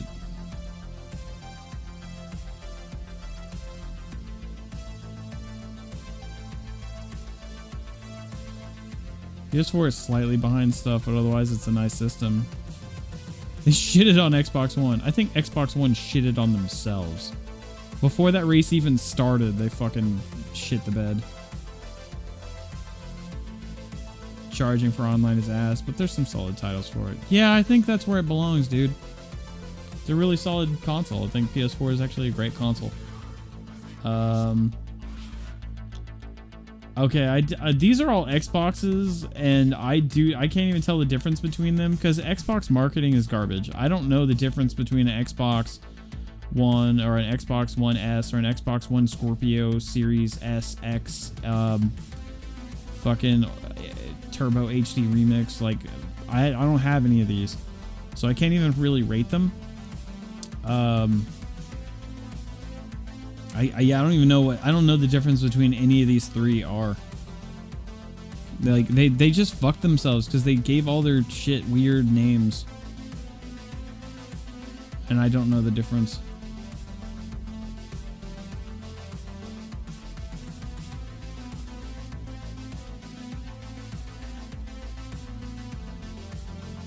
Your PS4 is basically a gravity rush machine. Phone laying on its side is the one that you need to connect to boot. Oh, really? Gross. Yeah, I don't even know which one of these I'd want to get. If I wanted to, like, I have a huge Xbox 360 game library. Which one would I use? Or which one of these Xboxes would I get if I wanted to replay my old Xbox 360 discs and upscale them? Series X? Which one is that?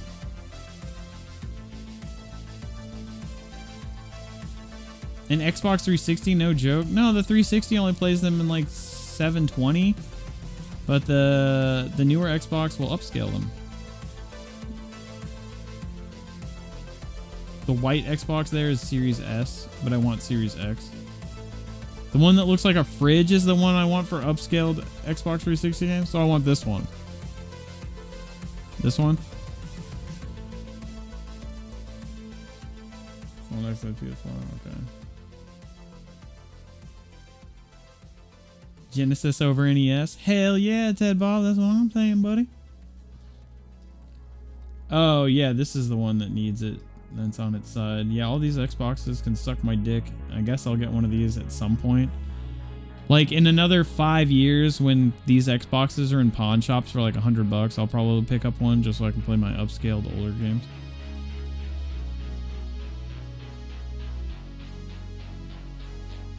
Oh, Panzer Dragoon Orta on, like, upscaled? That sounds really nice.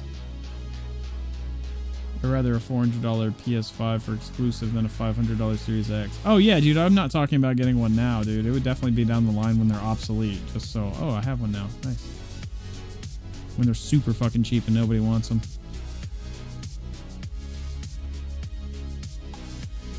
Oh, it's only for select titles? Ooh. Yikes. You don't have any complaints on this list, assuming S tier is very personal? I think S tier is... Most of these are in my... Like, most of my S tier is, I feel like, objective. Except for maybe Game Boy SP. I mean, I fucking just love the SP. I give it extra points for its portability. The fact that it's in this tiny little square clam case, I can put it in my pocket and it just fits so perfectly in there, and the battery life's great, and it's so compact. Like, the 3DS is a clamshell case too, and it has so much more power and all these better games and more buttons and feels better in your hands, but there's no denying that it's double the size even when you close the clamshell. I just love that portability. And the games on it are just as fun, you know, even though they're not as graphically impressive, right? A lot of them are really, really good.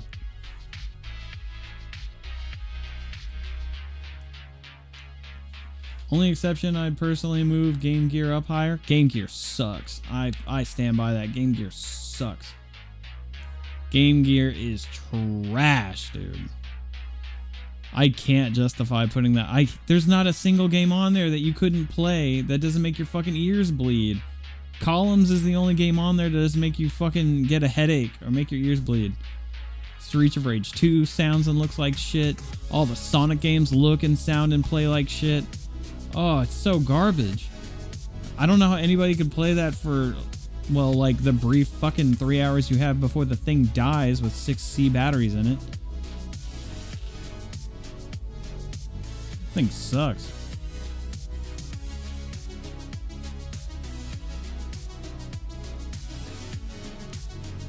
You're wrong about the GameCube. GameCube is A tier with the Wii. No, because the Wii is a better GameCube. Nah, GameCube belongs in B tier. The Wii is just a better fucking GameCube.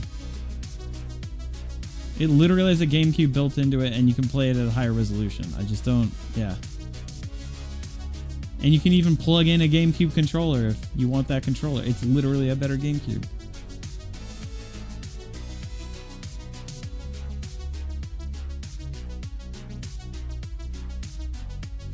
The battery situation was trash, though. Can't justify that. Yeah. I mean, that's just personally how I feel about the sound chip and the gameplay of all the games I've played on there. Like, I have a Game Gear here, and I have, like, a decent library of games for it. Some of the games that people consider really good on the Game Gear, and I think they suck. I hate them. I don't like the way they sound. I laugh at them. I enjoy playing it because it makes me laugh at how bad they are. Like if I hear Janelle playing it. Like, I remember she was like, oh, I want to get a Game Gear. I'm like, you do? Ew. So awful.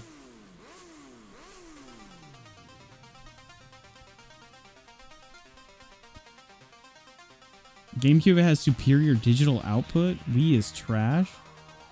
How so? Yeah, that's what I brought up too. The virtual console emulation, exactly. Alright, moving on to the next one.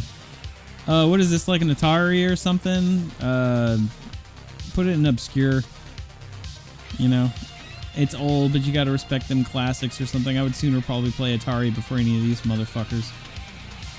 Here comes the Wii U. Heads up, guys. Here comes the Wii U. Oh boy. Oh boy. Woohoo. Oh, where are you going, Wii U? I guess I'm gonna put you right here. I'm half tempted to put it in B tier, but I put it in A tier because it's Nintendo's first HD console that uses an HDMI cable. I wasn't a big fan of the tablet inside of the controller. There was a lot of issues with it in that way. But the Wii U was... Wait, the Wii U was backwards... Yeah, the Wii U was backwards compatible for Wii games. So you could actually play Wii games in HD. But it had so many faults, I wouldn't put it in Beloved. But yeah, it is like a Wii U was essentially a better Wii, and a Wii was a better GameCube. If that makes any fucking sense.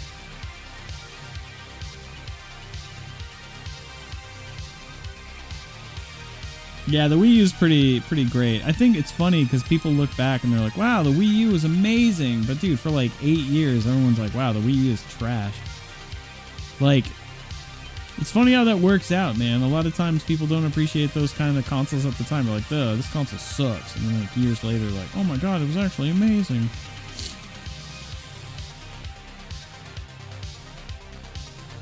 Unmodded, A tier. Modded, S tier. That's probably pretty fair.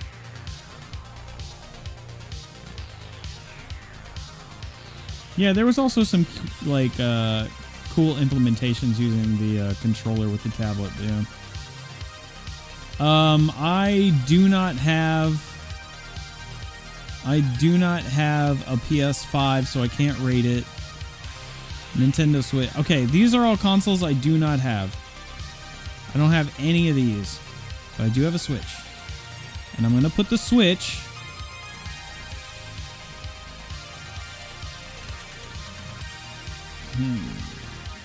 Alright, I'm going to put Switch in A tier. I think you guys would agree with me on that. It's A tier. It has a lot... I almost want to put it in B tier. But... I don't think it's that bad. Yeah, it's like A or B. Joy-Con drift. It's operating on fucking old hardware. We're talking old. Like, the Switch is comparably... Graphically, the Switch is comparable to the Wii U. And the Wii U was relevant in, like, 2013. So, the fact that the Nintendo Switch is still fucking around and trying to, like... maintain modern games on portable hardware running on like equipment from over 10 fucking years ago. It's fucking crazy, dude. No wonder the Pokemon game can't fucking run on this goddamn thing. It's like you're trying to play modern games on a 10-year-old piece of hardware. What the shit? It's comparable to the Wii U because it's portable, so it's like as powerful as the Wii U, but in the palm of your hands. It's got issues with controllers. I mean, and they have like a lot of archaic designs with the fucking tablet and shit. There's a lot of shortcomings, but there's no denying that it's got some amazing games and like it's had some great third-party support. The controllers still somewhat work, as like inconvenient as a lot of the shit can be. Still solid, man. I mean, it's... Yeah. I think that's fair. I'd say A.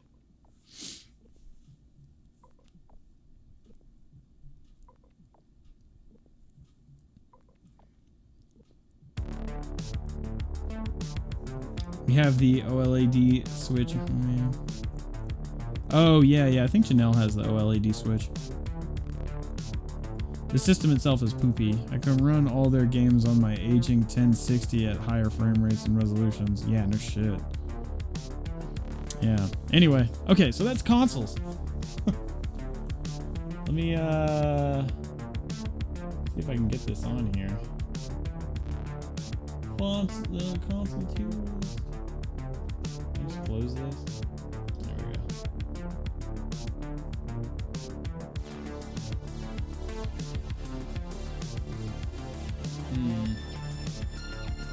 Here, I'll just do this.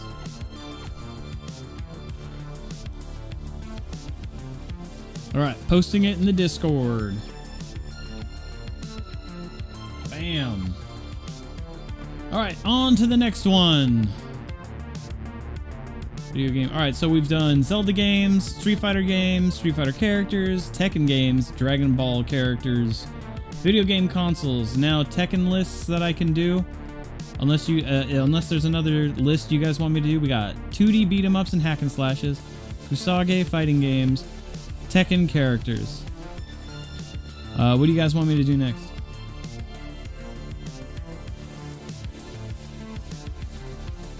Where's the CDI 3DO? In the garbage.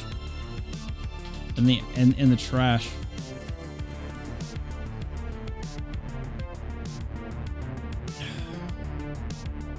I don't think you need to show duplicate. Oh well.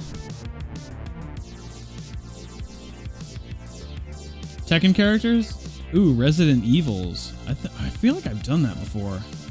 Maybe I haven't. Resident Evil might be a good one. I don't know if I've done that one or not. Tekken Characters. Alright, Tekken Characters it is. Alright, Tekken Characters. Let's put on some Tekken music.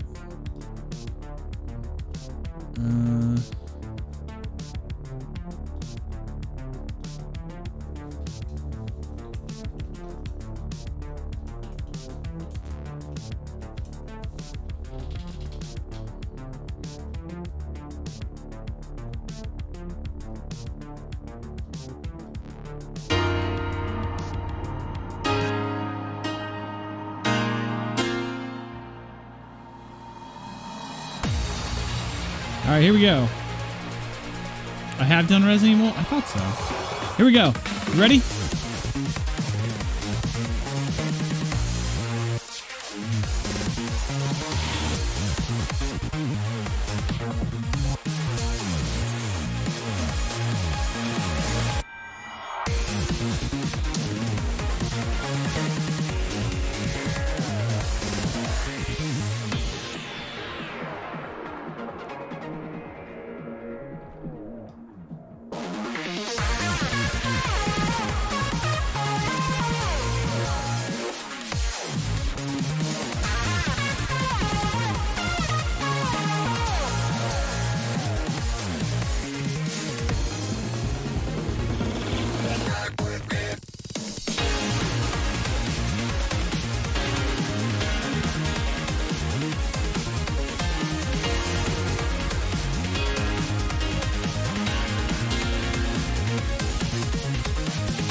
I'm burning through this.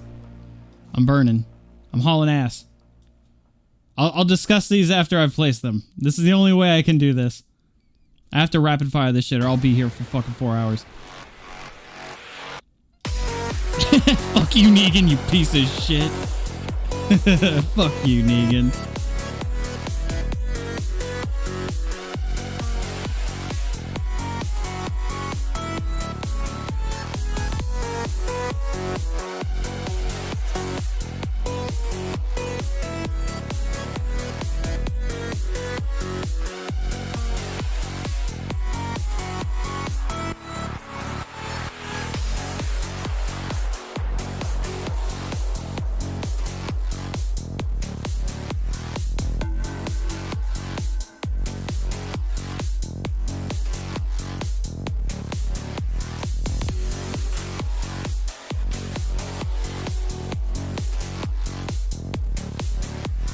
Wait, what's the difference between these two?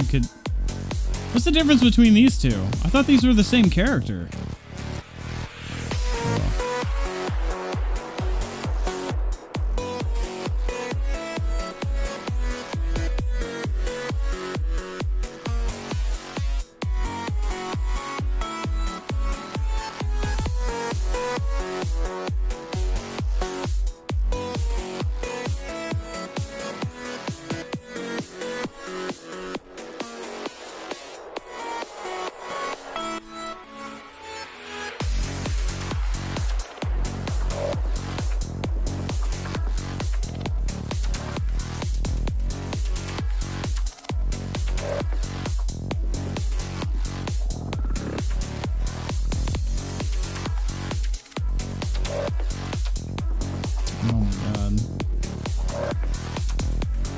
That's a tough one. That is a tough one. Fuck. Tough. Some tough decisions are taking place here.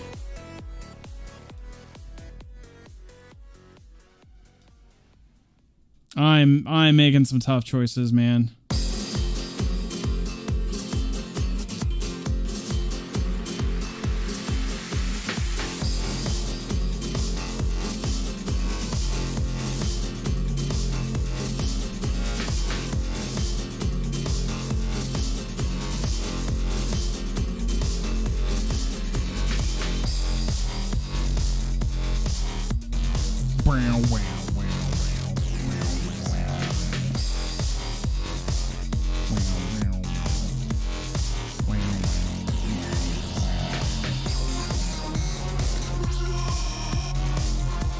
I don't even know who that guy is. Raven's kind of cool. Master Raven's so much cooler than Raven.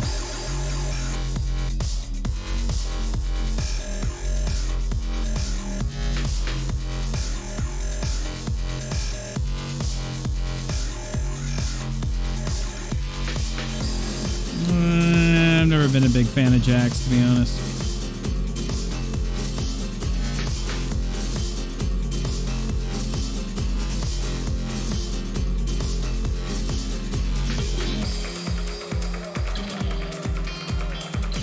Oh, Yoshimitsu, yeah.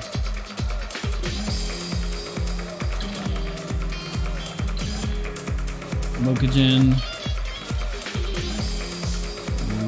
Lily. Where are you going, Lily?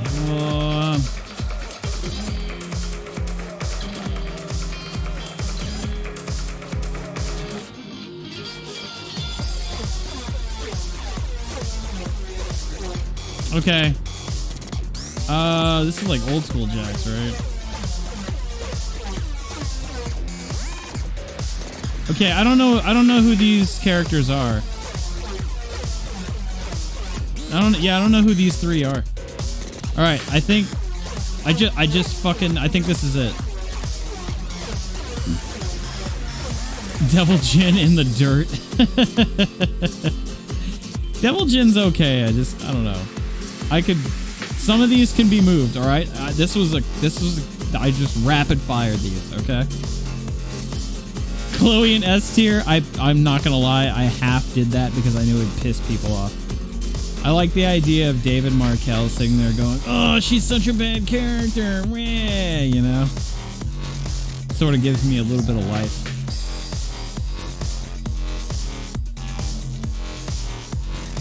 Not lucky Chloe in S tier. Lily is S tier, but really she's B tier at most. Yeah, she's just that rich girl. You know, like some of these could move, right? Like a rank up or down, right?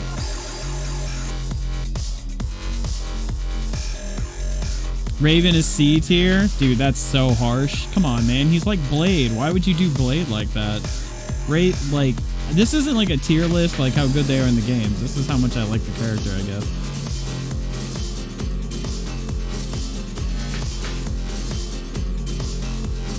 Lars is in B. Oh wait, why is Lars in B tier? Oh, well, I guess he does have some kind of cool anime shit. I'm half tempted to put him in C. Lily in B tier? Yeah, she's in B tier. That's Michelle, Julia's mom. Oh! Wait, this is Julia's mom? Which one was she in?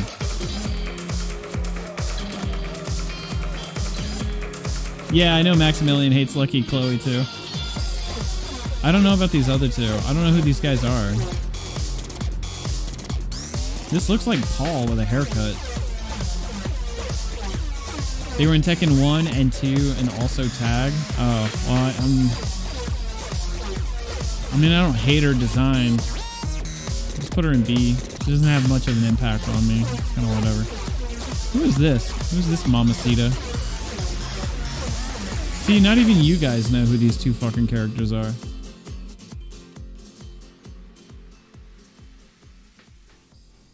Lily's gameplay is really good, but yeah, that's about it. I'm half tempted to put like Roger. Putting Roger up in S tier.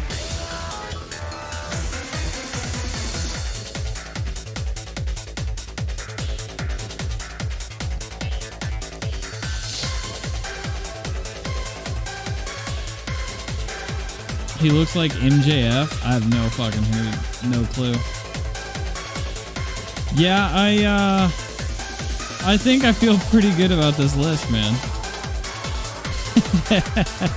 King and Armored King are hype as fuck. Gone is really funny.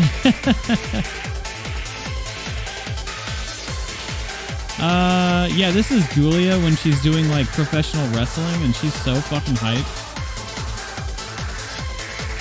Yeah, you can kind of tell that I like a lot of the Capoeira characters. Fucking sick. Look at this.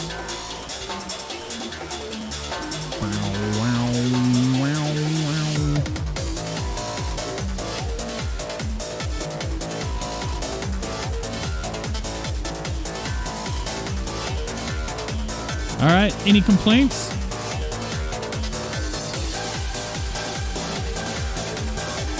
Raven sucks purely off his shitty cosmetics in Tekken 5. I can't believe you remember that shit. Tekken 1 and 2 also Tekken S tier. Roger is fucking rad. Dude, Roger is rad. Nani nani? Hold up, why is we can see? Why is Falk in C? Are you talking about this piece of shit? Because he's a bitch. Aside from him being like really good, his proportions look fucking stupid. He's got like this 1-inch waist, but he has like this Barbosa's fucking upper body and huge fucking legs. He's like, he doesn't look like he lives in the same universe as the rest of the cast. Little face tattoos. He's fucking stupid. I think he looks stupid. I don't like him. I think he sucks. I think he's a shitty character. He's just like, look, I'm Sagat with a face tattoo and no personality. Wow, so cool. Wow.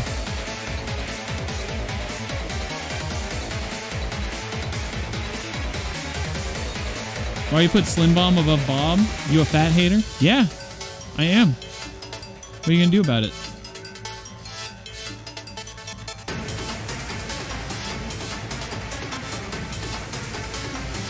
Move Roger to S tier? Nah, I don't think you can make me. Here we go. Bum, bum, bum, bum, bum, bum, bum, bum, bum, bum, bum. Yeah, I'm looking around just to make sure how I feel about everything. Bum, bum, bum, bum, bum, bum, bum, bum, bum, bum, bum, bum. Justice for Lars, A tier. No, I hear you. I hear what you're saying. I hear what you're saying. There you go. How's that? How do you like that, huh? You like that? You like Lars and fucking C tier? With his stupid cowlick hair, it looks like he woke up in the morning and didn't even do his hair. Just woke up like that, and then said, "Hey, I'm an anime protagonist," and started doing some stupid shit.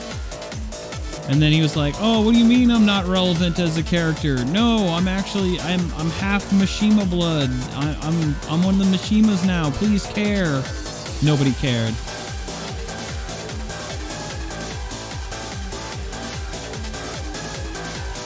He's a fucking Power Ranger. He's a Power Ranger looking cuck. I put June under Purple Naked June? Yes, I did. You talking about Unknown? Yeah, I think Unknown's more cool and interesting than June by herself. Super boring. Yep. I like this list. I feel good about this. Yep. Another list down.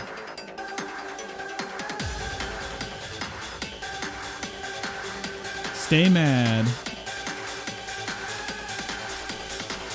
All right. Damn, that was a fun one. All right, put this over here. All right, another list down. I hate this list.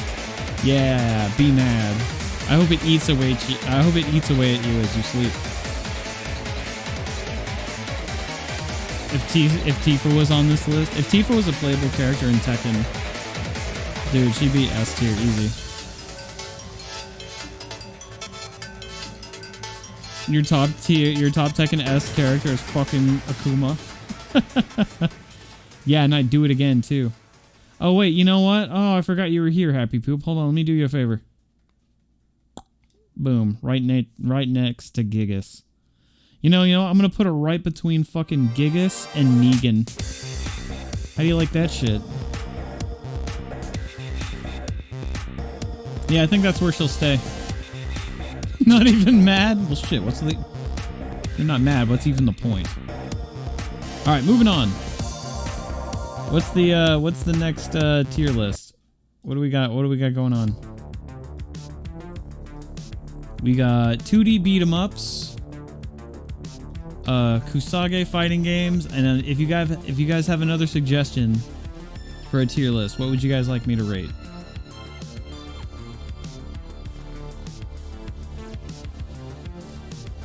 I don't understand the Bob one. They're literally the same, just one's fat and then the one isn't. No, they like the slimmer Bob is actually a lot faster but does less damage. And also, yeah, he looks a lot cooler, in my opinion. I don't like fat Bob. Speed and weight. But then he got slim and now he's just speed.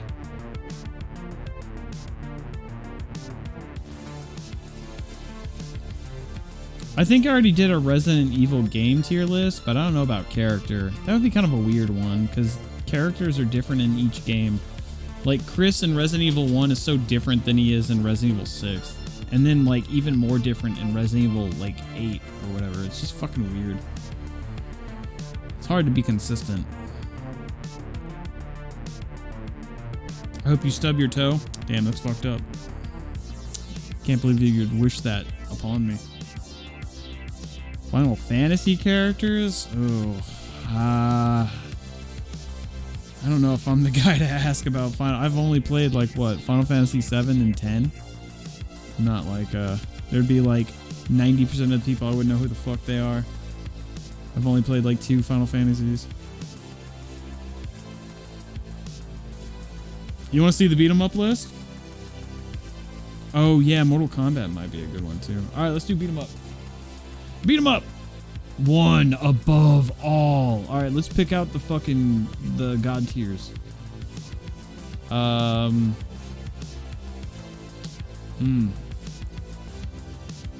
don't know if that's a beat 'em up, like the NES Ninja Turtles game. I don't know. Oh, there's AVP. Final Fight 2. Oh, here's Final Fight 1. Put Final Fight 1.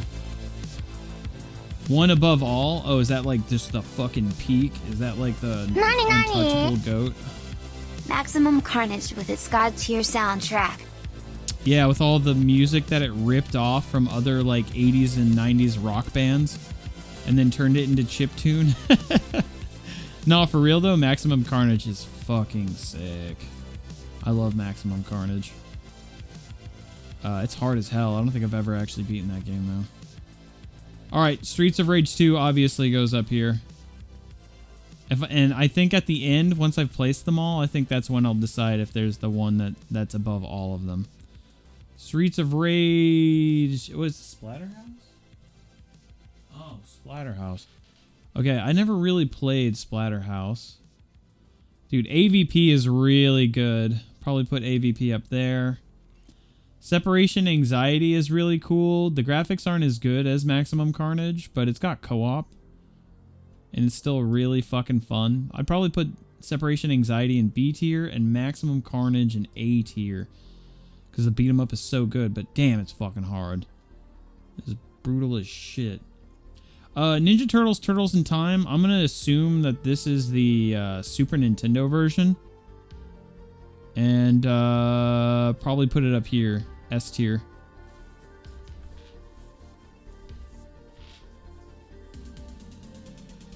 Ripped off the game, says featuring music from Green Jelly. Yeah, they... Wait, are you being serious? Yeah, the game ripped off, like, the music from Maximum Carnage was, yeah, like, they essentially took the music and then turned it into chiptune, yeah. Michelangelo, Raphael, Leonardo, B tier, Donatello. Raphael would be S tier. Michelangelo is pretty cool too, yeah. Oh, hey, the Revenge of Shinobi, the X-Men arcade beat 'em up. All right, check this. This is gonna piss a lot of people off, dude. The Simpsons arcade beat 'em up. It's actually B tier, dude. It's only good for like one playthrough, and then it gets like really repetitive.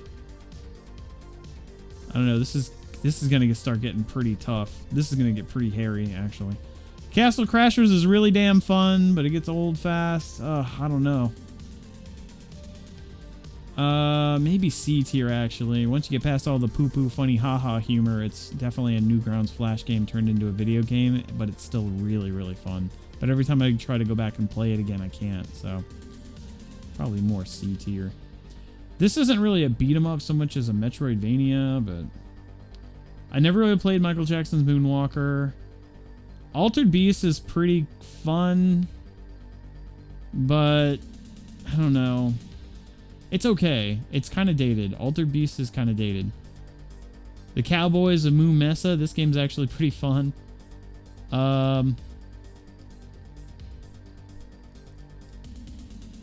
This is, ooh, yeah, this is getting, ooh. There's a lot of categories here. S through F is not going to be easy to deal with. Dude, I never really played Final Fight 2 or 3. I've been meaning to do that for like a long, long time. Mighty Morphin Power Rangers, the movie, is actually pretty goat. It's not quite S tier, but it's really good. Probably somewhere around here. Battletoads is fucking hard as shit. It's fun, but god damn, it's hard as fuck. C tier. Maybe D tier, actually. I'm trying to use the whole spectrum here. This is clearly like 3 different shades of really good. This is like 2 different shades of mid. And then this is 2 different shades of bad. I think that's how I need to handle this.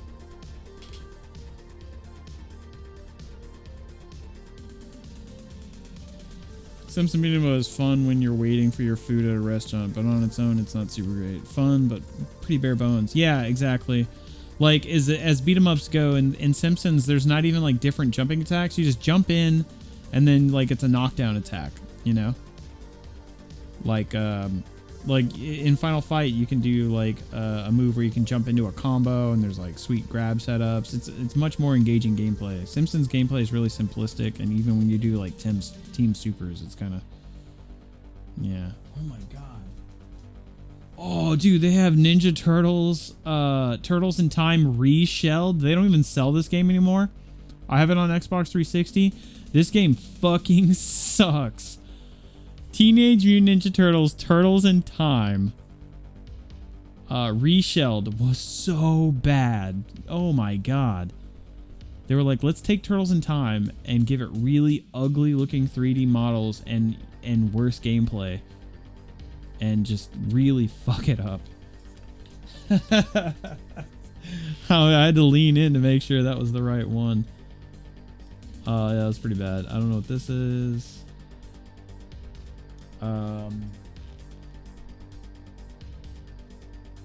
Some of these look familiar, but I can't remember what they are. Oh, dude, I really got to play Fight and Rage, dude. I have a physical copy. I have a digital copy. Dude, I need to play this.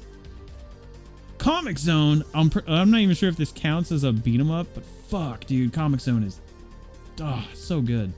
I got really good at like playing that game, but I forgot the route and like what to do on certain sections. But dude, Comic Zone is fucking tight.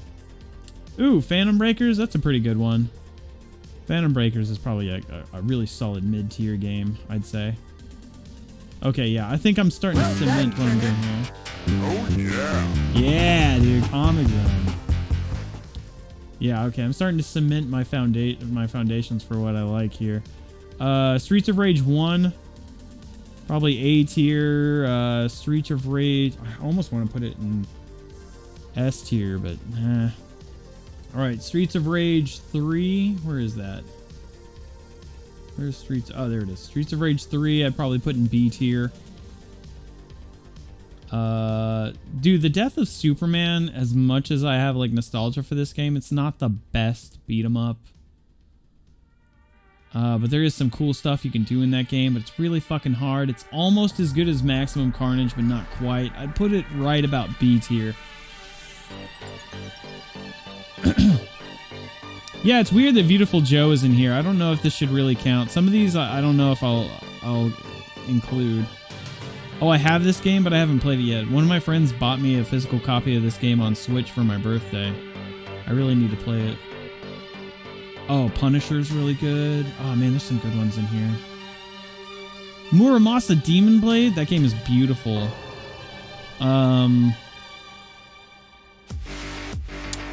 It's really fucking hard though. Some tough choices being made here, man. You think Scott Pilgrim is S tier? Yeah, I guess it is. Honestly, I was gonna fucking argue with you, but I don't think I can.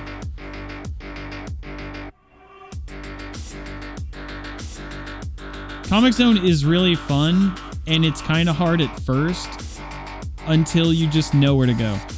Comic Zone is actually really fucking easy. It's just knowing like which items to pick up and which route to take. Because I used to say the same thing. I'm like, dude, this game's fucking hard. I couldn't beat this game. And then I just watched like a quick playthrough. Because you can beat the game in like 25, 30 minutes. You just watch like a playthrough on YouTube. And you're like, oh, you go that way. Then you use the bomb item you picked up to blow up this thing so you don't hurt yourself.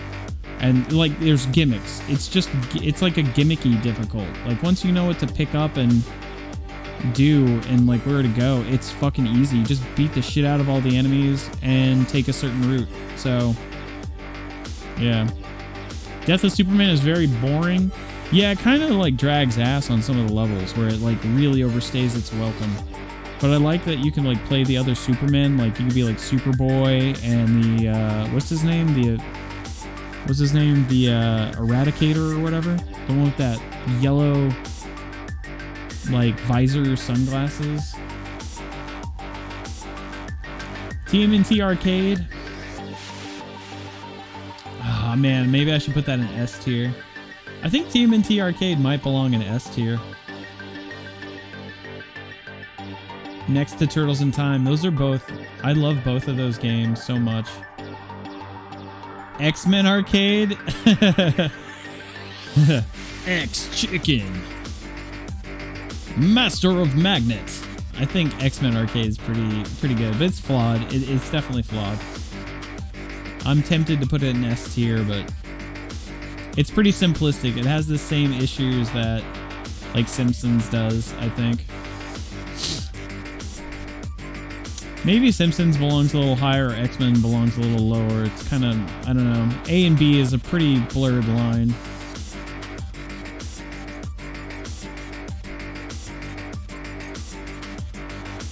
Yeah, isn't that weird? You'd think in a game where you play Superman games would be easy, but no, almost all of Superman's games are brutally fucking hard.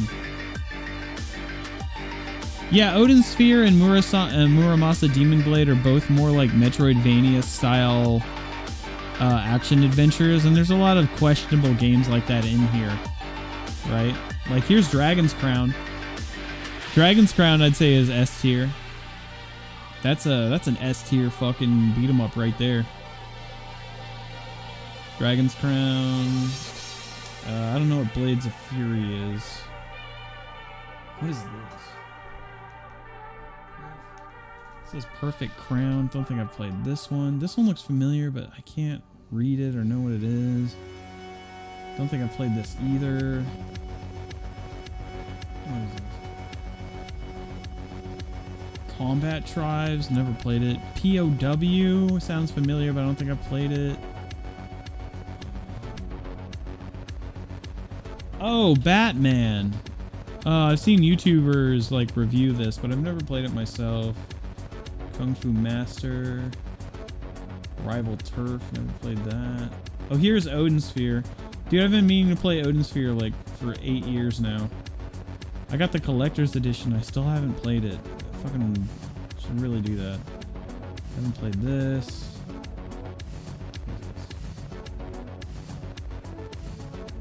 Oh, dude, I think I played this over at David's house. Warriors something. It kind of plays like a ninja samurai version of Sunset Riders with like that cowboy game. Oh, but it's so good. Is that the one I'm thinking of?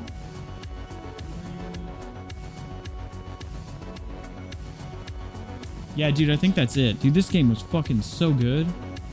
I kind of want to put it in S tier, but I'll put it in A tier. That's a really fucking good game if that's the one I'm thinking of. Yeah, I can't believe Dragon's Crown doesn't have a Steam port. Isn't that fucked up?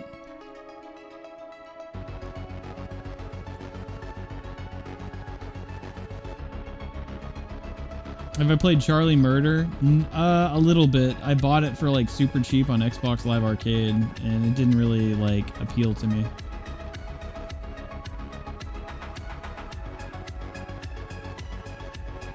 Yeah, I got my Dragon's Crown copy on PS4. I really should go back and play that again. It's just fun.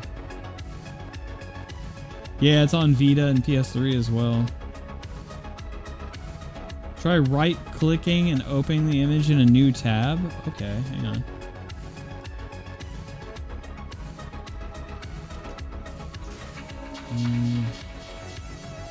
Doesn't look like that's an option. You see Streets of Rage 4? You do? Where? Streets of Rage 4. I'm looking for it. Oh shit, here we go. Oh yeah.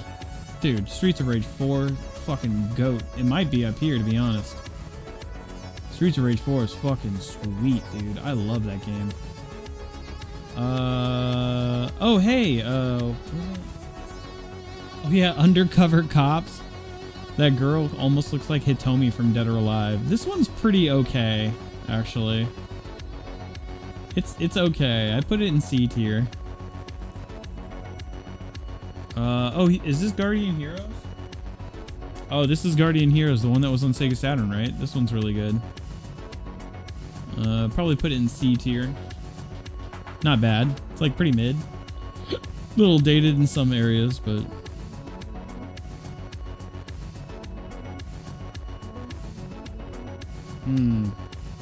It might depend on the tier list. Yeah, maybe. Yeah, River City Girls sucks, dude. That game is so shitty, dude. I fucking hate that game, and I hate everybody that worked on it. I think it's bad, and everybody that worked on it should feel bad. Anybody that was mildly associated with it, like, they really just need to, like, run and hide and just fucking, like, disappear. You know, it's fucking awful. I hate that. Yeah, it's good. I love it. River City Girls is amazing. It's a fucking awesome game. Yeah, and also fuck Bannon and David and everybody. Oh, you know, I've never actually played Captain Commando. I was going to one night, but I think we had technical issues and it wasn't working. What the hell is Mighty Final Fight?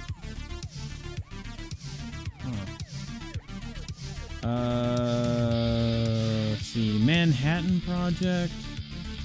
Oh, Hyperstone Heist was actually pretty good. That was the one that was on Genesis, right? Yeah, that one was pretty good. Bad Dudes. Never really played Bad Dudes. I don't think this really counts as a beat 'em up, but I'm gonna put it in D tier anyway. You know, fuck it.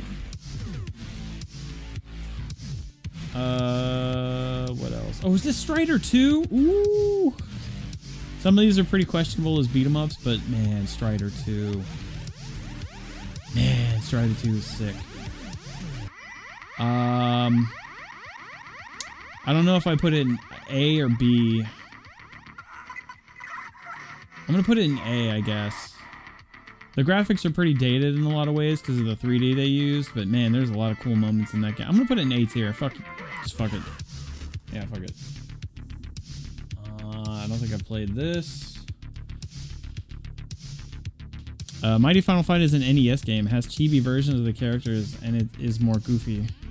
I don't classify Shinobi as a beat 'em up. Yeah, I don't either, but I say fuck it if it's in the list. Oh hey, River City Ransom Underground. That's the one that Bannon made.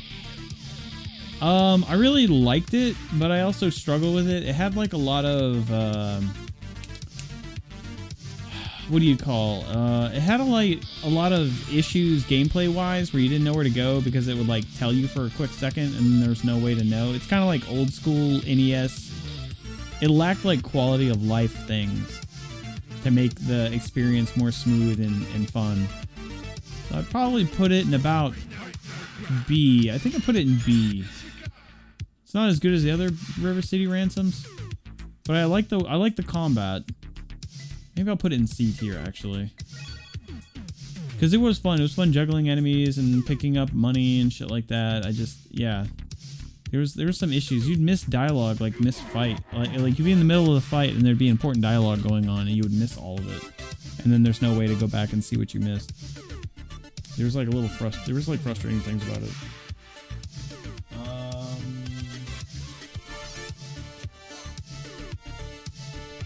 Armored Warriors. This is the beat 'em up that used like the cyberbots, like Jin and Blodia and stuff. This one was actually pretty fun.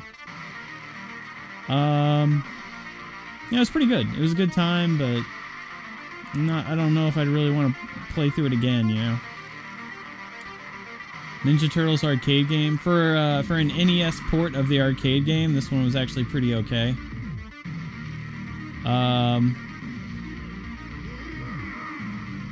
Yeah, that feels more right.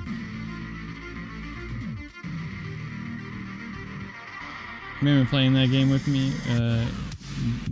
I hate those. Which game? Oh, Underground? Oh yeah, I think you did. Yeah, I think you did play River City Ransom with me, didn't you? Remember that. River City Ransom 1? Dude, I don't know if I ever actually really sat down and played River City Ransom 1. I played it a little bit. I feel like I played it enough to have an opinion of it. It's basically like everything that Scott Pilgrim ripped off.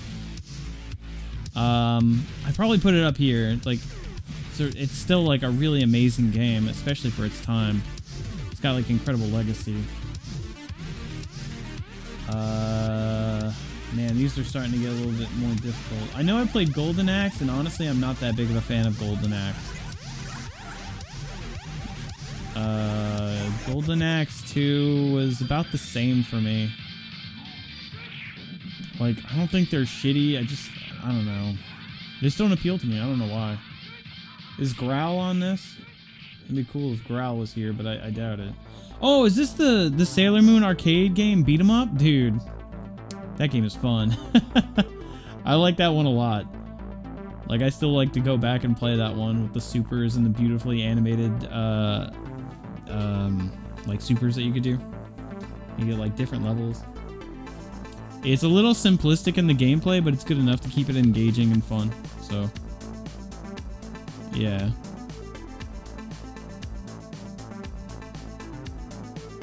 Yeah, it's great, dude. I could go back and play it a lot. Didn't play this one. Shinobi 3, I don't know if I'd count it as being a beat-em-up, kind of like you said, but if I did, probably put it in at least B tier. There's some really cool moments in that game. Robo Army, never played it. I don't know what this is. Oh, Knights of the Round. Oh yeah, this is on the big blue arcade 1-up cabinet. I haven't fully played through it, but it kind of feels like Golden Axe. I kind of put them in the same category. Night Slashers is pretty mid. Kind of put them right here. Night Slashers is okay. I might be convinced to put it in C tier, but it's okay. Oh, Ninja Gaiden 1? Fuck. Ninja Gaiden 1 is fucking brutal, but it's cool as shit. Probably put it about right here. Double Dragon 1 has not aged well. It's rough as fuck. I mean, I love Double Dragon, but holy shit, every time I try to go back and play Double Dragon, it is bad. It is super rough. Like, it's hard just to even jump up on ledges or, like, climb stuff. It's super dated. Yeah, I would sooner play these. These feel good to play. These are, like, rough. Golden Axe 3. Oh, Revenge of the Shinobi. I put this one up here with 3.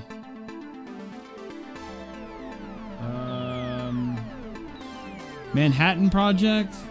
Oh, isn't Manhattan Project the one that's on, like, Game Boy? I'm pretty sure that's the one that's on Game Boy.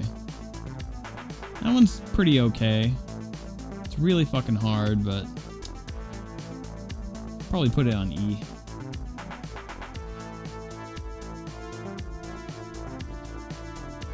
Yeah, dude, a lot of these beat 'em ups are really fucking hard. Yeah, the Punisher. Punisher's really good. We're gonna put Punisher up here in B tier. Maybe A tier?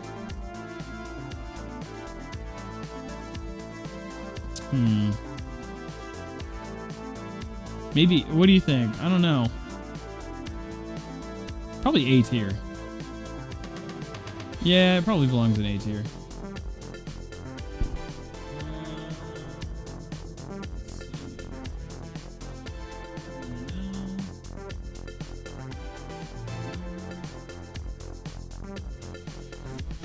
I don't think Beautiful Joe should really count. That's just weird.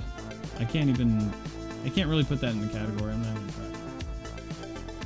Oh, Cadillacs and dinosaurs? Dude, people love Cadillacs and dinosaurs. That shit feels so fucking mid to me. Like, I don't know why people love Cadillacs and dinosaurs so much. I played through that whole game and I was just like, fuck, this is kind of boring. I don't get it. I just don't. Like, the like dinosaurs show up for like every once in a while. You ride in the Cadillac for like one part. The cartoon for Cadillacs and dinosaurs is genuinely really good and holds up. Well, maybe because I didn't see the show. I guess I'd put it in D tier. Probably just don't get it. I'm not sure which Double Dragon this is. I think it's 1. This one is really bad. This is like a weird PC phone port or whatever the fuck. This is, yeah, this is really bad. This is worse than these. Double Dragon 4. Yeah, that shit was a fucking disaster. I think you could download it on Xbox Live Arcade, and I don't know. It's like this off-brand shitty Chinese bootleg Double Dragon. I don't know. They fucked that shit up. Yeah, it's odd. Isn't that the one that has the third brother? The one that wears yellow or something?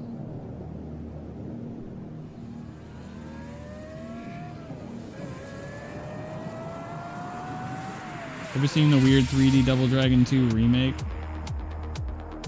Oh, you talking about Double Dragon Neon? Maybe I haven't. Maybe I haven't seen that one. Double Dragon 2 is actually better than the other ones. I'd probably put Double Dragon 2 right here in D tier. It's still somewhat playable, a lot more playable than these other two, and a lot better than this one.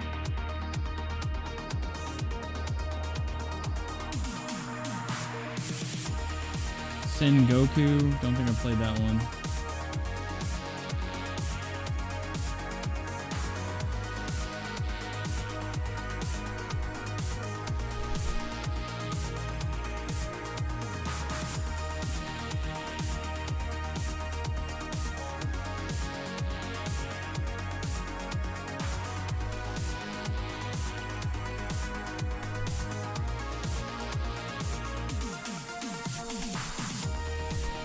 Oh, these are the ones that are on the Marvel 2 cabinet.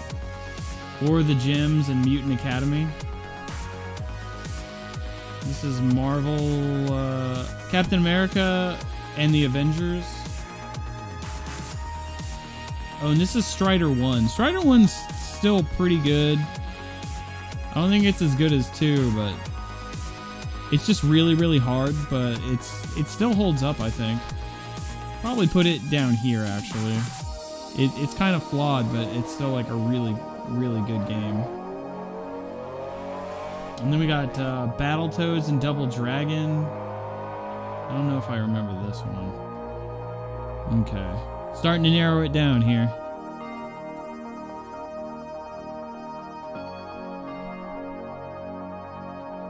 It's called Double Dragon Wanderer of the Dragons. It's a gritty, edgy retelling of 2 and tried to release at the same time as Neon. It's fucking awful. War of the Gems people hate a lot due to it kind of pulling a bait and switch on people since it used the versus sprites. Yeah, exactly. Like the character select sprites are actually just like downscaled Marvel fighting game sprites. And then you boot it up and it's like this brutally hard platforming beat 'em up. with like no real engaging gameplay. They're pretty shitty actually. So I would put War of the Gyms probably like down here. Like it's functional, but ultimately like really boring and flawed. Same thing for this one. This one's not much better. It's like a smidge better, but I still wouldn't say it's good. Both of these are pretty ass. Double Dragon Neon was so much fun with all the 80s bullshit. It was just like a really good time. I don't know how much it would hold up now. I'd probably put it like C tier. It's too bad the PC port is so broken. But yeah, Double Dragon Neon was just stupid 80s fun. And I had a good time with it, but replayability was kind of low, I think. Still really fun though. I think C tier is fair.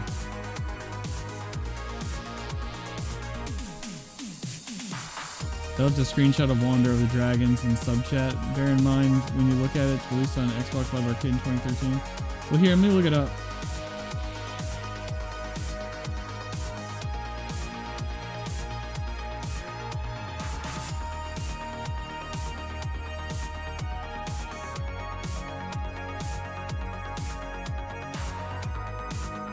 All right, let's check this out right here. Oh, look, Pro Jared did a review of it. It's only 4 minutes long. Here, I'll just watch him talk about it. So here's the deal. Normally a smaller Xbox Live Arcade title would get a 1-minute review, but Double Dragon 2 Wander of Dragons is so god-awfully bad that I could not properly explain that in a single minute. It is the worst thing to ever happen to Double Dragon. It's also one of the worst beat-em-ups ever made. It doesn't get a single thing right. Like moving. It doesn't get moving right. Oh. When you press a direction on the controls. Whoa. Whoa. Oh, bro, say no more. What the fuck? Bro, what am I looking at right now?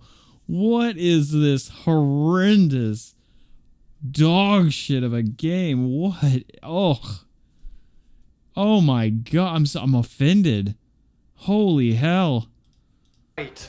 When you press a direction on the control stick, you don't immediately go in that direction. You instead do an awkward backstep first, pause for a bit, and then you run around. Wow. Control is everything in a beat 'em up, and this takes it away. When you're getting surrounded by enemies, you want to turn around quickly so you can punch the other dudes. Instead, you back your ass up into them and you get hit. Not that you have a lot of control when attacking anyway. You can punch and kick, which is fine. It also says you can hold down right trigger to do power punches and power kicks. But the power punchers use the same animations as the normal punch, just in slow motion. It doesn't feel any more powerful or useful. And the power kick doesn't work. I would hold right trigger the whole time and just hammer the kick button, and the power kick just wouldn't happen. This is hideous. It will happen when it feels like, when I'm not holding the trigger, but otherwise it just doesn't work. Wow. You also have the elbow smash that was vital in the original games because you can use it to hit people behind you. The elbow smash in this game goes wherever the hell it feels like, but never behind. So you can't elbow people coming from behind you, and you can't quickly turn around to hit them, which means you just get your ass kicked. The only thing new or even remotely interesting this game adds in is special moves.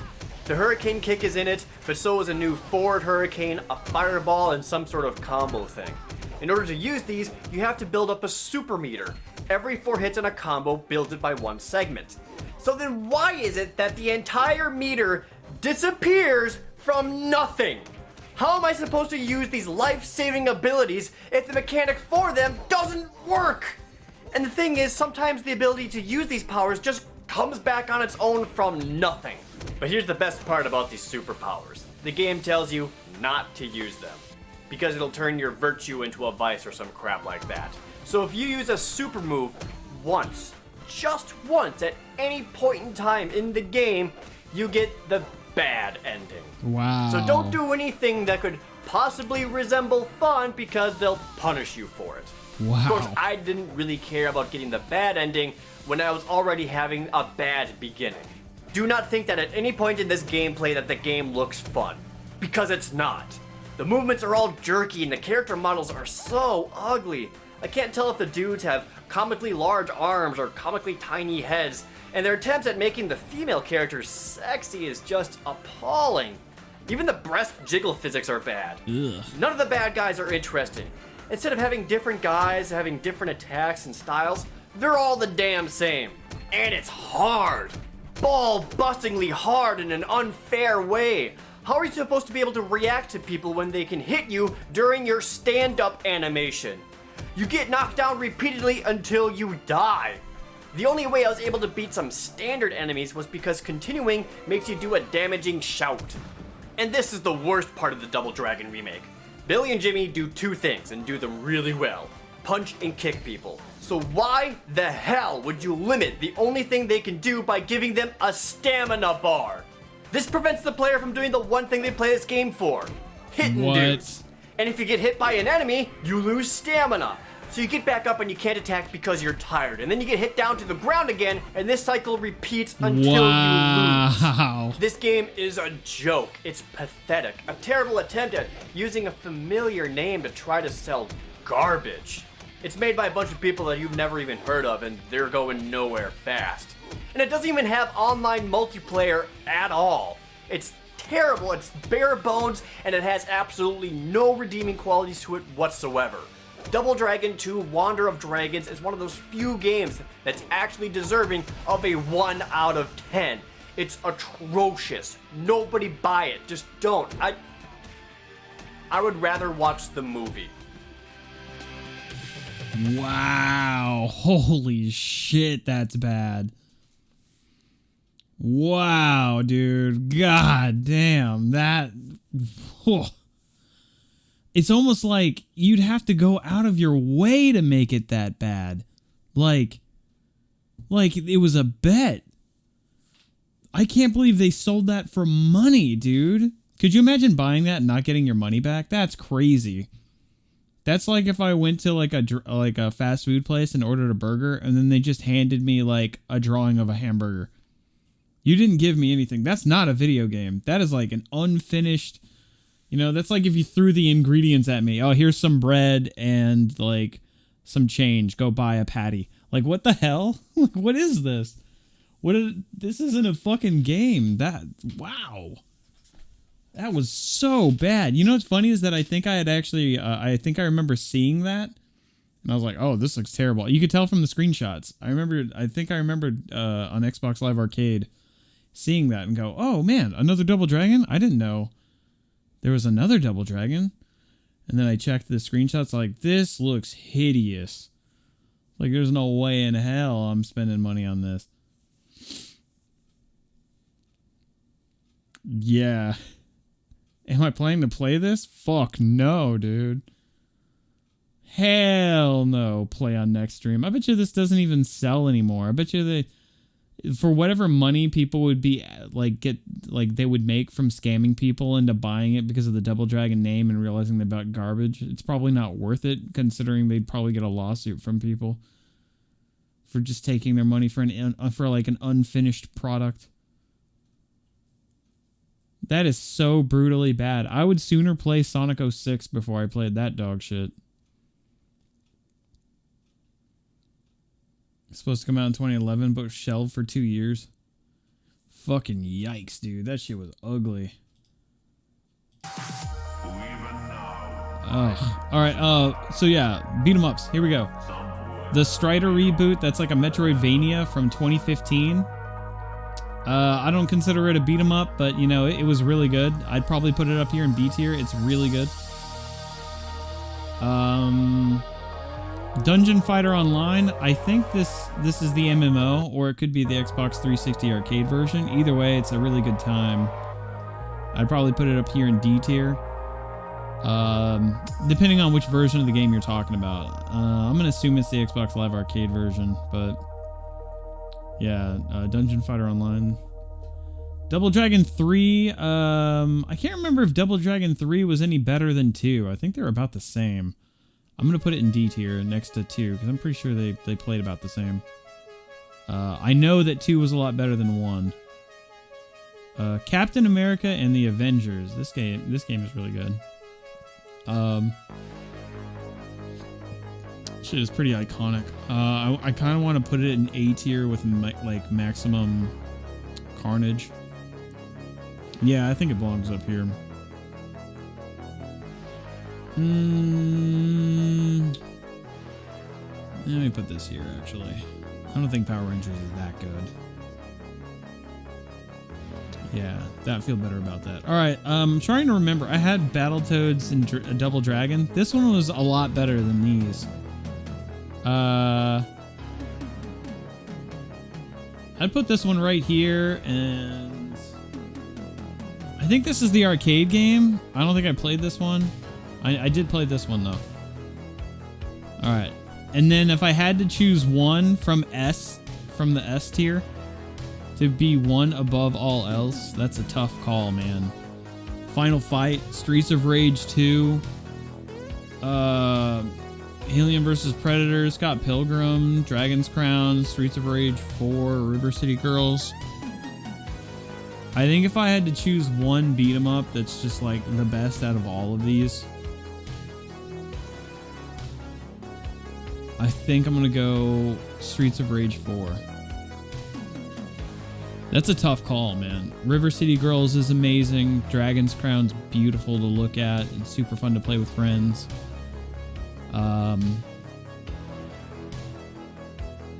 Scott Pilgrim. Streets of Rage 2 almost would take the slot because I've played that game so many times, but yeah, I think this is the list, dude. I think this is the beat 'em up list. Double Dragon Neon's right here. It's in C tier.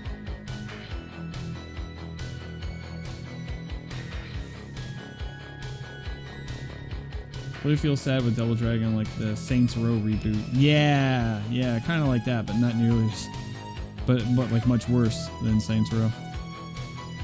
Power Rangers the movie is kind of crap. Damn, you think so? I don't know. I really liked it, man. I even played it recently on stream. I was doing that shuffle, that game shuffle subathon or whatever to raise money, and that was in the shuffle. And I played it a lot as a kid too. I had a copy of the game. I played through that game so many times.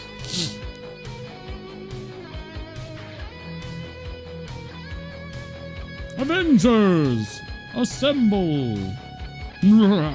That fucking dude robbing the bank and laughing. I can't move! Captain America needs your help! Yeah, and they're still updating Streets of Rage 4 too. Where's River City Girls 2? Doesn't look like it's in the list. They had River City Ransom Underground, River City Girls. But I think it's about it. River City Girls 2 would be an S tier. Easy.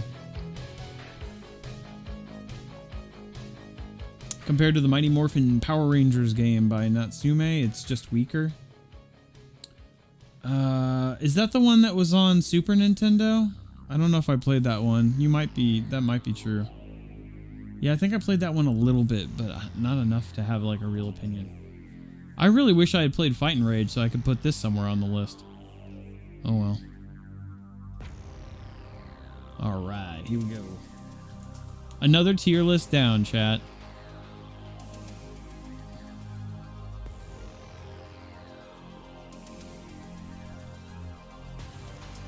There you go. Alright.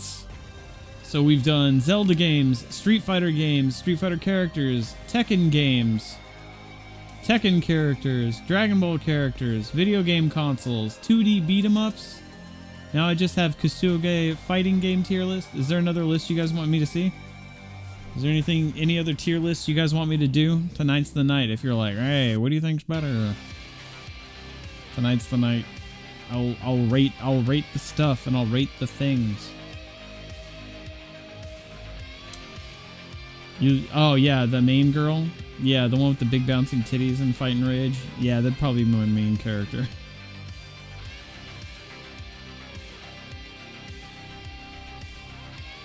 Oh yeah, Mortal Kombat character tier list. Okay. Her thong is like 5 pixels away from her just being naked. Yeah. Kombat. Mortal Kombat Games ranked. Let's see. Oh, here you go. Mortal Kombat Games and Mortal Kombat. There's characters. Mortal Kombat 11. Every Mortal Kombat character.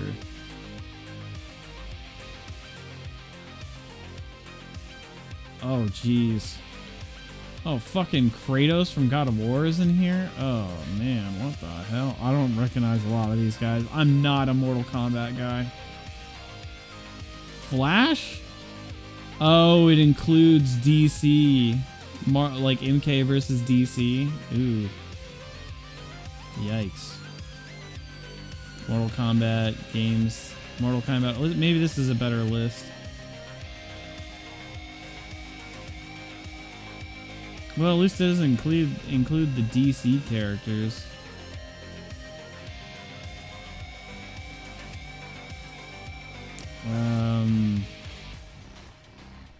Plus MK11, MK9, Mortal Kombat characters. Let me see if I find a list that's more manageable. What the hell? No, this is trash. There's like fucking 8 of the same goddamn character. What the hell? All Mortal Kombat games. Waifu tier list? Okay. I guess if I was gonna fill one out, this one. Oh no, this has DC characters too.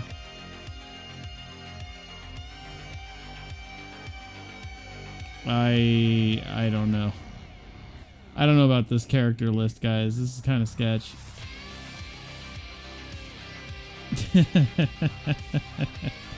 Why do they all have to be so ugly and unrecognizable? This is my problem with like NetherRealm Studios and Mortal Kombat games. Look at this. Like if I looked at a character list for Dragon Ball, okay, I can recognize characters. Tekken, okay, I can spot characters.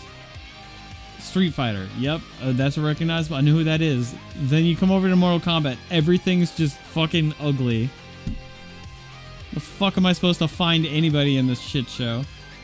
Fucking everything's brown and fucking gray and shitty.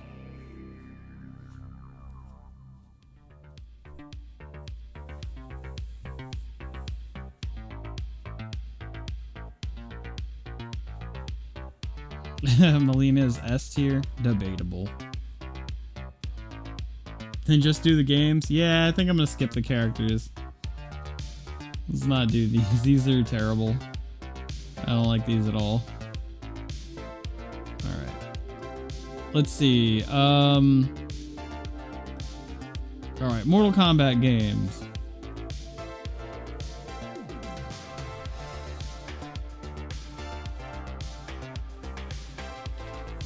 Alright. Let's get the shitty ones out of the way first. Alright. Special Forces, garbage.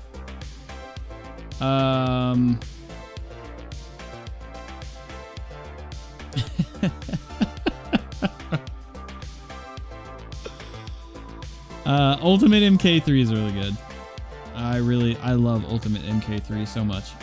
It's a really good one. Sub-Zero, I don't think it's as bad as this, but it's still not great. It's very bad, very challenging, but it's also kind of cool to be able to do a platformer as Sub-Zero, as bullshit as it is. Mortal Kombat Trilogy, I love Trilogy. Dude, Mortal Kombat XL is the best. Alright, there's not as many tiers as the last one I was on. This is a tough one, dude. Okay. Trying to move things around, trying to find my footing for this game. Mortal Kombat 4 is not great. Mortal Kombat 3 is great. Mortal Kombat 1 is decent. I want to put it in great, but yeah, I'll put it in great. Mortal Kombat 1 is still pretty great. Which one is gold? Is Mortal Kombat Gold Mortal Kombat 4, but like updated?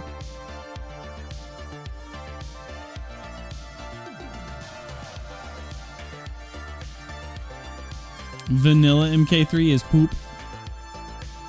Yeah, I think it was actually missing a lot of characters, wasn't it? It was kind of broken. Gold is 4 for Dreamcast. Oh, okay, and more characters? Alright, sweet. Yeah, it doesn't matter. Mortal Kombat 4 is crap, and so is Gold. Mortal Kombat 4 is not good. That shit is ugly as fuck.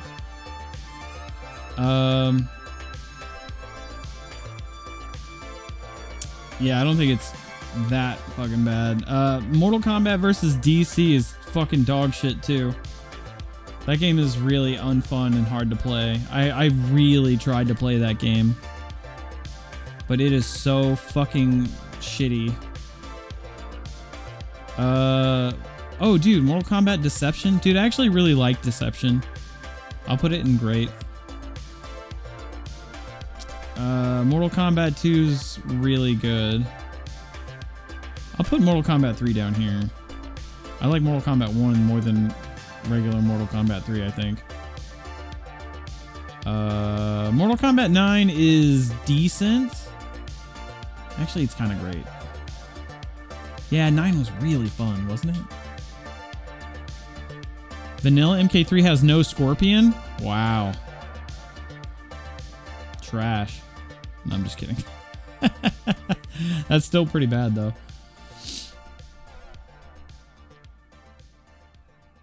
I don't know.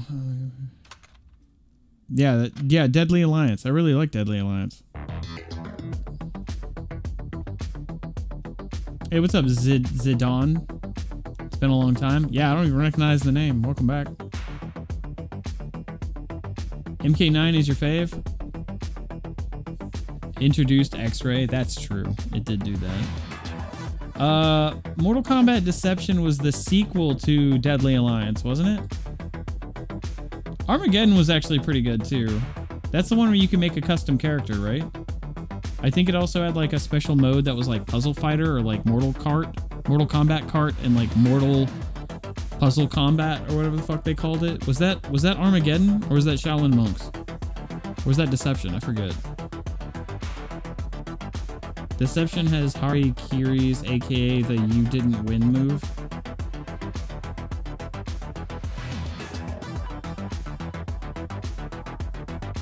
Armageddon is like a worse trilogy. Armageddon is like a worse trilogy. Armageddon had motor combat. Yeah, Shaolin Monks is the beat 'em up. Yeah, I remember a lot of people saying they loved Shaolin Monks. I didn't really get to play that one. I played it a little bit because like somebody forced me to play it, but I didn't get a chance to really absorb into it. Deception has chess combat and puzzle combat. That immediately puts Deception up here.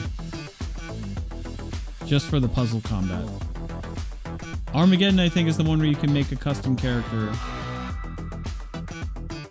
And had the kart racing. It was decent. I remember having some fun with it with my little shitty custom character.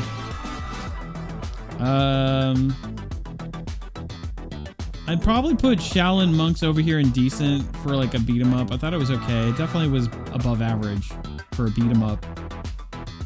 And a lot of other people seem to really love it, but I mean, I just thought it was okay. And then Mortal Kombat 11 is decent. It's definitely better than these, but I definitely wouldn't put it up here with these. Yeah, I think that's pretty good. What do you think? Any complaints? Armageddon cut everyone down to one fighting style and one weapon and gutted fatalities. But you had custom characters. You can make characters in Armageddon, yeah. Hey, what's up, Accident69? Welcome back, dude. Fuck Ed Boon for teasing Shaolin Monks HD and not delivering. You sound so bitter.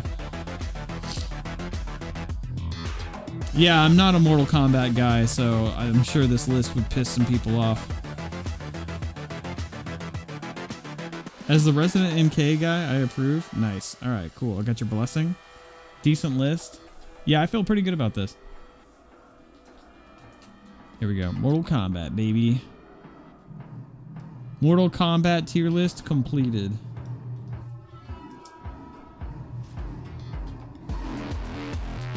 Alright. So we did 2D beat 'em ups, Mortal Kombat. All right, let me knock out the Kusoge fighting games, I guess. I don't know. I don't even know what that means, but I know I've played some of these. Shaq Fu. Let's see. I'll just not add them. I won't put them. Oh, is this Blade Strangers? It's kind of hard to tell. Blade Strangers is pretty good if that's what that is. Nidhogg. This is a fighting game. Oh, dude, Rising Thunder was fucking sick. Dude, I got so good at Rising Thunder. That game was tight. Oh, dude, Fighting Herds is really good too.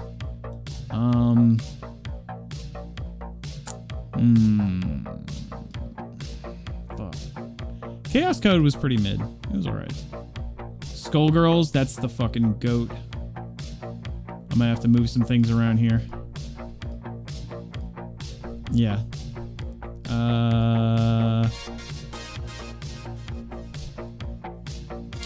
Yeah. Dive Kick! Dive Kick is such memes. But it's okay. It's alright. Oh my god, holy shit, I can't believe Big Bang Beat is here. Dude, I thought I was like the only guy on the planet that fucking owned and played that game. I have a physical PC copy of Big Bang Beat. And I played it namely to play this fucking boxing dude. I bought like a physical copy of it like at an anime convention or something.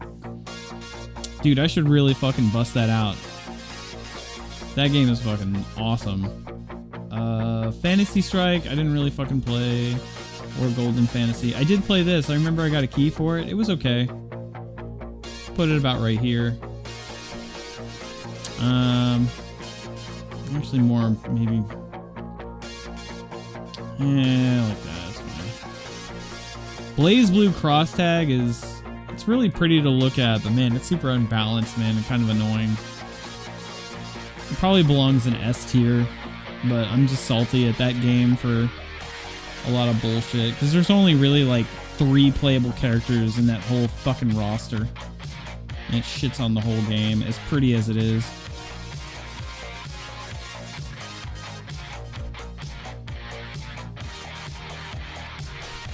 Oh yeah, Vanguard Princess? Dude, I gave so many people copies of this game. Do you have any idea how fucking lewd this fucking game is? Oh, it's so lewd. But it's also like impossible to play. Like combos are fucking impossible. But oh my god, the sprites are just borderline hentai. Like it's some of the sexiest sprites I've ever seen in a fighting game. Like, I'm not over dramatic. Like, they fucking, every character has like wicked camel toe and bouncing giant titties with their nipples popping through through their clothes. It's so fucking lewd without actually showing anything. Looks great. Nitro Plus. Pretty mid. It's got like Sonico in it and Senna from that like gory, lowly hentai visual novel game, whatever the fuck it is, where she turns humans into like meat paste. It's really fucked up. But yeah, it's actually a pretty okay game, kind of like Chaos Code. These all kind of in that same category.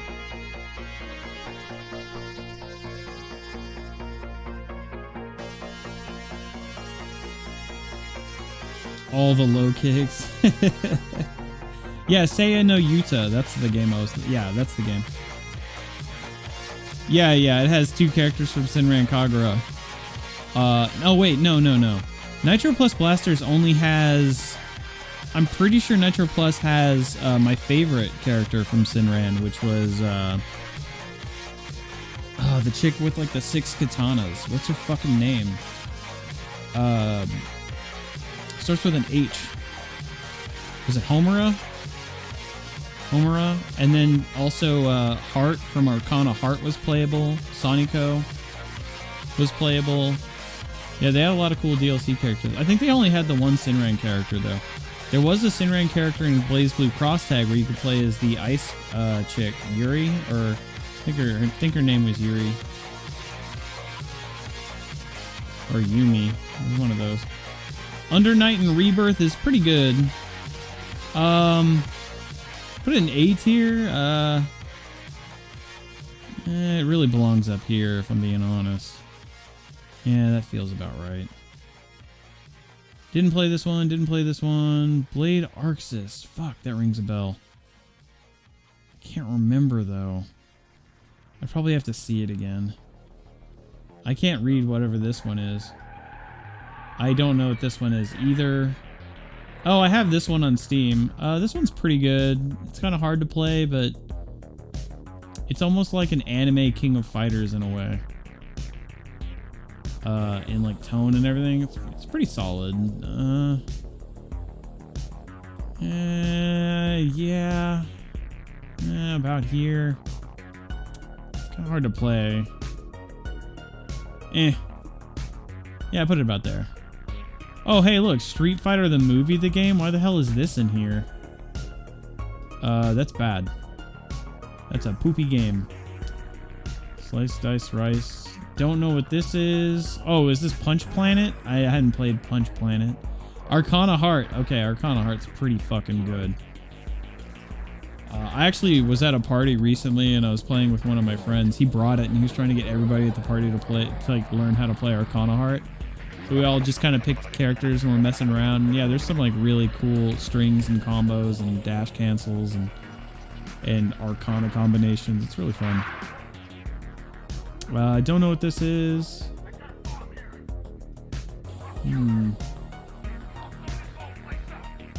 Oh, dude, Samurai Showdown Sen. If that was here, I'd put it in D tier. I don't know what this is. Don't know what this is. Don't know what it is. Yeah, the rest of these I can't rate because I don't know what they are or I can't read them. This one looks kind of familiar, but I don't know what it is. So I think this is going to be my list.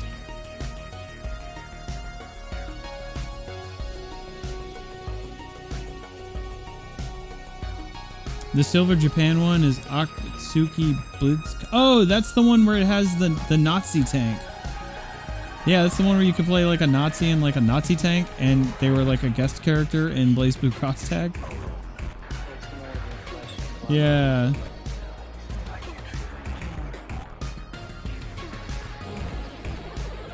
It's Toho Fighter. Yeah, I never played that one. Never played a Toho fighting game. They're also in Under Night. Oh, yeah, I think I remember that. All right, cool. There you go. Knocked out. Another tier list knocked out.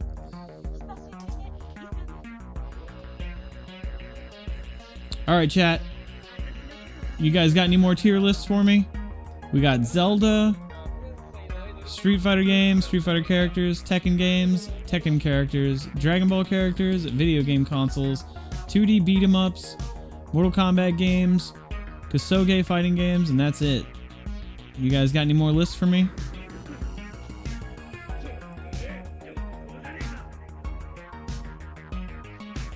Water tier list. KOF characters. Water. What the hell are you guys talking about? Water tier lists. What? Is that an actual thing? That's so stupid. Water to drink. British water. I hate this. I hate this. Fully evolved water types. This is terrible. This is a fucking awful list. It's bad and you should feel bad. FNAF characters. Genshin characters I would fuck. This is terrible. Alright, well, I think that's going to be at the end for the tier list. It's already like 3 in the morning. Thanks for the hydrate. I'm going to go ahead and take a drink of water.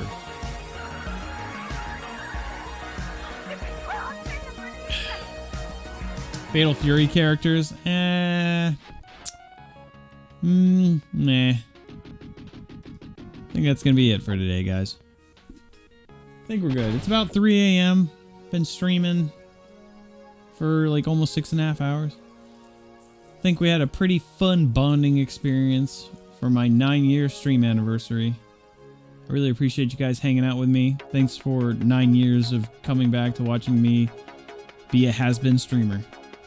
Really appreciate you guys lurking and supporting. Hope you guys enjoyed all these tier lists.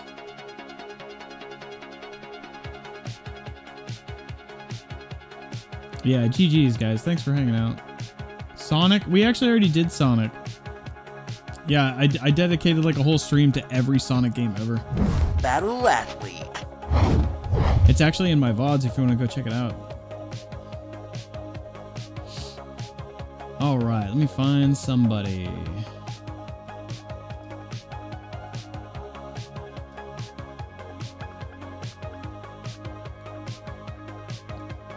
Who's live? Wait, Maximilian dude is playing Super Mario 64? That's weird. Mario 64 first time. Whoa, he's never played Super Mario 64 before? That's actually kind of crazy. He probably never had a 64 or something.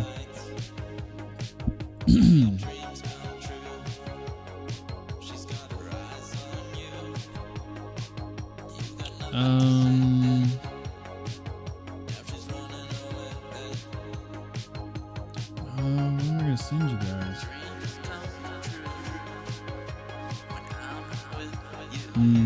Finest KOs playing RE4.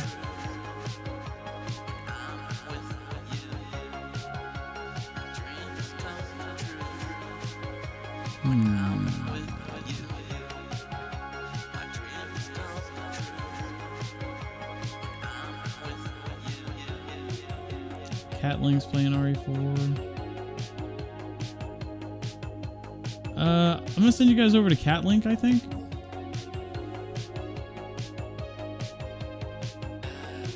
Yeah, happy 9 years, guys. I hope you guys have a good night. Thanks again for the support. I'll catch you guys on the next stream. Thank you guys for everything. I'm gonna play my little outro. And I'll see you guys on the next one. Bye-bye.